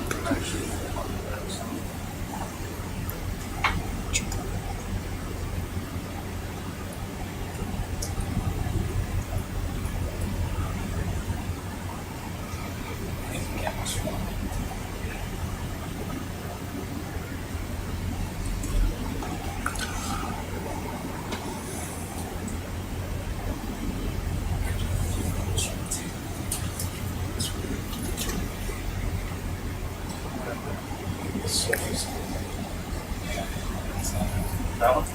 Yeah.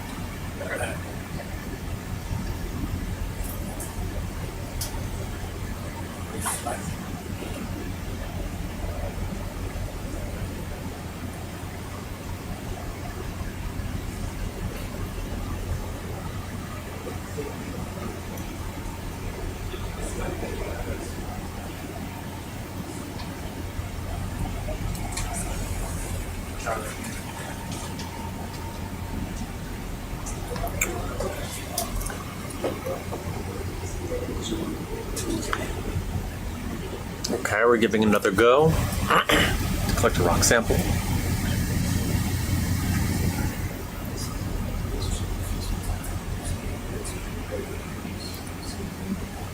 Okay.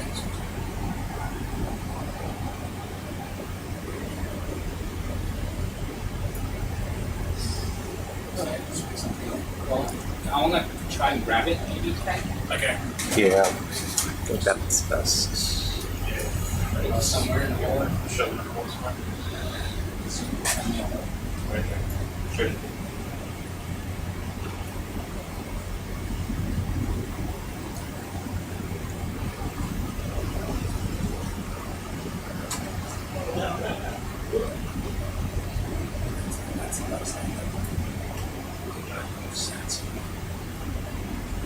Ooh, into the ground. Yeah, this was on anyway. Well, just throw your tools down. Alright, we're gonna try to grab it with the claw, the good old-fashioned way. So we have a question here. asking, would you explain why the sample that spilled over was not suitable? The rock sample? So, I think I'm right in saying that the guys here are looking for a rock sample that we will be sure is from this depth rather than something loose that potentially could have tumbled down from shallower depths. It just helps us be more precise in our I concur. investigation of. It'd be misleading if it actually came from 30 meters and Right. tumbled down. It's kind of, I guess, the biological equivalent of going to the Antarctic and chucking a lion out the door and going, oh look, we find lions here. Right. You gotta find a lion with feet growing out of the ground to know it came from there. Otherwise, how do you know? Something like that.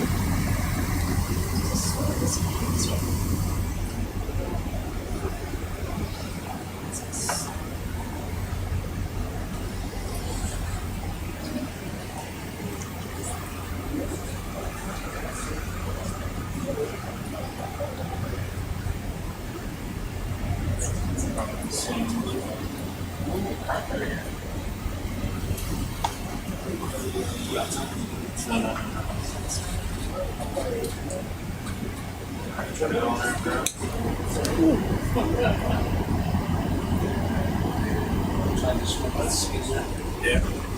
Really strong cup of tea. If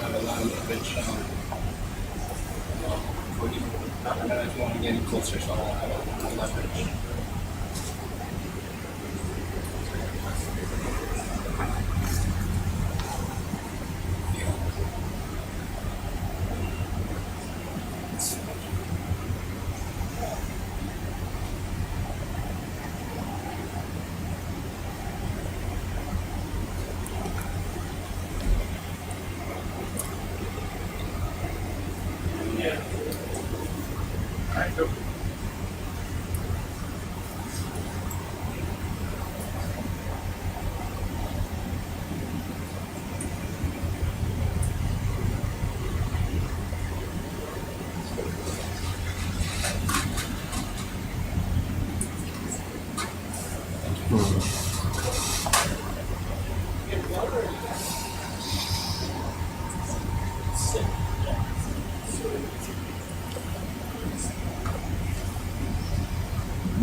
Camera's breaking out. Okay, don't know.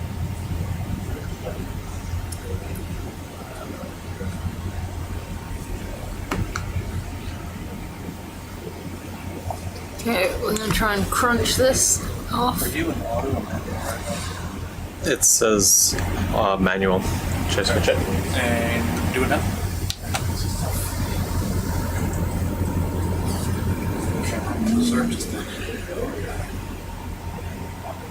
Sorry? The camera went crazy for me. Iris on, ISO went crazy, autofocus. Decided to white balance itself.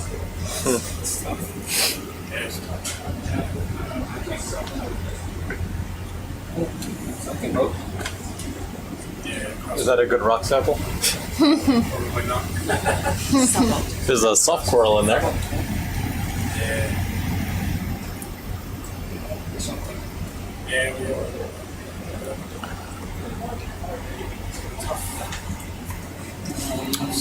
This is a tough grab.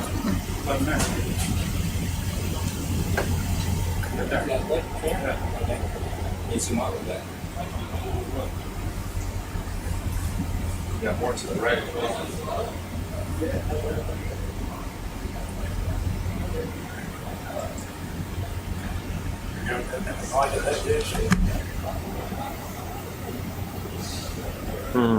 This could be good. This could be good.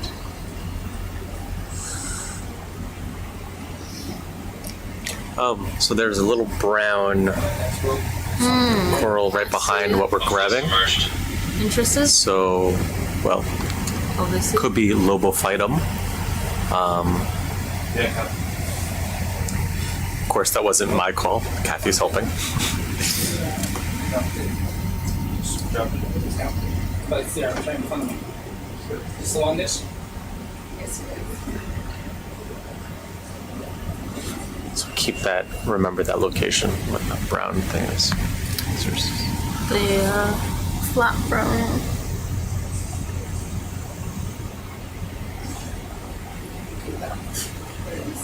See. What's happening? Not sure.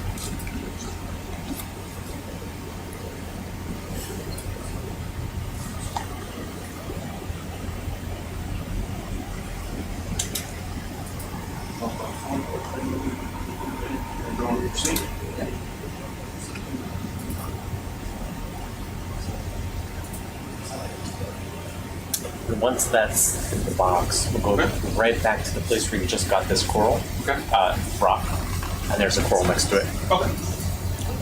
See, Here it goes. that was a 3-pointer, Do that on purpose, though. obviously. You want to grab that crowbar and we'll stow that thing? That's okay. Thank you. Thank you very much.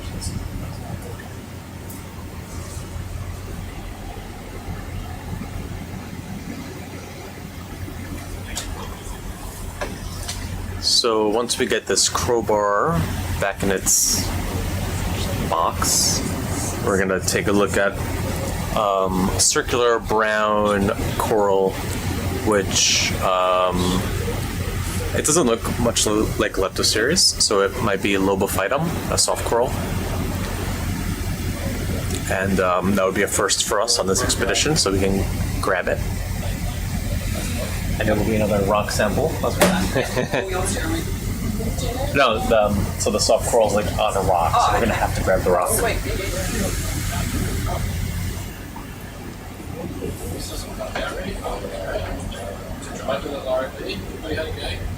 Just let me know when I should zoom in. But he's going to stow that real quick and take the other arm ready.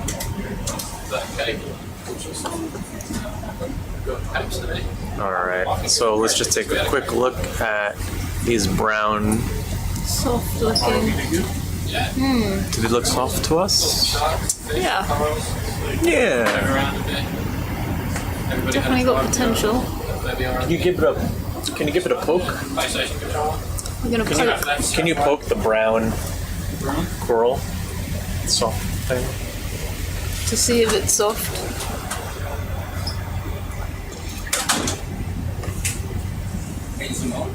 Out, yeah.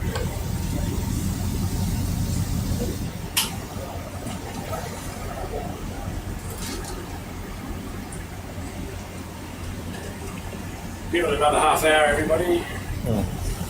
All right, we got 30 minutes left on the dive. Yep.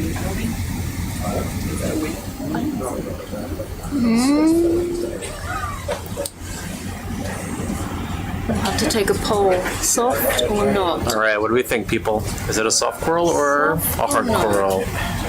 Oh, looking kind of hot. The good thing, I suppose, We could just grab it. It's off now. Nah, let's pass on this.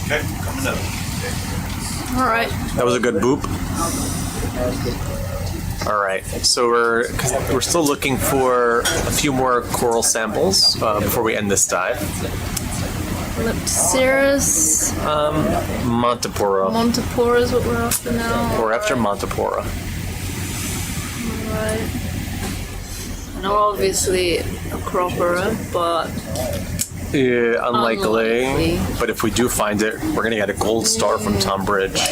lovely little fairy rest down there.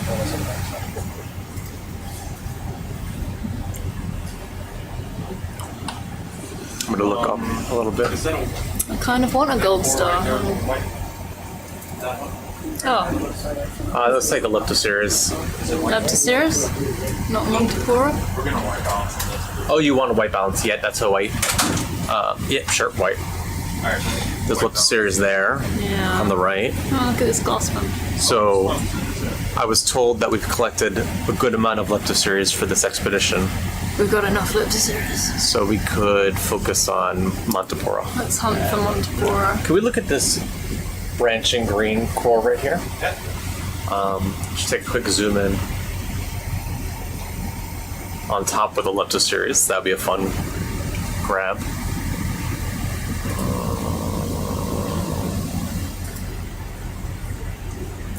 Is that Is that just- Leptoceras? Oh, the coral might be. I don't think that's Leptoceras. Where's Ben?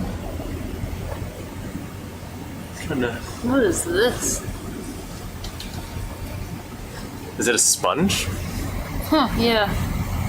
All right. Yeah, maybe. Okay. We can keep going. You think that's Leptoceras? I don't think so. Montipora? Oh, wait. Oh, wait. Just a second. There's a lot of it. Message Ben. He's good at this. I'm just going to fly back and forth right here. Yeah, stay cool.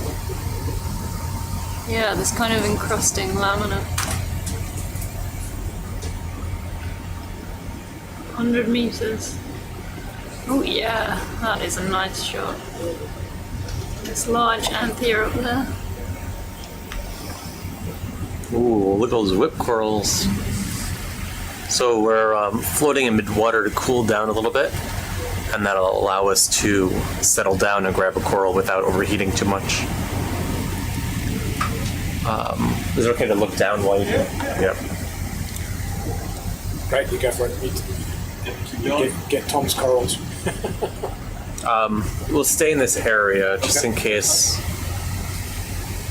I'll just stay covering the. Yep. There's chromies there. Maybe ambonensis. Oh, maybe a bit big. Some of starting to go. Some of them starting to go. Fish right here. Lots of nice antheas. Do you want to grab Ben to see? Yeah. How Yeah. That'd be great. potentially this, right? Yeah, encrusting. These are. Oh, Potentially. nearly laminar. Potentially this. Yeah, potentially. We're gonna get an expert in here to confirm. I'm just gonna fly laterally.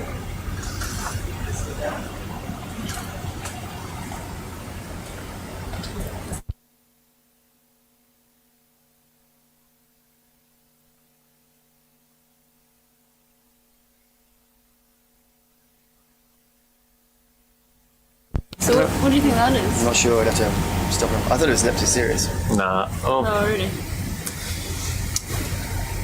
Well. No, maybe not. Handbrake terms. What's that? You gotta get. You just gotta get You gotta close. look at that's them. all. You have to try and see the corallites. Or lack of. Ooh.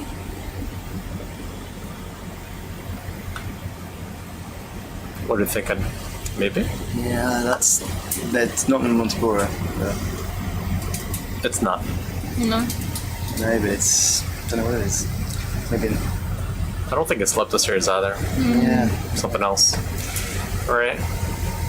Could do with the Tom Bridge. Yep. 100 meters and going up. Some Montipora would be great. Okay. So we're really on the hunt for Montipora here. We'll find it. At what depth does he want it below there? Here. Well, around here would Right be here. great. Leptoceras there. So we're seeing lots of octocorals. Long. That's the same as what we're just looking at. Yeah.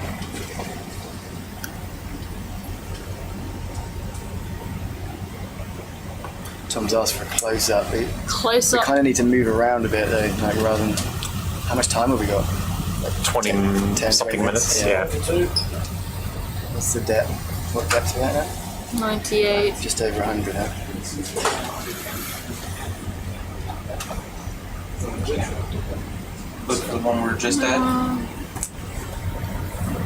We'll just keep going straight. This is looking promising. This stuff up here. What do you think? Go beyond That white perimeter around the edge is very Montefiore-esque. Yeah, this is looking good. Okay, just sit here for 1 second. You want me to zoom in on it? Yeah, that'd be great.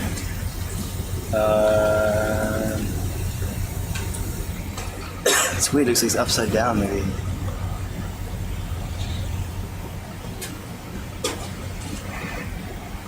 Wow. Good zoom. Hold steady.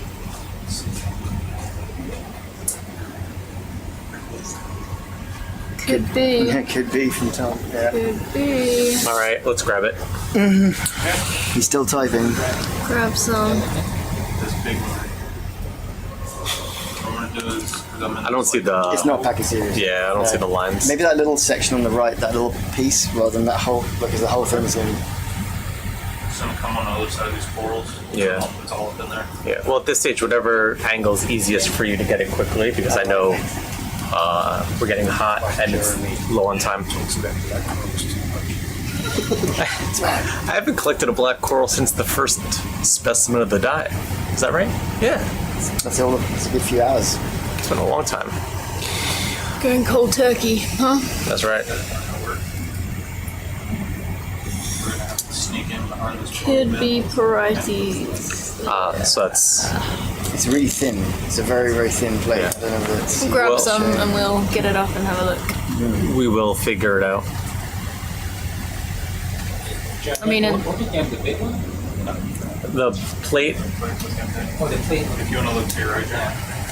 Looking to the right. There's like 4 parts of it, so you don't really need to get the big bit. Ooh, it's like we're swimming in this field here. Yeah, so whatever out of Maybe this that you bit can there. grab. Or the rattle as well.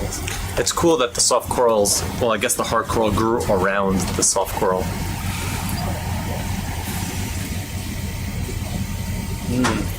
You could just drop your arm straight through it and then pick up the piece. That's what I do when I collect my hard corals. Just like a poppadom. like a what? Poppadom. Poppadom? Indian crisp thing? Crisp. You know what a poppadom Oh, is? yeah. I know what you're saying. Gotcha. Yeah. Can you grab a small one? Yeah, Sure. Whatever's easiest for you guys, I guess.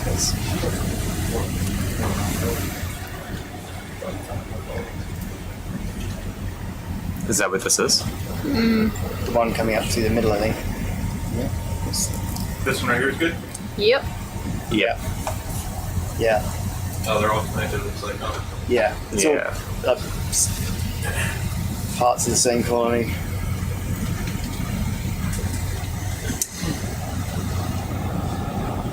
And this is a pretty good live demonstration of why coral taxonomy is so difficult. Tricky.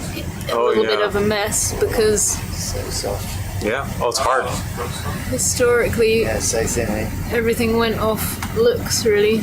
Oh, It's it gotta looks be the a same. It'll be the same, but There you go. You want the whole piece, right? This there. Yeah, that piece is good. Where would you like to put it? Is 1D open? Yep. 1D, please. Maybe parietes for us. so yeah, with these samples we can A, really take a closer look at their structures, and B, get the genetics done and work out what they are. One opening. Yeah. Where's this going? 1D. 1D. So yeah, you get a nice little chunk. Yeah. Yeah, that's good. Certainly, the images we have are good. Maybe I have to take 30 seconds, just take a close image so we have something to pair. But we certainly have tissue. A Monet painting.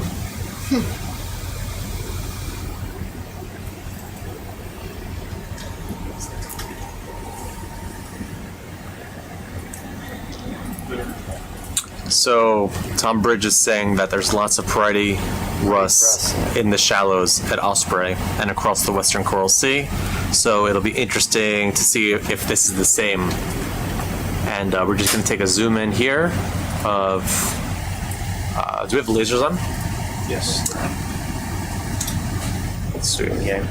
Yeah. I'll just quickly get one of those. Zoom in.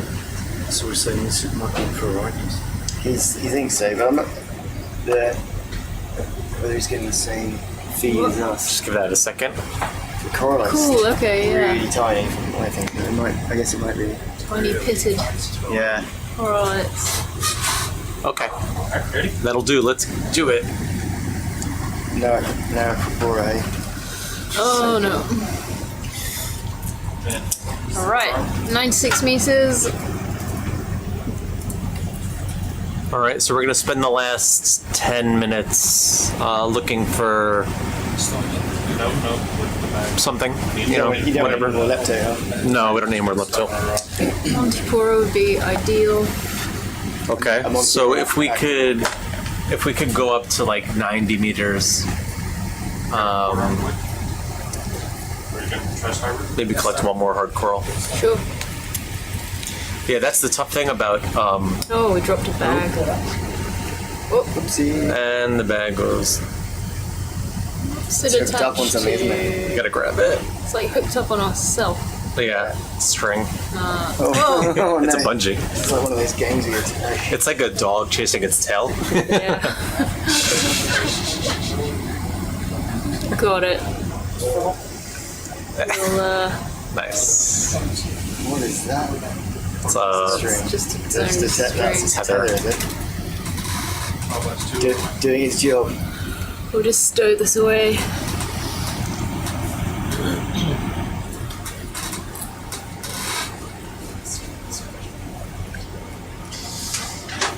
Back in the box.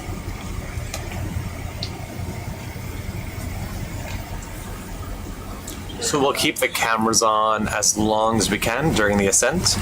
It's a fairly short ascent. We're at 97 meters now. But usually once we get off the sea floor, you don't really see anything but blue. But as long as we can keep them on, we'll keep them on. Okay, we'll go to the top. To the top. Here we go. All right, guys, keep your eyes peeled for cool critters and crazy corals. Look for their C word. That C word.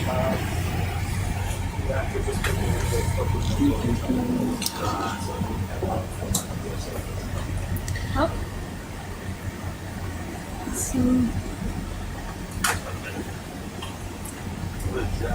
Sea holothurian. Sea cucumber. Just a holothurian. Nothing's just in anything, yeah. Everything's just a something except for Black coral. yeah, you got it.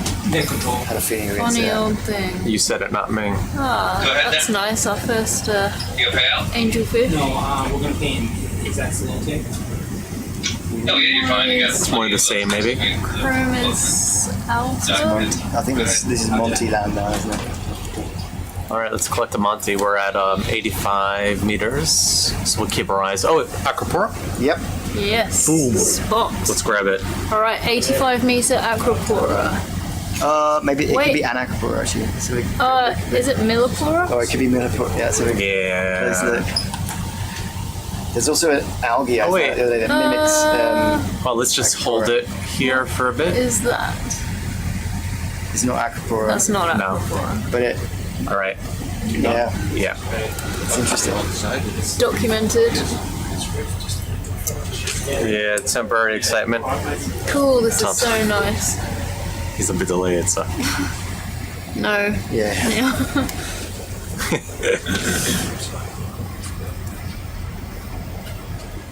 Yeah, I was reading the other day about a Oh, was that a little algae rock that cod? mimics Acropora to, I think it's to stop ward off. herbivorous fish from chomping down.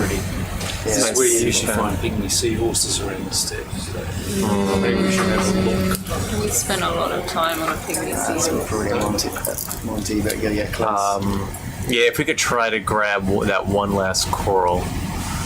And how much time do we have left? 15. Oh, 15. That's like 3 corals right there.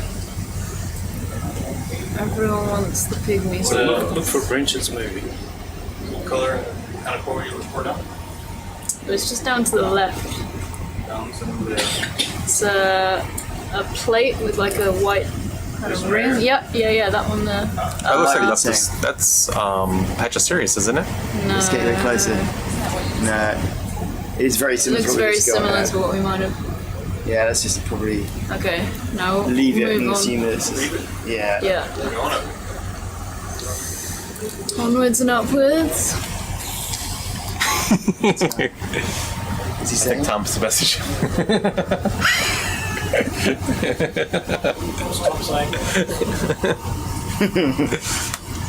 I can't really read it out. The language is I think extra. we stop for pygmy seahorses though. We just, if we see them, we stop. This is more that same, right? That's not Aquapora. We've got our first butterfly fish up here in the corner. So that's a good sign for a proper... Forsypyga flavissimus. Oh, look at this soft coral here on the reef. That's Beautiful, isn't it? Yeah. Maybe flavissimus. Stunning. That's not what you were looking for. No. Keep being... Yeah, we'll keep going shallower. Yeah, great sign. Oh wait, Oh, wait. I'm waiting. That one... The one I with don't know. this. Just tell me when. just Yeah, back I'll up. do it now. Yeah, just briefly. So, just quick insert view. This is Osprey Reef. You can see that blue aqua at the back behind the ship. Lovely day here at Osprey Reef in Australia. Thanks, Vic.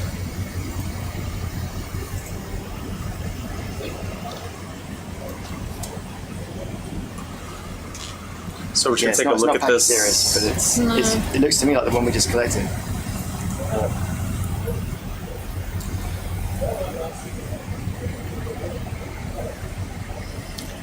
So we'll take a quick look at this hard coral. Looks like something's had a chunk out of it already.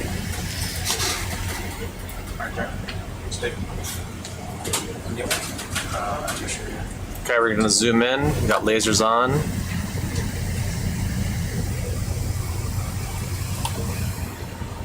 There we go.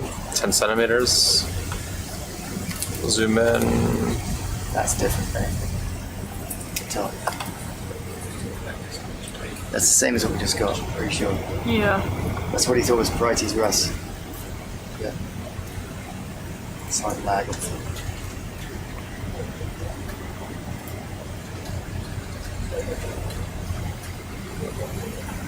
Okay. Oh, 1 second. Working remotely here. Oh, he's watching? Yeah. Nice shot. So that's a no. Ben is spot on. But above? Yeah, that's different, but That is something different.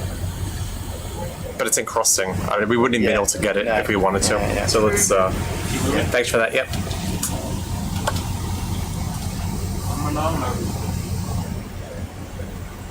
All right, varieties Russ. Blind angelfish.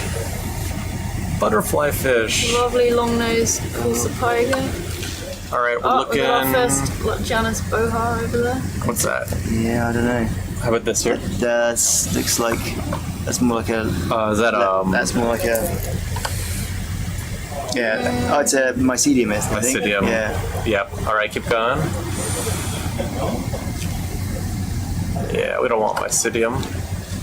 Looking for more plating stuff. Yeah, let's shoot for that. Plating, but one specific. It looks like a lot of dead. Yeah, there's a lot of rubble, coral here. Got some That looks like Oxypora, maybe, or yeah. Sinanthia pleuritania being agitated a bit. That's a centropyge there, isn't it? That orange. That is, yeah, mimicking. Yep. Keep going. Shallower. Where are we at now? 74. Okay, we're about near scuba diving depths. Depending on who you are, yeah. Shooting up. That's a Pachysterius. That's That Pachysterius, is, yeah. Spot on. Bottom. This is a something soft. Is Yeah. Kathy interested in that?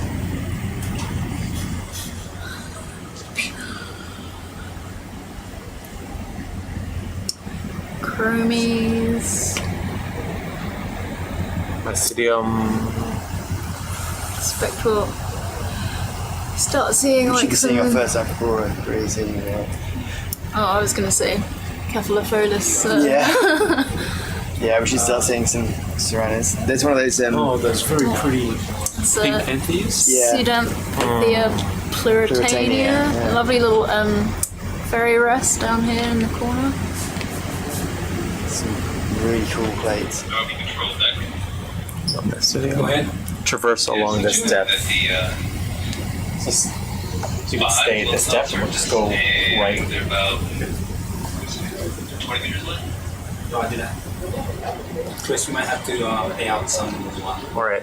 So we're gonna stay at this depth for the rest of the dive and just look for a coral of interest. First, We'll keep fish spotting as well. sure. Keep Sure. fish spotting. And the first one to see an Acropora wins a prize. What's the prize? Oh, look. Is that a dead one? What's What that? are we looking for, gentlemen? Acropora. What's that? That looks like a dead one. Ooh, it looks like some of it might be alive. Maybe on the end. Looks like this bottom On the section. edge, yeah. This bottom bit might be alive. But could it have fallen from the shallows? It doesn't Oh, it's seem. possible, yeah. Yes, it could Yeah, have. but still living. That's, Yeah, so even if it's alive, it would still be. Yeah. Give Tom his depth. Do you want to take a closer look and grab a bit? Yeah. Okay. We'll just stop here. It's just whether it's. Yeah.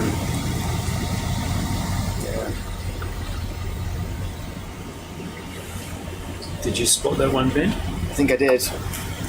What's my prize? Gotta think about it, yeah? It does look like it's flipped over. Yeah, it does a Yeah, bit, it yeah. does. I don't think it's a good one. Yeah. I think we're better off looking for a better. Not in spending the time situ. looking for. All right, something like this, but living. Right, let's keep scanning. Is it Okay. You got it, but it came up from hooked up this hole. Yeah. I Yeah. think so. So not in yeah. situ either? Yeah. Yeah, I'm with you, Tom. We'll get it.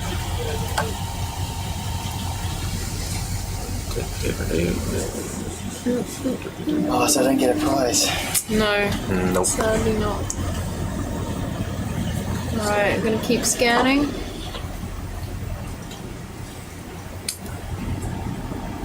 We'll keep going right. Ooh, Oh, look at all that Halamina. Alameda. Hallelujah. Look hallelujah. at that. Yeah, under this ledge, lots of it. Yeah. Yeah, it's really popped out, isn't it? Yeah. It's such a bright green, isn't it? I mean, Yeah. it pops out at you. Oh, on the top there. On the edge of the ledge. I feel like this massive cropper face is going to come into view in a second. Lots of curtains of Alameda hanging down.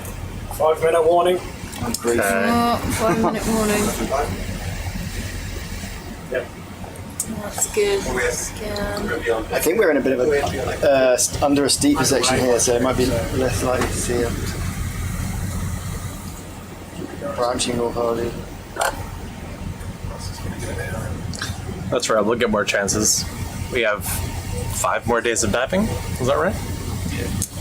Yeah. So Monday, Tuesday, Wednesday. Ooh, I like that coral.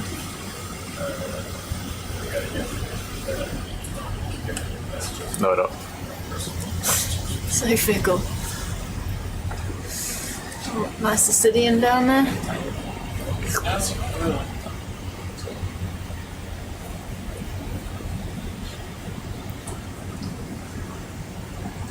Yeah, only 5 more days of diving. Coming up here in about 5. We'll make it good ones.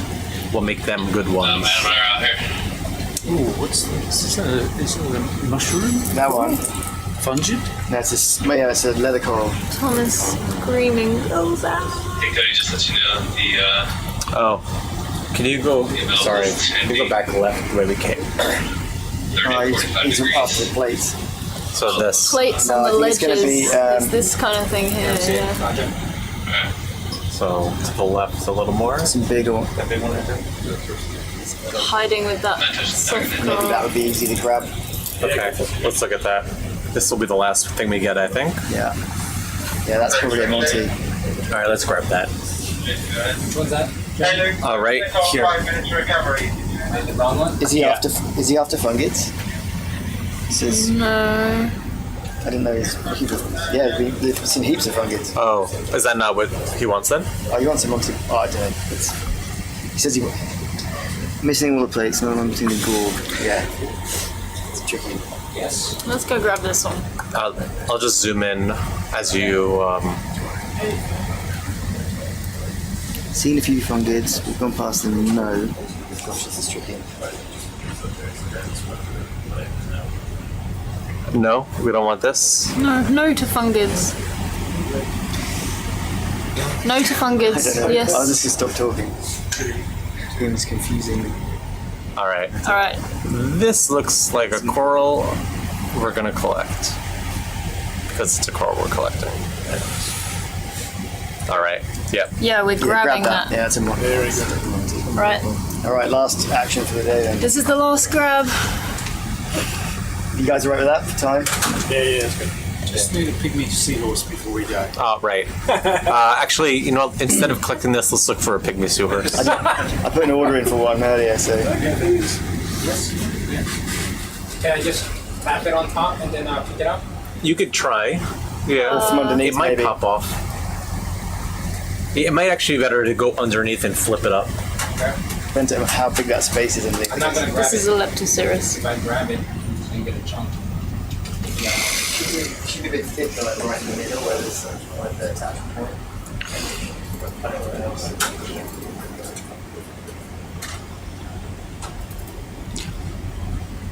All right. It seems what we're collecting here is a Leptocerus. And this will be the last coral. Oh, looks like it's a loose. Looks like it's the last coral we'll collect today. Is it loose or just? Oh. That piece is fine. Barely holding on to it. Use the force. Is there anything in C? We're just going to drop. Put it in C, please.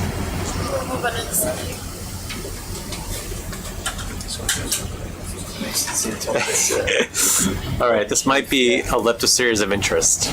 So it's going in the box, and it will be tagged and bagged.